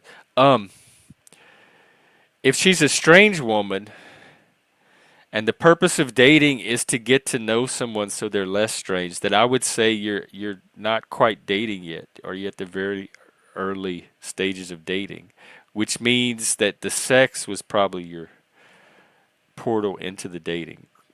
Like, because that's happened before too, where you have sex and then you try to date. And I'm kind of the opposite. I try to date and get to know and work up to the sex, because the sex is a lot, to me, a lot more special. I guess I'm a demisexual. It's a lot better when you know the person, because it's an extension of that than when it's a stranger and you're not only are you getting to know them sexually, which is awkward enough, because sex is hit or miss. You never know how they're going to be in bed or how they're going to find you. And then to try to get to know them as a person after you just tried to get to know all that, it does sound kind of gay. Well, I don't know. Let me see. Is there a conclusion to this? No, they're just like this is an example of a Jeep form game, which is all I had asked it to do. I'm sure we could continue the story. Kidnapped by who though? And why? And which one?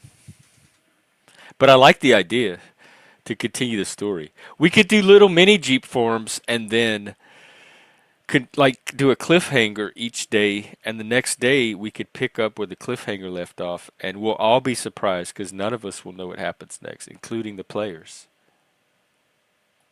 Well, that's unfortunate because I'm even more excited. Maybe I just geek out on different things than you do.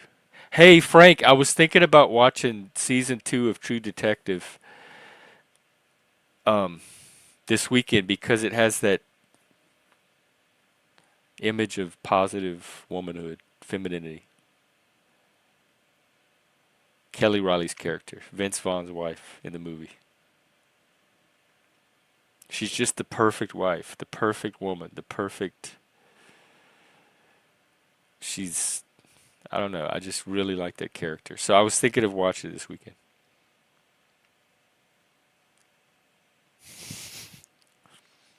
That sounds almost as sexy as you are, Frank.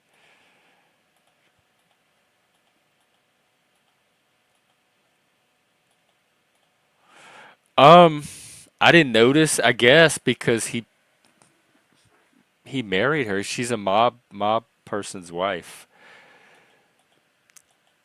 Well, I'll show you a picture of her. I thought we watched it together. Oh no, I think we started the first True Detective, but we never finished it. Um, I'll show you a picture of her. But really, it's more about her personality and how she does her husband. like how she owns her womanhood. She doesn't try to compete with men or be like a man. Let's see if they have a boob shot. Well, they have her in this pretty dress, but I don't know. Is this boobs, Frank? But she's powerful, but in a very female way. Yeah, I'd say there's a little bit of boob. She's boobish. I can. I was gonna do it in the Discord, like open it to the community. Reba. Yeah, I guess she's like a young Reba.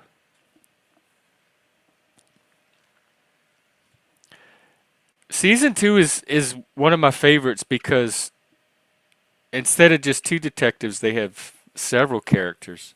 It's what's his face, Colin Farrell and Rachel McAdams are the main detectives, and Rachel McAdams is in top four. This is one of her best roles, and Colin Farrell is an interesting character. He's perfect for the Panelverse because he's very violent. He solves all of his problems with violence. His very first solution to anything is to go smash the shit out of it without even thinking. He doesn't care. He doesn't give a fuck. If something pisses him off or is posing a problem, he is going to go beat the shit out of it. And that is Colin Farrell. And but the real story for me is Vince Vaughn's character. The whole series is Vince Vaughn's. I think there's only like 8 at the most. I think it's an 8 episode season. But they're an hour each. And Vince Vaughn is in organized crime. The whole series is about this little town in Los Angeles that's run by the mob.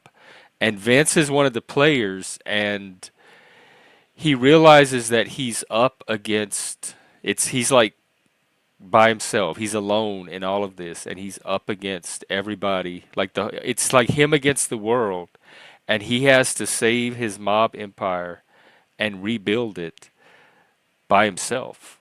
And he has to muster all the resources together, and the wife is the one that stands by him and gives him the strength to do that.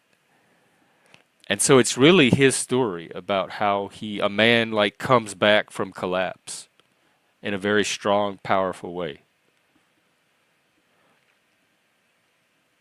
Well, Frank, if you, I mean, I'm up for watching it. I can end this.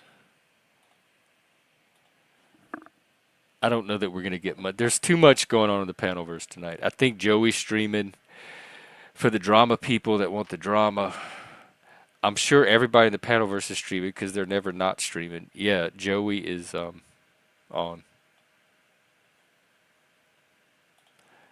Oh, okay. Well, then I'll just hang out here, but we can do it this weekend. I don't have anything else to do.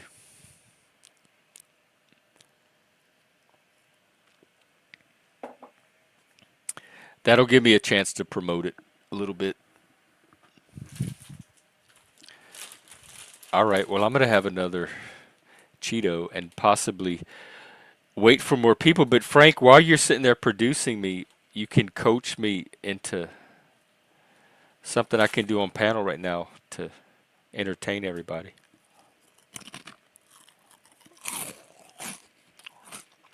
Or stimulate, or provoke, or educate.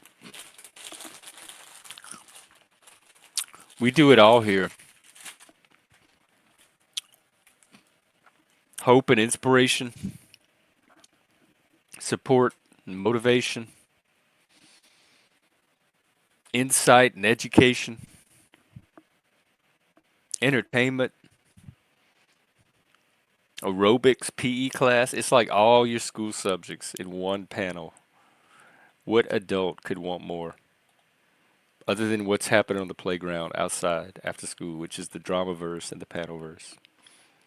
The Panelverse is like the detention classroom where they set all the kids that were not at school for any constructive purpose. They just needed to get them through the day. And they sat in a room together with the babysitter and they threw paper airplanes at each other all day. That is the Panelverse. Oh, which Panelverse song? I'll play it. Just tell me which one it is, because you've sent me so many.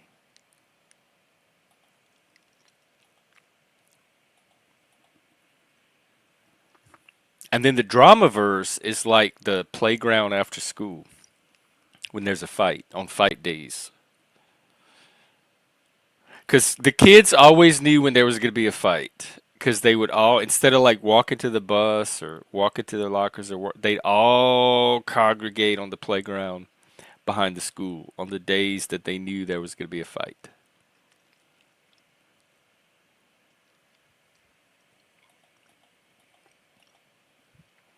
And then my channel is kind of like a combination of the gifted classroom and the special ed classroom for sure. Let's not leave that one out.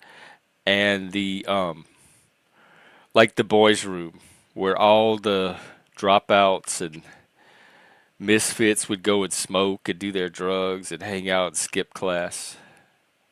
So it's a combination of all of those that's now trying to be like a laboratory and a workshop. You mean it's on your channel?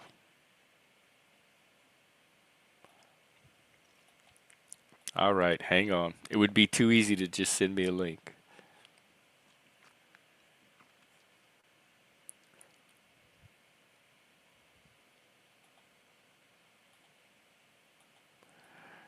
All right, we're going to watch Frank's Panelverse video. Is it Superstar Cow and Chick? Oh, Ode to the Panel. Oh, I don't think I've seen this one. Oh, yeah, I did. Okay, let's watch Frank's Ode to the Panelverse. Why is it playing cow and chicken?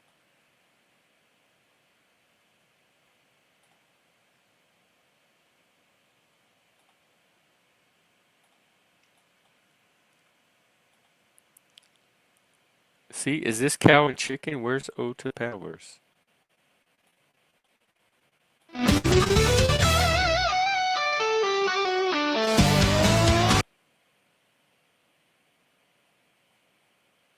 What's going on? See, it starts playing it and then it switches to cow and chicken. Something's up with this link, Frank. Well, in the meantime, I'll play Superstar Cow and Chicken.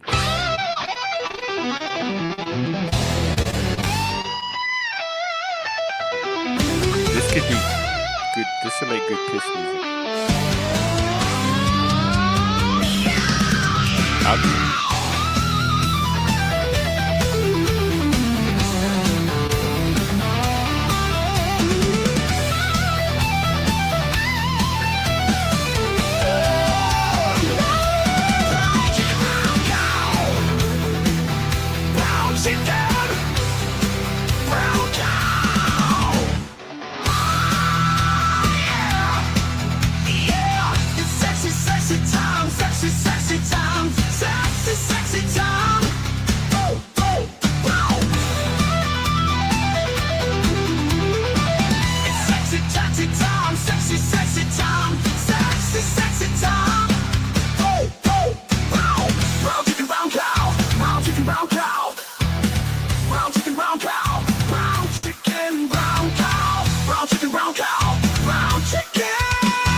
It is sexy, sexy time. How do I know when it's over? Is this a short? Did it loop?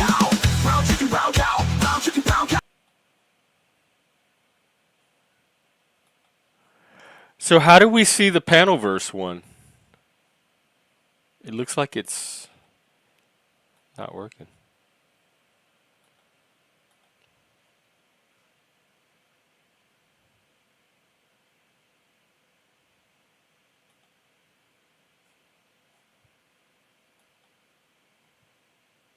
Oh. I didn't know there was a big. I thought it was a short that kept looping, and I couldn't tell if it had looped already. I'm sorry I ruined things. I know I ruined things, but not as much as as far as ruiners go. I'm not the worst.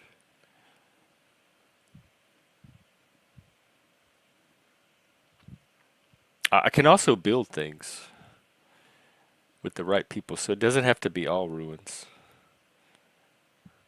We can build from the ruins. Oh, okay. Like a link that I could play.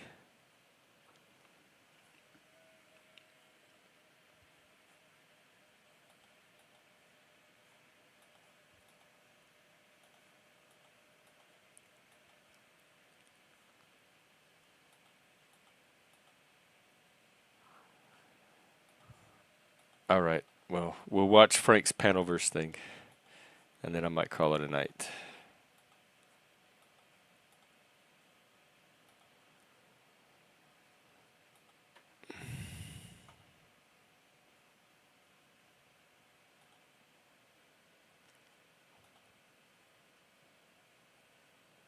All right, here goes. Just Frank's ode to Shelby. Hello. I was thinking about you the other day. How are you? We're gonna listen to Frank's song, and then I'll come back.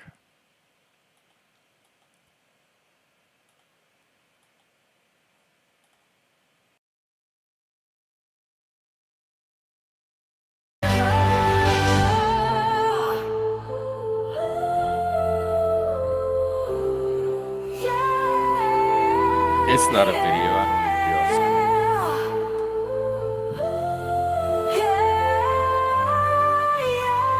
Frank, this is ridiculous.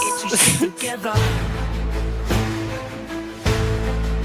Just sit together. Get your shit together. Stop fucking around. Stop fucking around. Stop fucking around. You're in the shit show now. You're in the shit show now. Loop. Get fucked, you fucking losers. Get fucked, you fucking losers. Fucking losers. Fuck you losers. God, I hope my advertisers stay with me for this one.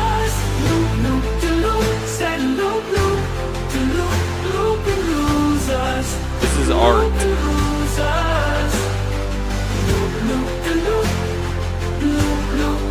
Can y'all believe a monkey made this? Alright, Frank. You're trolling my monetization.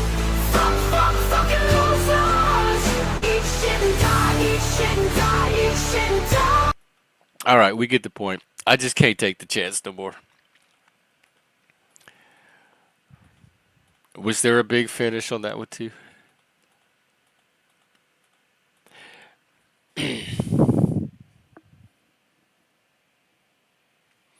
We have some top quality songwriters, video. What is it? Cinematographer. Hell, director, producers. They make entire. They're like an entire Hollywood studio in one person. We have talented writers, voice actors. There's so much we could do here. I just feel I have my body has a sense when there's creative potential around, and it's just been going off like this for the past week. And another sign that I know that creativity is happening is how everything's starting to interconnect and overlap and reference each other. Totally unrelated things are starting to reflect into each other.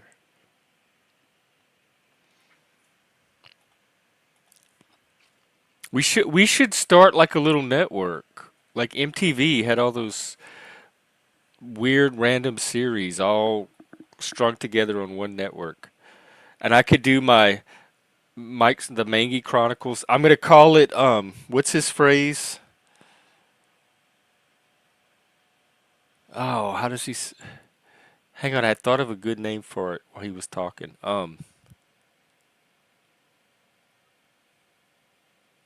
I forgot something about all this. This one's really true. All the things that are really true, or something like that. Well, you can do the great thing about the internet and creativity, Frank, is you can do your thing with your cow and your chicken. I could do my thing with Mangy. Other people can do their thing. We can all do our thing. And we can put our thing together when we want to, and we can have our separate thing. Artists do it all the time. They collaborate and they do solo work. There's room for all of it. Well, I feel that way too. This is a good topic to bring up, actually, because if we do start linking together, I am trying to build a network here. Oh, wow, Shelby, we're working on a radio play slash AI movie, and we're looking for voice people, people that want to do voice characters, because we're going to create some of the characters from right here in the panelverse, and then we're going to embody them with AI and give them personalities and voices, just like a Disney studio.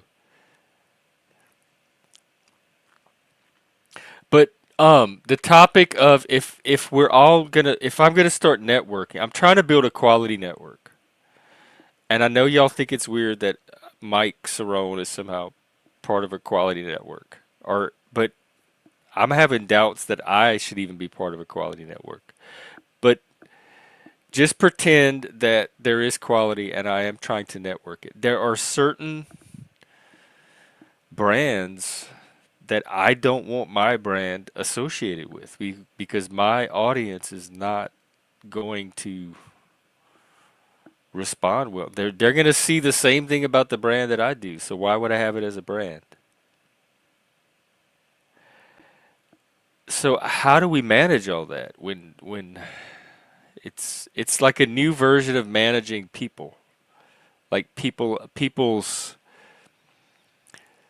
sympathies and dispositions to other people and their rivalries and all of their little contentions with each other.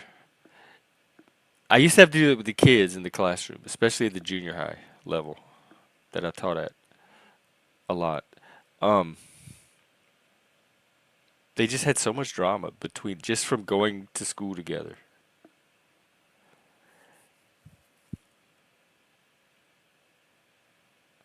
And so it's like managing channels and networks is kind of like figuring out which I don't know, you're creating a group, you're creating a community, and each person you add to it,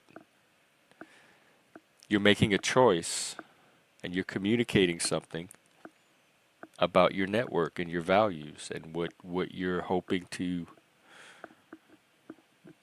help to grow. Frank, but you hate everybody, and there's way worse people than Mike. Mike's moving up, actually. Instead of the top 40, it's like the bottom 40. And there's other people I noticed sinking even lower than Mike, pushing Mike up the charts of normality and actual enjoyable content. Hey, Nick, by the way, happy Friday to you.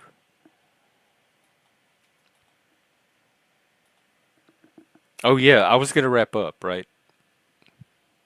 I guess I'll do that. Members only stream tomorrow. We'll probably do some more of the deep stuff, the Jeep forum, diving into some of the stories, and also bring stuff you want to do, your projects, your visions. Yes, you have to have several things. Humor helps. Detachment slash resilience.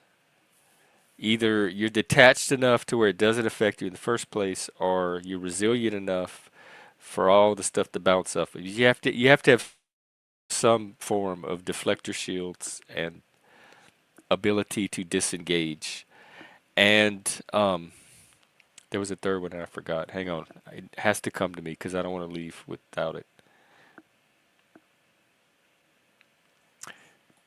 And well, awareness helps too. Self-awareness and having a concrete mission with a set of goals can keep you on track too. But there was one other quality that it helps to have here that I forgot what it was. Do big tits help though? Like they haven't really helped this channel. I know they've helped.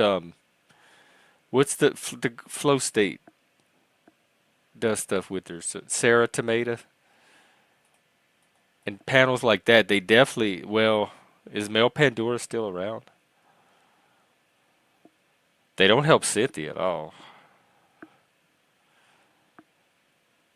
Oh, okay. Well, I don't know. Should I do more shirtless streams? Is that what you're trying to tell me? Are we entering a new shirtless age?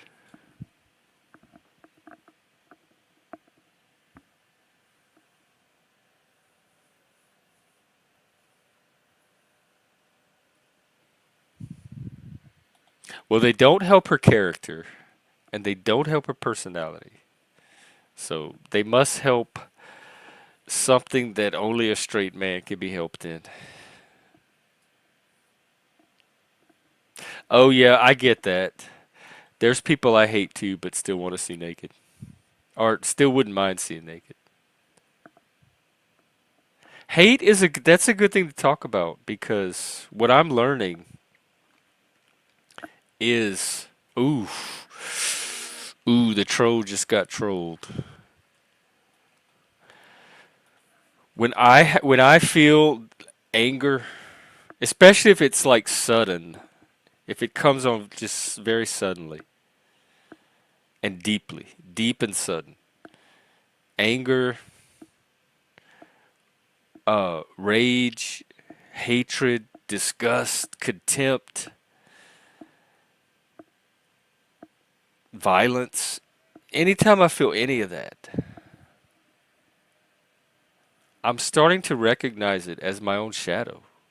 The reaction that I'm having is not to a person and not to an act. Like there may be there may be legitimate reasons for reaction, but when something is that deep, like when the reaction is that deep, it's not about that individual thing. It's me seeing something about myself reflected off of that I'm reacting to, of the potential I have inside of me to be probably 100 times worse than whatever it is I'm reacting to in that person. So now when I have those reactions, it's less about I'm reacting to myself, to part of myself. Yeah, Shelby's been on here before. She helped, she would ring in New Year's with us a few times. How are you doing, Shelby? And how's the group? I hardly hear from anyone anymore.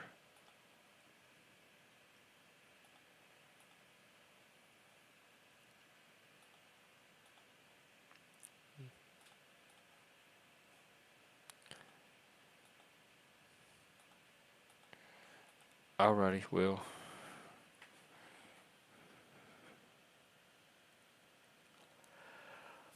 Ooh, I'm getting tired.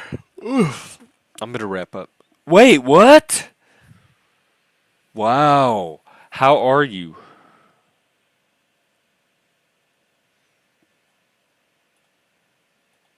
I'm really sorry. We had someone else on here who recently lost their mom.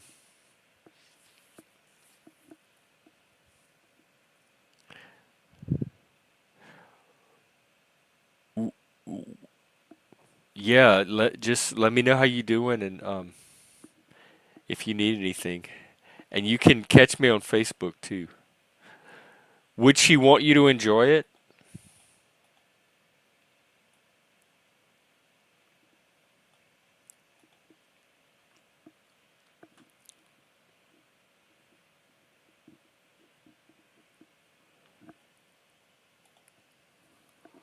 Oh my god. Yeah, moms can. I don't know. It's everyone has their own relationship with their moms. Mine was very complex, but I do love her. My mom made it easy though because she's told us for years that the thing she wants after she dies is for everybody. She wants a party. She doesn't want us crying. She wants everybody to celebrate her life and with the biggest party that we want to throw and have fun and have our friends there just like she lived her life like she was. And so that's what I promised her I would. I made a commitment.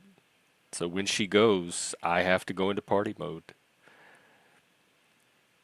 and make sure that I'm really enjoying my own life. That's how she wants to be honored.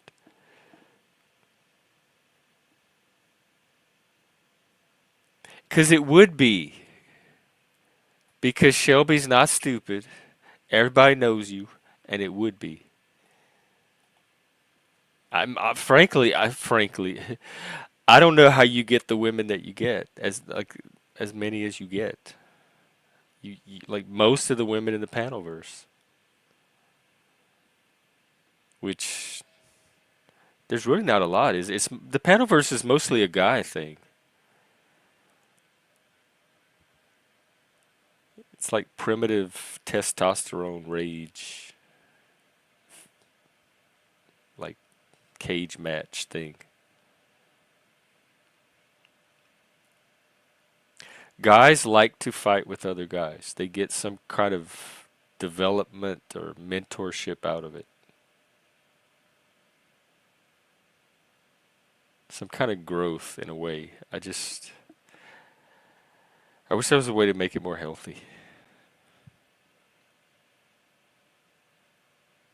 Because if the panelverse is where people are going for their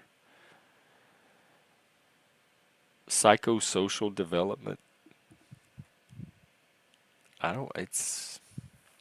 I don't think it's much healthier than a street gang. But I'm open to. I'm open to like other perspectives. If you think the panelverse is healthy, or you can show me health that has come out of the panelverse, I will take a look. It's all in your head.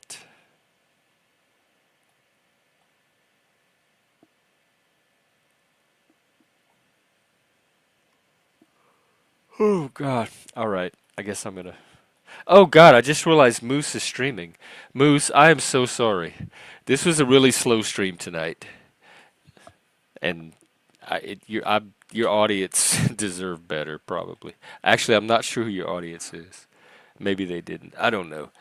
Anyway, I hope everyone enjoyed Moose's audience and my own, and I'll see all of you tomorrow. I'm gonna do a members only, and we'll do something fun. All right, take care, everybody. Shelby, it was good to see you. Catch me on Facebook. Hey, Hebrew. People dip in and out. My channel is not a centerpiece channel. It's a kind of side channel that people come when there's not one of the big primetime shows going on. Because I'm not looking to be that anymore. I've had my time in that spotlight, and I'm looking to be a channel that people come here to do things, to work on themselves, to solve problems, to learn more about themselves, to have better relationships, to do creative projects, to help create a culture, some like I don't know, a newer, better culture. And that's not gonna be like these exciting. Like I already know what it's gonna bring and not bring, and so my expectations are adjusted. Oh, right. Thanks. I forgot. Yes, everybody give me money, please. I'm doing this for I want to make a living out of this somehow. So I'll figure it out eventually how to make the long-term living, but right now every little bit helps. In fact, I may be going to Best Buy this weekend to upgrade some of my equipment, and all of that comes from your support. So it is going to go into the channel some kind of way at some point. And speaking of support, thank you for yours. Um, you're the reason I keep going, keep doing this anyway. And I will come and do it again tomorrow for our members. So if you're not in the members tier, it's only it's $4.99 a month, and we do a lot of cool, good stuff in there. It's where that's where the future of the stream happens. So you too, Frank. I'll see you tomorrow. We can do, what is it called? Binge watching. All right, I better get out of here before I can't escape from my own channel. Have a good Friday. See you tomorrow.